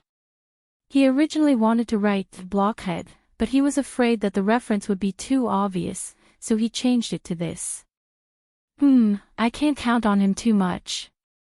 But he knows other powerful people, for example, the Secret Intelligence Department. Thales pondered for a while, then wrote a small sub-item at the bottom in a smaller font. One red-eyed young man. Thales was silent for a while. Something related to this matter. At first, Thales wanted to write cookery knife, but he suddenly realized that Jayla's weapon was also famous in Sunset Pub back then. He had to be more careful. Especially as Gilbert had said, his current status was not the same as before. Every move he made could bring disaster to the past. So, Thales raised his pen and wrote. 2. Big Sister, this is the first important task. However, Thales had to see something else. Even though he was a prince, he was alone and helpless in Constellation. He needed help. And where could he find help that could compare to his former subordinates who he had spent 6 years with in Northland? So, he wrote down the second main item. 2. Little Old Man, Mute, and Old Man. However, Thales wrote the sub-item Little Rascal, but the Duke hesitated for a while. There were people who knew this nickname. One of them even found him an eyesore and swore to teach him a lesson. So, Thales crossed out Little Rascal and wrote again. 1. Triumph. Then, Thales wrote down the unofficial nickname. 3. Little Dummy. Thales wanted to laugh. But when he thought of the heavy meaning behind it, he could not laugh. Thales did not stop writing under the third item. He frowned as soon as he wrote one word. In the end, he gave up on writing Calamity. Instead, he crossed out the previous 3 and wrote again. 1. Alliance. Using the same logic, Thales decided not to write Ricky, Undying, or Disaster Sword. Instead, he wrote Frowny Face 2. Almost Headless Mercenary. No, Ricky has been a mercenary in the desert for a long time. There's no guarantee that no one will recognize him. Thales thought for a while. With a mischievous feeling, he changed Mercenary to Nick. At the same time, considering that Asda might know, he did not write Taurus. Instead, he wrote Frowny Face 3. Boss. Recalling what he saw in theology class, Thales wrote again Frowny Face 4. Young. Finally, he framed the 4 words and finished the sentence. 5. Poor information, Asda Sakern, my dear. Thales said faintly in his heart. This is for you. Then, 4. Insect Swarm. Thales dared to guarantee that this should be the strictest code. After all, it was not easy to find traces of magic in the Sunset Temple. So, Thales added another sentence at the bottom. 1. Artanis, but he could not ignore the clues he told Ramon about many years ago. 2. The Crippled. Seeing this code and the organization it represented, Thales wanted to laugh again. But it was not just magic that troubled him. 5. The Broken Carriage. As he wrote this, he thought of Fakenhaz's gloomy face and King Kessel's cold tone in the meeting hall. Thales felt a wave of discomfort. But Giant's stern and concerned gaze flashed across his mind. At that moment, it seemed that the Iron Hand King's cold voice was not so unbearable. First, it was the old guards. Thales focused his gaze. Zacriel and Barney's figures were reflected in his eyes. Their past was closely related to Renaissance Palace during the Bloody Year. The group of branded warriors. No, branded warriors will allow many people to find clues. Thales simply crossed it out and wrote Frowny Face 1. Gus Men. 6 years ago, the murderer King Nuvan pointed out to him could not be ignored. And it was related to Black Sword. 2. Map. There was also Herman, his unlucky uncle. He said it as if anyone was luckier. 3. Kitten. After writing the above 5 major items, Thales exhaled and rested for a while. And the rest. 6. You. Thales clenched his fists. Taurus warning flashed across his mind. Who are you? He shook his head. First, it was related to his life, the sin of Hell's River. It was related to Black Sword and Disaster Sword. Thales was a little worried. There was only one code name for Black Sword. His weapon and his nickname were shared together. However, that man was so inconspicuous that he could not think of a code name that could replace it. But Thales suddenly remembered that Black Sword was the founder and leader of the Brotherhood. So, he had an idea and wrote Frowny Face 1. Big Brother Ricky Frowny Face 2. Nick, who almost lost his head, this was not the only thing that concerned him. Thales held the pen and hesitated. But in the end, he still wrote frowny face 3. Mother, Thales stared at this word. The doubts and unfamiliarity in his heart did not diminish. Draconic, dragon breaker, desert, slave, mystical. Countless words came together. In the end, they gathered into a name, Theranjarana. Mother. Who are you? Thales put down the pen and skimmed through the contents on the paper. To be done, Thales sighed. There's so much. Just like when I'm writing a thesis. Before I start writing, it's always the smoothest and most convenient to compile a table of contents and a paragraph topic, isn't it? At that moment, it's as if you have 1,000 ravines in your chest and know everything. But when things come to a head, on the eve of finalizing the manuscript, how many of these boastful table of contents can be realized, how many can be filled in, how many are true to the story, and how many cannot be completely removed from the table of contents? Just like your life that is lost and unknown. Thales was in a daze. Fortunately, he had to take things one bite at a time. Many things could not be rushed. Thales took a deep breath. The Duke looked up and stuffed the paper into the mezzanine. There was no time to be sentimental. There were too many things weighing on him. There were too many gazes that he had to bear. There were too many responsibilities that he had to bear. First, he had to overcome the most pressing obstacle in front of him. He was only a few weeks away. The welcome banquet. There, the newly appointed Duke of Star Lake, the second prince, and the heir of Constellation, Thales Jadestar would face the entire kingdom again 6 years later. Your Grace. Thales pushed open the door to the secret room expressionlessly and responded to Mallow's question outside. He shut the secrets and depression behind him, and brought optimism and strength out of the door. Your banquet is almost ready. The agenda for that day, the guest list, and the specific arrangements. He opened the door and saw Mallows handing him a stack of documents. I think you need to take a look at it in advance and prepare. Come on. Thales paced steadily and told himself silently. He smiled and took the documents from Mallows. The latter was as calm as water, and he was indifferent. Since 6 years ago, he had been heading north, the arrival of the calamity, the assassination of the king, and the rebellion army forcing him to abdicate. He had experienced all these hardships. The vampire archduchess, the mystic Giza, and Chapman Lampard. He had fought against terrifying enemies of this level. As for the banquet in his territory to announce his triumphant return to the kingdom, could it be that there was an opponent that could make him feel fearful and have a headache? Thales lowered his head in a composed manner.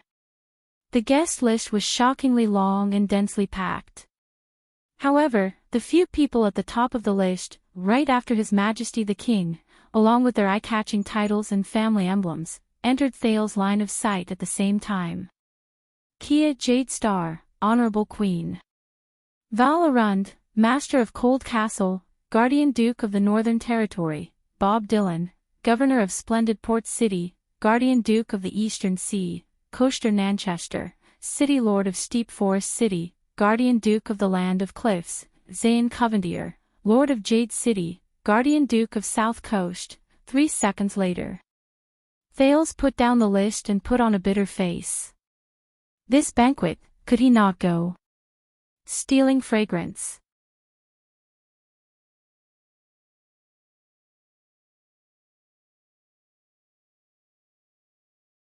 Chapter 537. In the training field at night, Thales strode forward, drew his weapon, and swung his sword horizontally. 2 crisp sounds were heard. The 2 pendulums hanging in the air were nimbly flicked aside by him. Thales took the opportunity to move forward. He passed through the gap created by the pendulums and stabbed the person in front of him with his practice sword. Asterisk thud. Asterisk his blunt sword struck the thick wooden shield in the person's hand and let out a dull thud. From the feel of it, the effect was pretty good. But he did not have time. In the narrow vision of the helmet, Thales gritted his teeth, retreated along the path he came from, and retreated quickly. He wanted to return to the starting point unharmed. The creaking sound of the rope swaying could be heard. The pendulum closest to the teenager swung back, and it was getting closer and closer. Thales' nerves were tense. He could only increase the strength of his calves pushing against the ground and try his best to maintain his precarious balance as he retreated. The sin of Hell's river in his body felt nervous. It became restless, but Thales did not care. Asterisk whoosh. Asterisk the pendulum brushed past his shoulder and did not hit him. Thales breathed a sigh of relief. Very good. There's only one last thing left, asterisk clang. Asterisk before he could finish his thought, Thales felt a sharp pain in his eardrums. His helmet was hit by the second pendulum, and it buzzed. What the hell? Thales crouched down in great discomfort, threw away the long sword, and quickly pulled his neck out of the helmet. He rubbed his left ear, which was in great pain, and the ringing in his ears did not go away. In front of him, the middle-aged guard who was training with Thales, Vanguard Vladivostok, who was about 30 years old and always tried his best to hold back his laughter when the prince made a fool of himself. He put down his shield and looked at the commanding officer present. Your steps must be steady. Mallows walked forward and patted the lime spots on Vladivostok's shield. He looked at the two pendulums that were entangled and could not be separated from each other as they swung back and forth. He seemed to be deep in thought. Your strength must be ruthless, your sword thrust must be accurate, and your movements must be straight. The most important thing is not to be hit by the swinging pendulum. If you fail to do any of these 5 things, your training will not be counted. Mallows mercilessly looked away from the prince who was suffering from tinnitus. He knocked on Vladivostok's shield and gestured at Protector Commodore. Again. Commodore walked down the stage and used a brand new shield to exchange for the thick shield in Vladivostok's hands that was covered in limestone spots. With great difficulty, Thales smoothed out his left ear, which was in great pain, and got up in frustration. I don't understand. Why is this training so inflexible?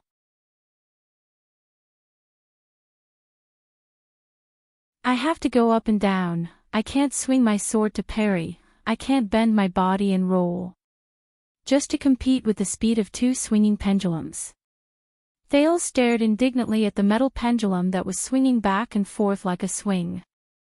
Thank God, or, to be politically correct, thank the setting sun, that not long ago, the static stances and confrontational training in his martial arts class had come to an end.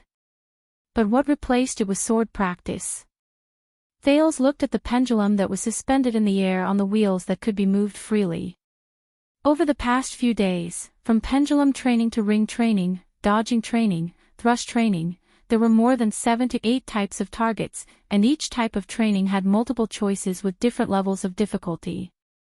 Of course, Thales was also beaten up in new ways every day. He was swung by the swinging pendulum until his helmet became deformed, he was hit by the rotating wheels that spun faster and faster until he foamed at the mouth, he was hit by the sandbags that rained down from the sky until he was covered in dust, and he was dizzy when the targets were called out in a random order, to say something that he would not admit even if he died, he was starting to miss the dead face. Nicholas' training was to destroy one's confidence through endless setbacks. Mallow's training was to wear down one's patience through boring repetitions. In the training field, the royal guards, who were used to this, looked at each other. Logistics officer Praka, who was in charge of the equipment at the side of the field, tactfully handed Thales a cup of water so that he could buy some time to rest. As time passed, the young Duke of Star Lake began to slowly familiarize himself with his Star Lake guards, which consisted of more than 20 people, even though he had to attend classes every day. Among the Vanguard officials, Caleb Glover seemed to be the leader, whether it was due to his family background or his personality. Zombie himself was introverted, reliable, and did not complain, which was a huge contrast from Doyle. He was also deeply trusted by Mallows, and the Watchman entrusted many matters to him. Under Glover's leadership, the 8 vanguard officials under Duke Thales were all swift and decisive, and they had distinct personalities. The left-handed swordsman Jonvold, whom Thales had fought against before, and Vladivostok, who was now his sparring partner, were among them. The 6-man protector team Wu was the closest to Thales. Unexpectedly, the joking and cynical Danny Doyle was doing very well among them. Who doesn't want to be friends with a rich nouveau riche? Mallows said casually while he was eating. They were like a gang of scoundrels, and they did not hesitate to bully others for the prince. Commodore, who had once sparred with Thales and was promoted from a police officer to a guard, was also one of them. The 6-man protector team Wu was the closest to Thales.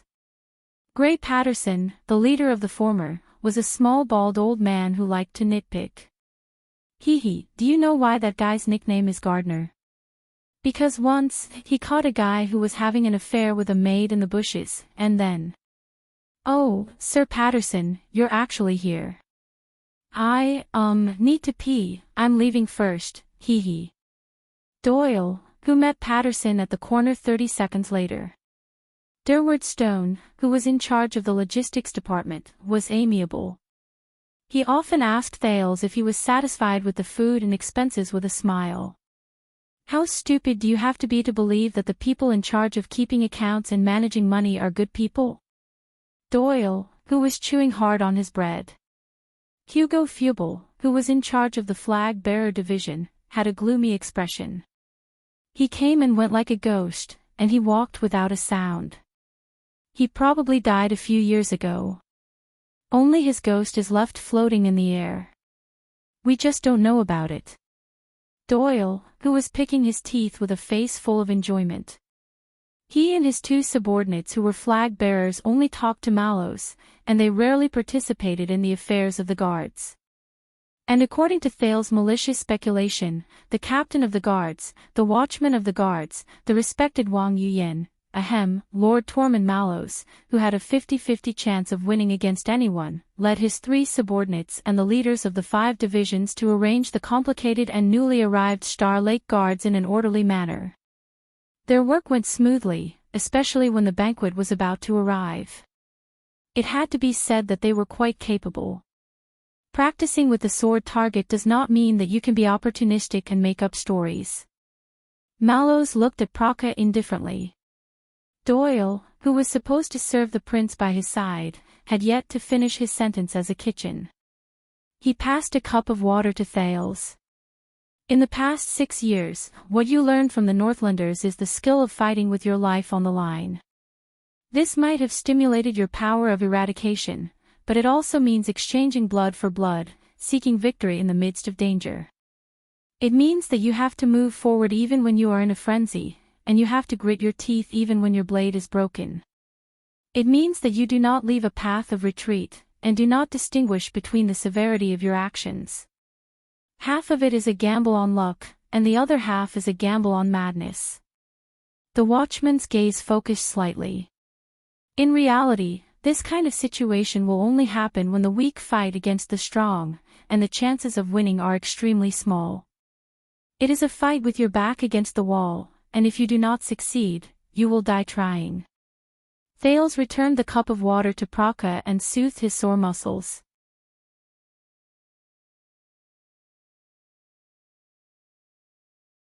But most of the time, you will have a lot of chips in your hands, but you will face complicated enemies and more constraints. You will have a lot of choices, but it will be difficult for you to make them. Mallows narrowed his eyes. At times like this, what you need is not just the will to sacrifice yourself for a moment, but also the actions, habits, focus, calmness, sensitivity, and courage that you have cultivated in your daily training. This is the reason why you are here today. All right, Thales admitted. At least in terms of words, Mallows could still completely crush the Star Killer. Listening to him, as for the rest, battles require meticulous planning and preparation. You must consider all aspects, take every factor into consideration, and be fully prepared. You cannot just muddle through and go wherever you go, Mallows said leisurely. This is the opinion left behind by the former watchman of the guards. He was highly skilled, and was once in charge of guarding Mindy's hall. Thale's thoughts paused for a moment.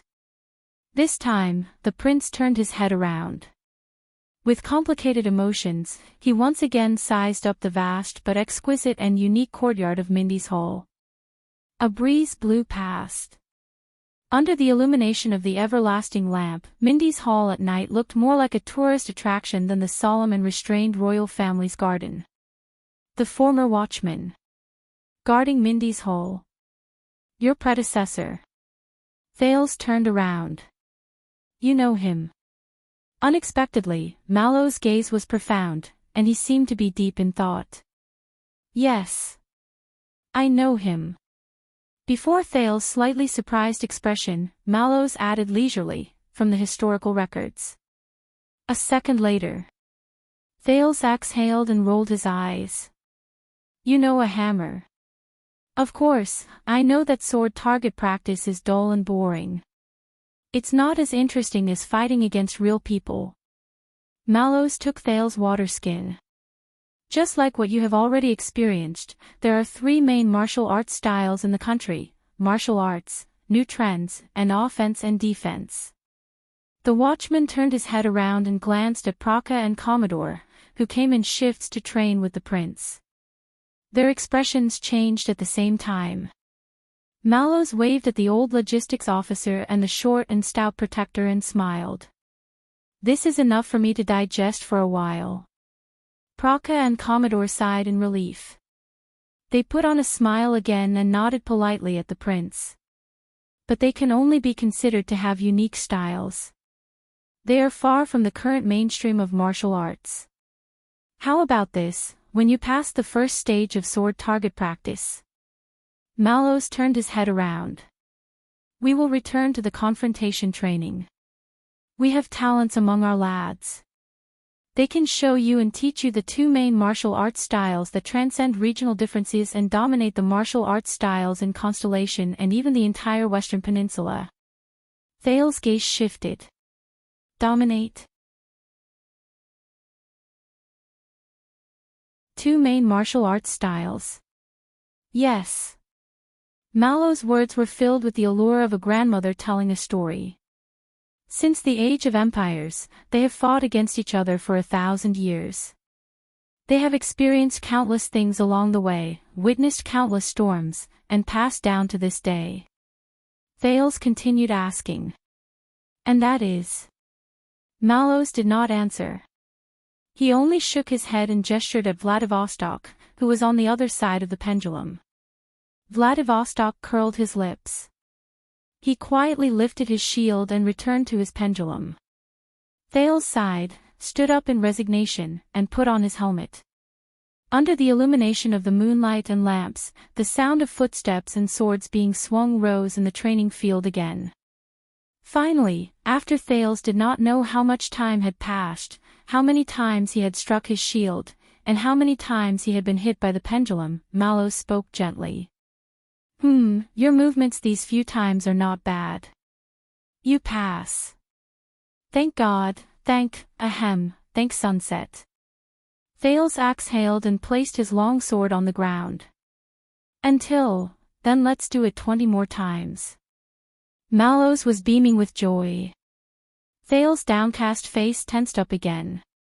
What? But my footwork, strength, precision, movements, and that damn pendulum. I did all 5 of them very well.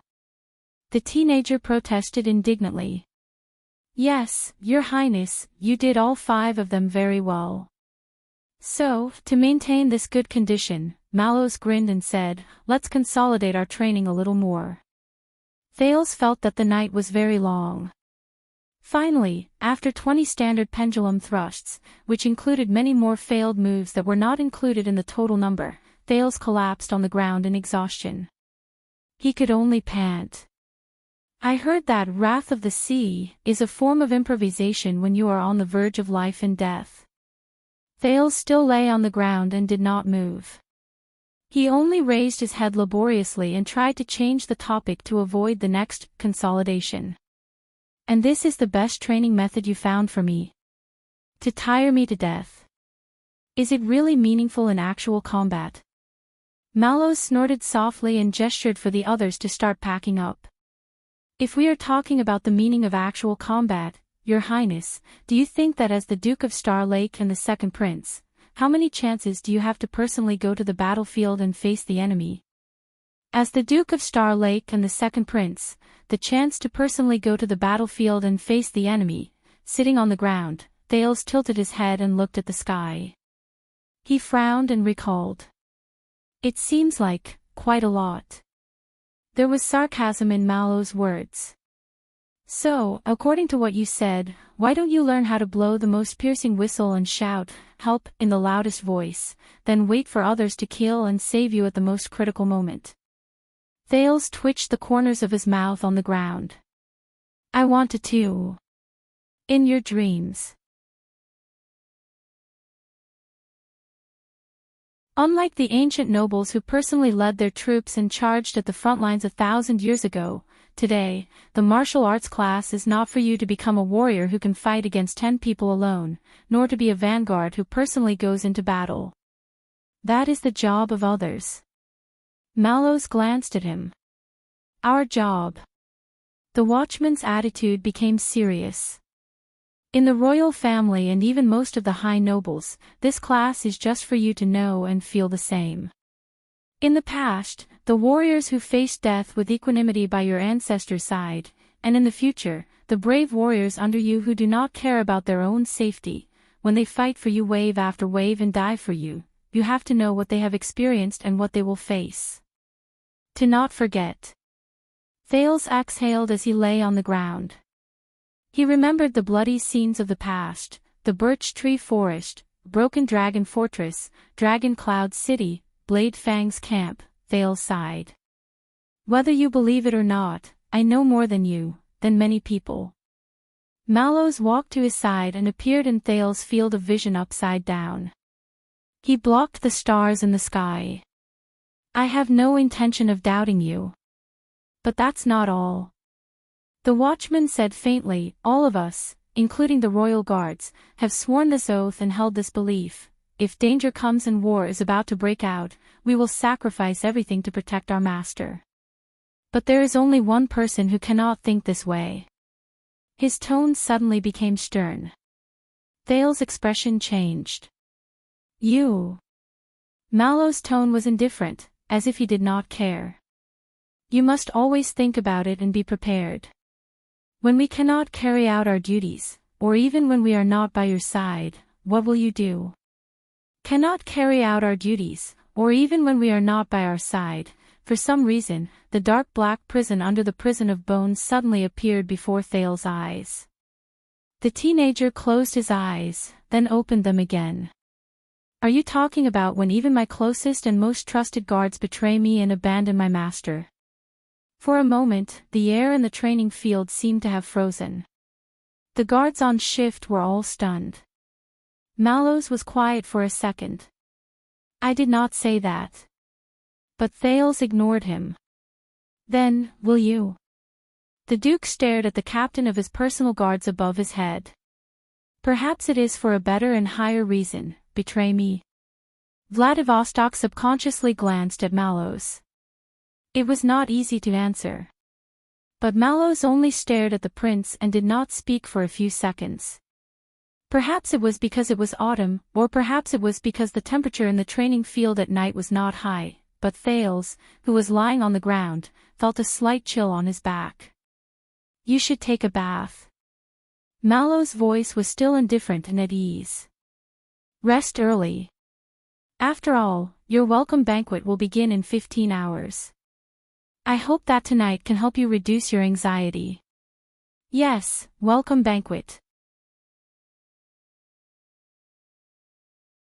Damn banquet. Thales sighed, and the back of his head fell to the ground again. The guards on shift began to pack up their things. In the distance, a listless figure approached with a limp. Another sturdy figure followed behind him. Are you done? Doyle, who looked exhausted, arrived in front of Mallows. Behind him was the expressionless Glover, who followed him. At least give me a chance to get close to the prince, or else tomorrow, my father. Mallows did not even look at him. He just walked forward. How is it? Doyle looked at Mallows with a lifeless expression. Don't worry.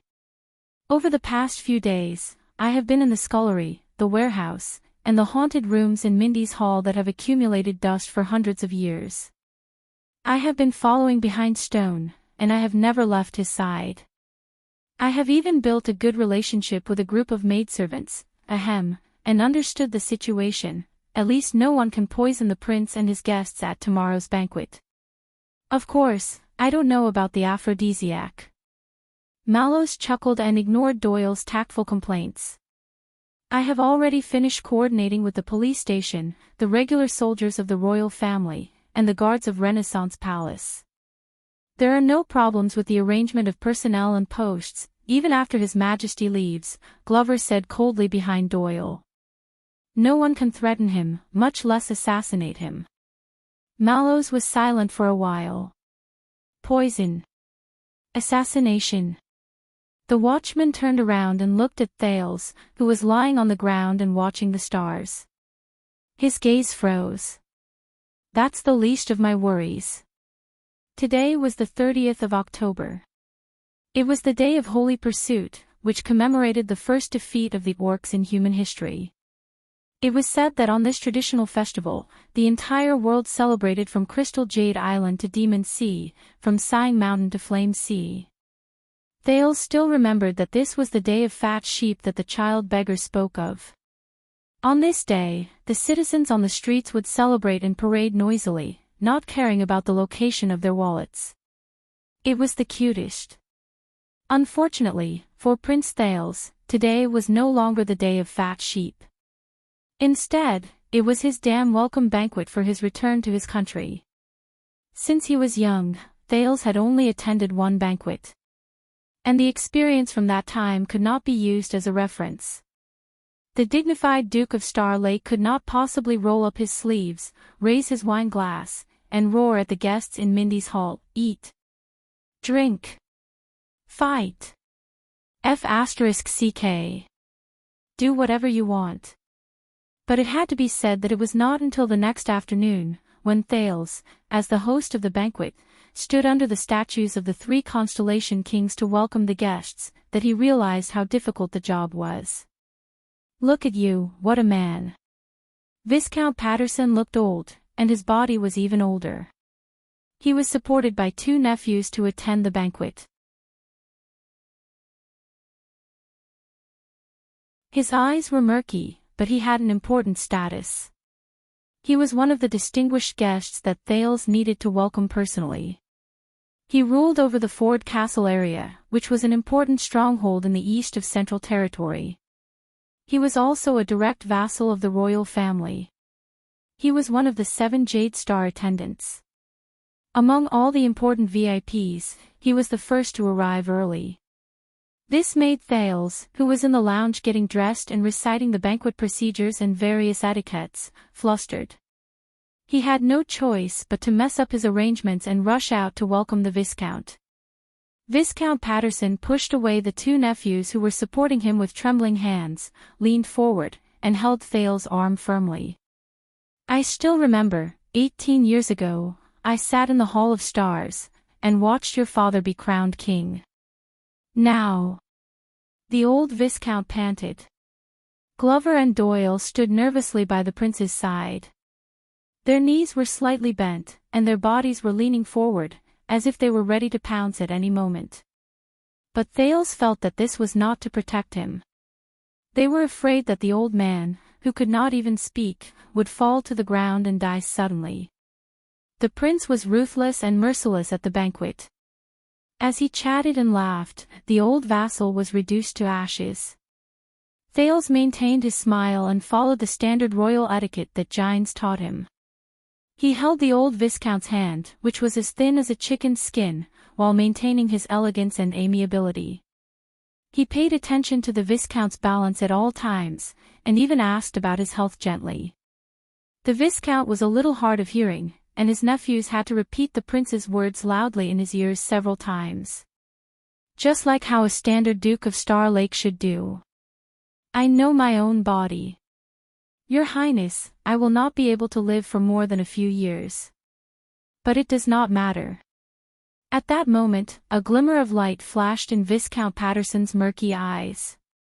Because, time flies, but constellation remains the same.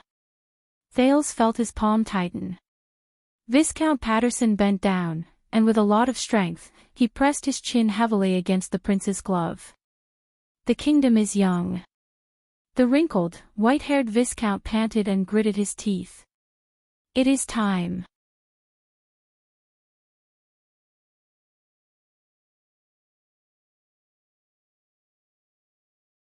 Chapter 538. While Thales was shocked by Viscount Patterson's exaggerated actions and had yet to understand the meaning behind his words, Gilbert's voice traveled into his ears from behind him. Your Grace, Viscount Patterson. A special seat has been prepared in the banquet hall. If Gilbert had been receiving guests of a lower level on the other side. They ranged from the heads of important industries to the invited bureaucrats of the capital. It was obvious that they knew about the sudden situation and rushed over. There is no need for that, Casso, boy. I came for him.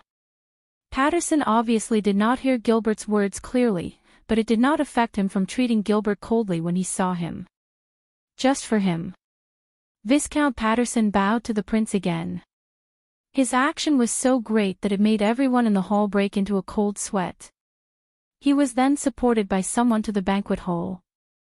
Thales, Doyle, and Glover all sighed in relief. Gilbert looked at the Viscount's back and sighed softly. Patterson is one of the 7 Jade Star attendants with more of a personality. He disdains to attend many occasions, partly because he is old and has no scruples. But it is clear that it is time for him to think about his descendants. As he looked at Thales' puzzled gaze, Gilbert added, one of his sons is in your guards. One of his sons is in your guards, 2nd Penal Officer Gray Patterson. Thales understood what was going on.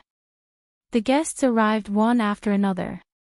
Although most of them were bureaucrats and nobles with lower statuses and Thales did not need to personally welcome them, Mindy's hall was already extremely busy.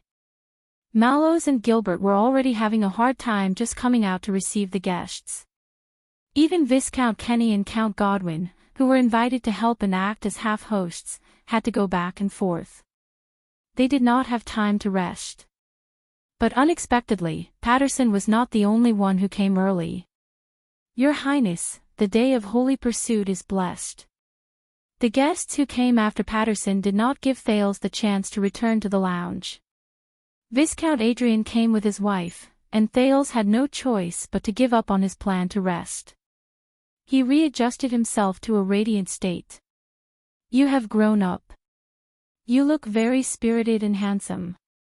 You have the elegance of King Kessel in the past. Adrian himself was only in his 30s, and he looked young and energetic. However, after cramming for the past few days, Thales learned that the Viscount's family ruled over the fertile and beautiful Swan County and its surrounding areas in Central Territory. He could be said to be the most important member of the 7 Jade Star attendants. Thales did not dare to be negligent in the slightest. He greeted and exchanged pleasantries with them in a pleasant manner. Viscount Adrian stared straight into Thales' eyes. His wife smiled without saying a word. She was quiet and beautiful. Obviously, no matter how strong the cold winds in Northland are, no matter how heavy the snowstorm is, no matter how fierce the yellow sand in western desert is, and no matter how hot the temperature is, it is still difficult to hide the dazzling stars in the sky. Thales could only respond gently, according to Gilbert's teachings. He had to be neither servile nor overbearing, but there was no lack of it. He could neither be too prominent nor too hoarse. Like a qualified Jade Star prince. Then, Adrian bent down and held Thale's palm gently. His lips touched the back of Thale's hand. I'm not their lord or king, am I? Thale sent Viscount Adrian off. He rubbed the back of his hand that had been kissed twice. I mean, not at the moment. No, Doyle answered absent-mindedly. The personal guard's unusual answer made Thales realize that something was wrong. Doyle nodded and bowed as he watched Viscount Adrian leave in an almost obsequious manner. Even Glover was very respectful and greeted him along the way. Compared to when the old Viscount was around just now, his attitude was completely different. What's wrong? The young Duke frowned. Are they very special? Doyle only snapped out of his daze then and scratched his head. Ah, sorry. Your Highness, do you still remember Lord Adrian? Our highest commander, the chief guard captain? Thales frowned and remembered Lord Adrian, who led the royal guards when he entered Renaissance Palace to meet the king. The prince seemed to have understood something. So, Viscount Adrian just now is not only a 7 Jade Star attendant, but also, yes. Doyle watched him disappear from his sight before he breathed a sigh of relief. Our immediate superior's nephew. Thales muttered to himself for a moment, but he was not thinking about Doyle and Glover's career. Patterson and Adrian, the two great families of the 7 Jade Star attendants, came to Mindy's Hall ahead of schedule, and even came to me. This can't be a coincidence, right? His suspicions were soon confirmed. 5 minutes later, when Thales was about to return to the lounge to wait for the next batch of important guests, a man and a woman walked down the carriage hand in hand. They walked into Mindy's Hall in different steps, and under the guidance of an attendant, they arrived in front of him.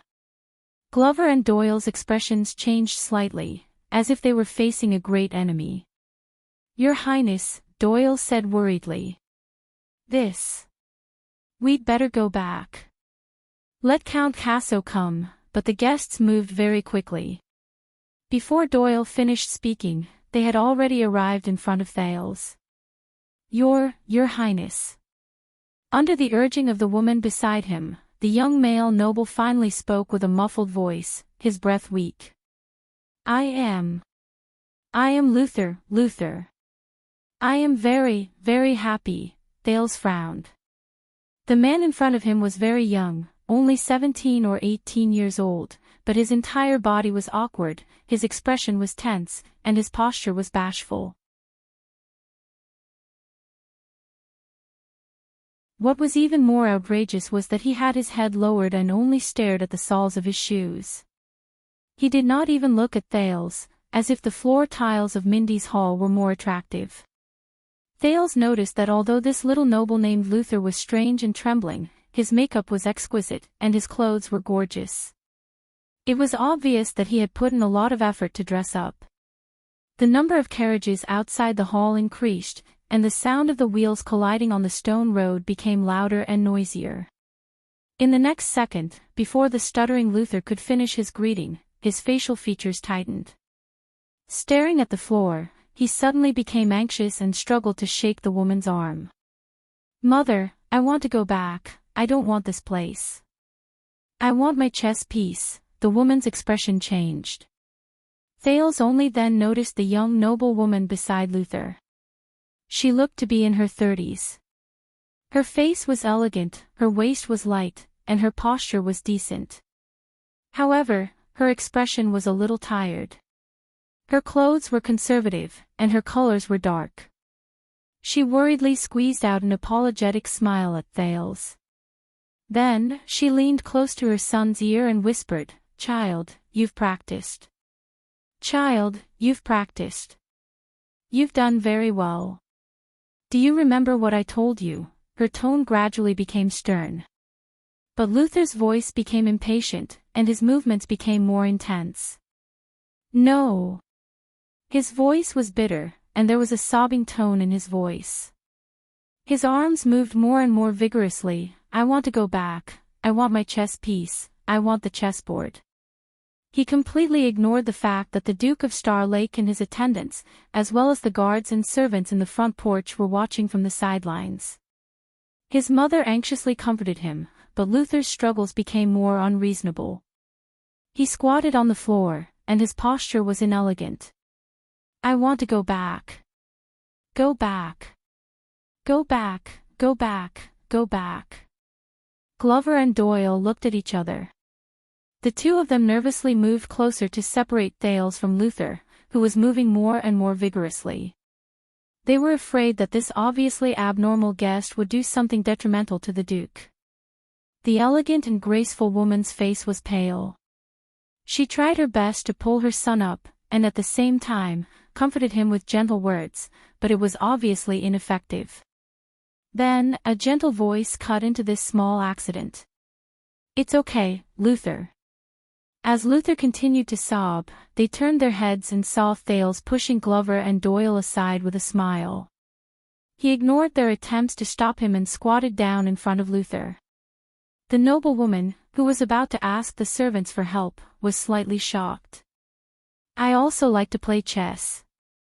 The rise and fall of the Empire version, right?" As if the prince's words had some kind of magic, Luther stopped struggling. Instead, he gave up and stared at the floor while he panted.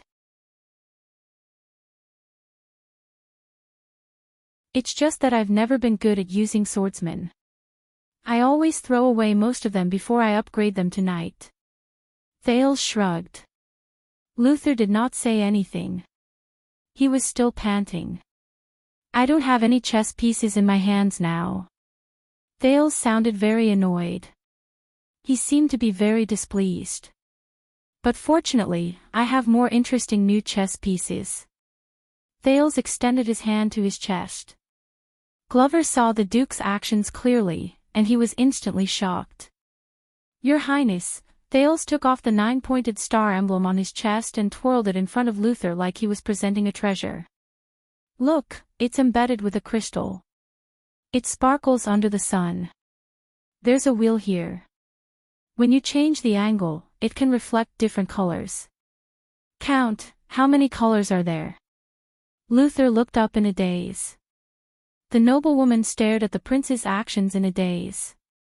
She wanted to say something, but she did not. "And there's a mechanism here. You can hide some letters or something. If you put it on the chessboard, it might be able to replace a king. Ahem, replace a knight." Thales toyed with the emblem that represented his identity with great interest. He slowly stood up. Luther's gaze followed the prince's emblem as it slowly rose. He stood up subconsciously. Thales suddenly grinned. "Do you like it? Take it." Luther stretched out his palm in a daze. But Thales' hand froze halfway. "But today, you must listen to your mother," the prince said with a smile. "Or I will take it back." Luther only stared at the jade star emblem. He stared with a focused expression. Thales did not know how much he understood. Thales felt a little helpless, but he still placed the emblem in Glover's hand. The latter took the 9-pointed star emblem, lowered her head, and began to study the mechanism and the refraction of light inside. Thales breathed a sigh of relief and looked at the focused Luther with a smile. Glover and Doyle, who had been in a battle-ready state, looked at each other at a loss before they returned to their original positions. The young noblewoman inhaled gently and exhaled slowly. She first looked at her son, then at Thales. She smiled sincerely, and there was gratitude in her tone. "Your Highness Thales, although I have long heard of you, compared to your intelligence and genius, your kindness and tolerance are more touching. As expected of the master of this hall." The young noblewoman elegantly lifted the hem of her skirt and tilted her head slightly. She looked graceful and charming. "Eleanor Barney, greetings to you. Your suffering is over. May you overcome all obstacles and spread your wings to soar." "Of course. Thank you, Lady Eleanor." Thales nodded politely, but he could not help but glance at Luther on the other side. Eleanor noticed the prince's gaze and took a deep breath.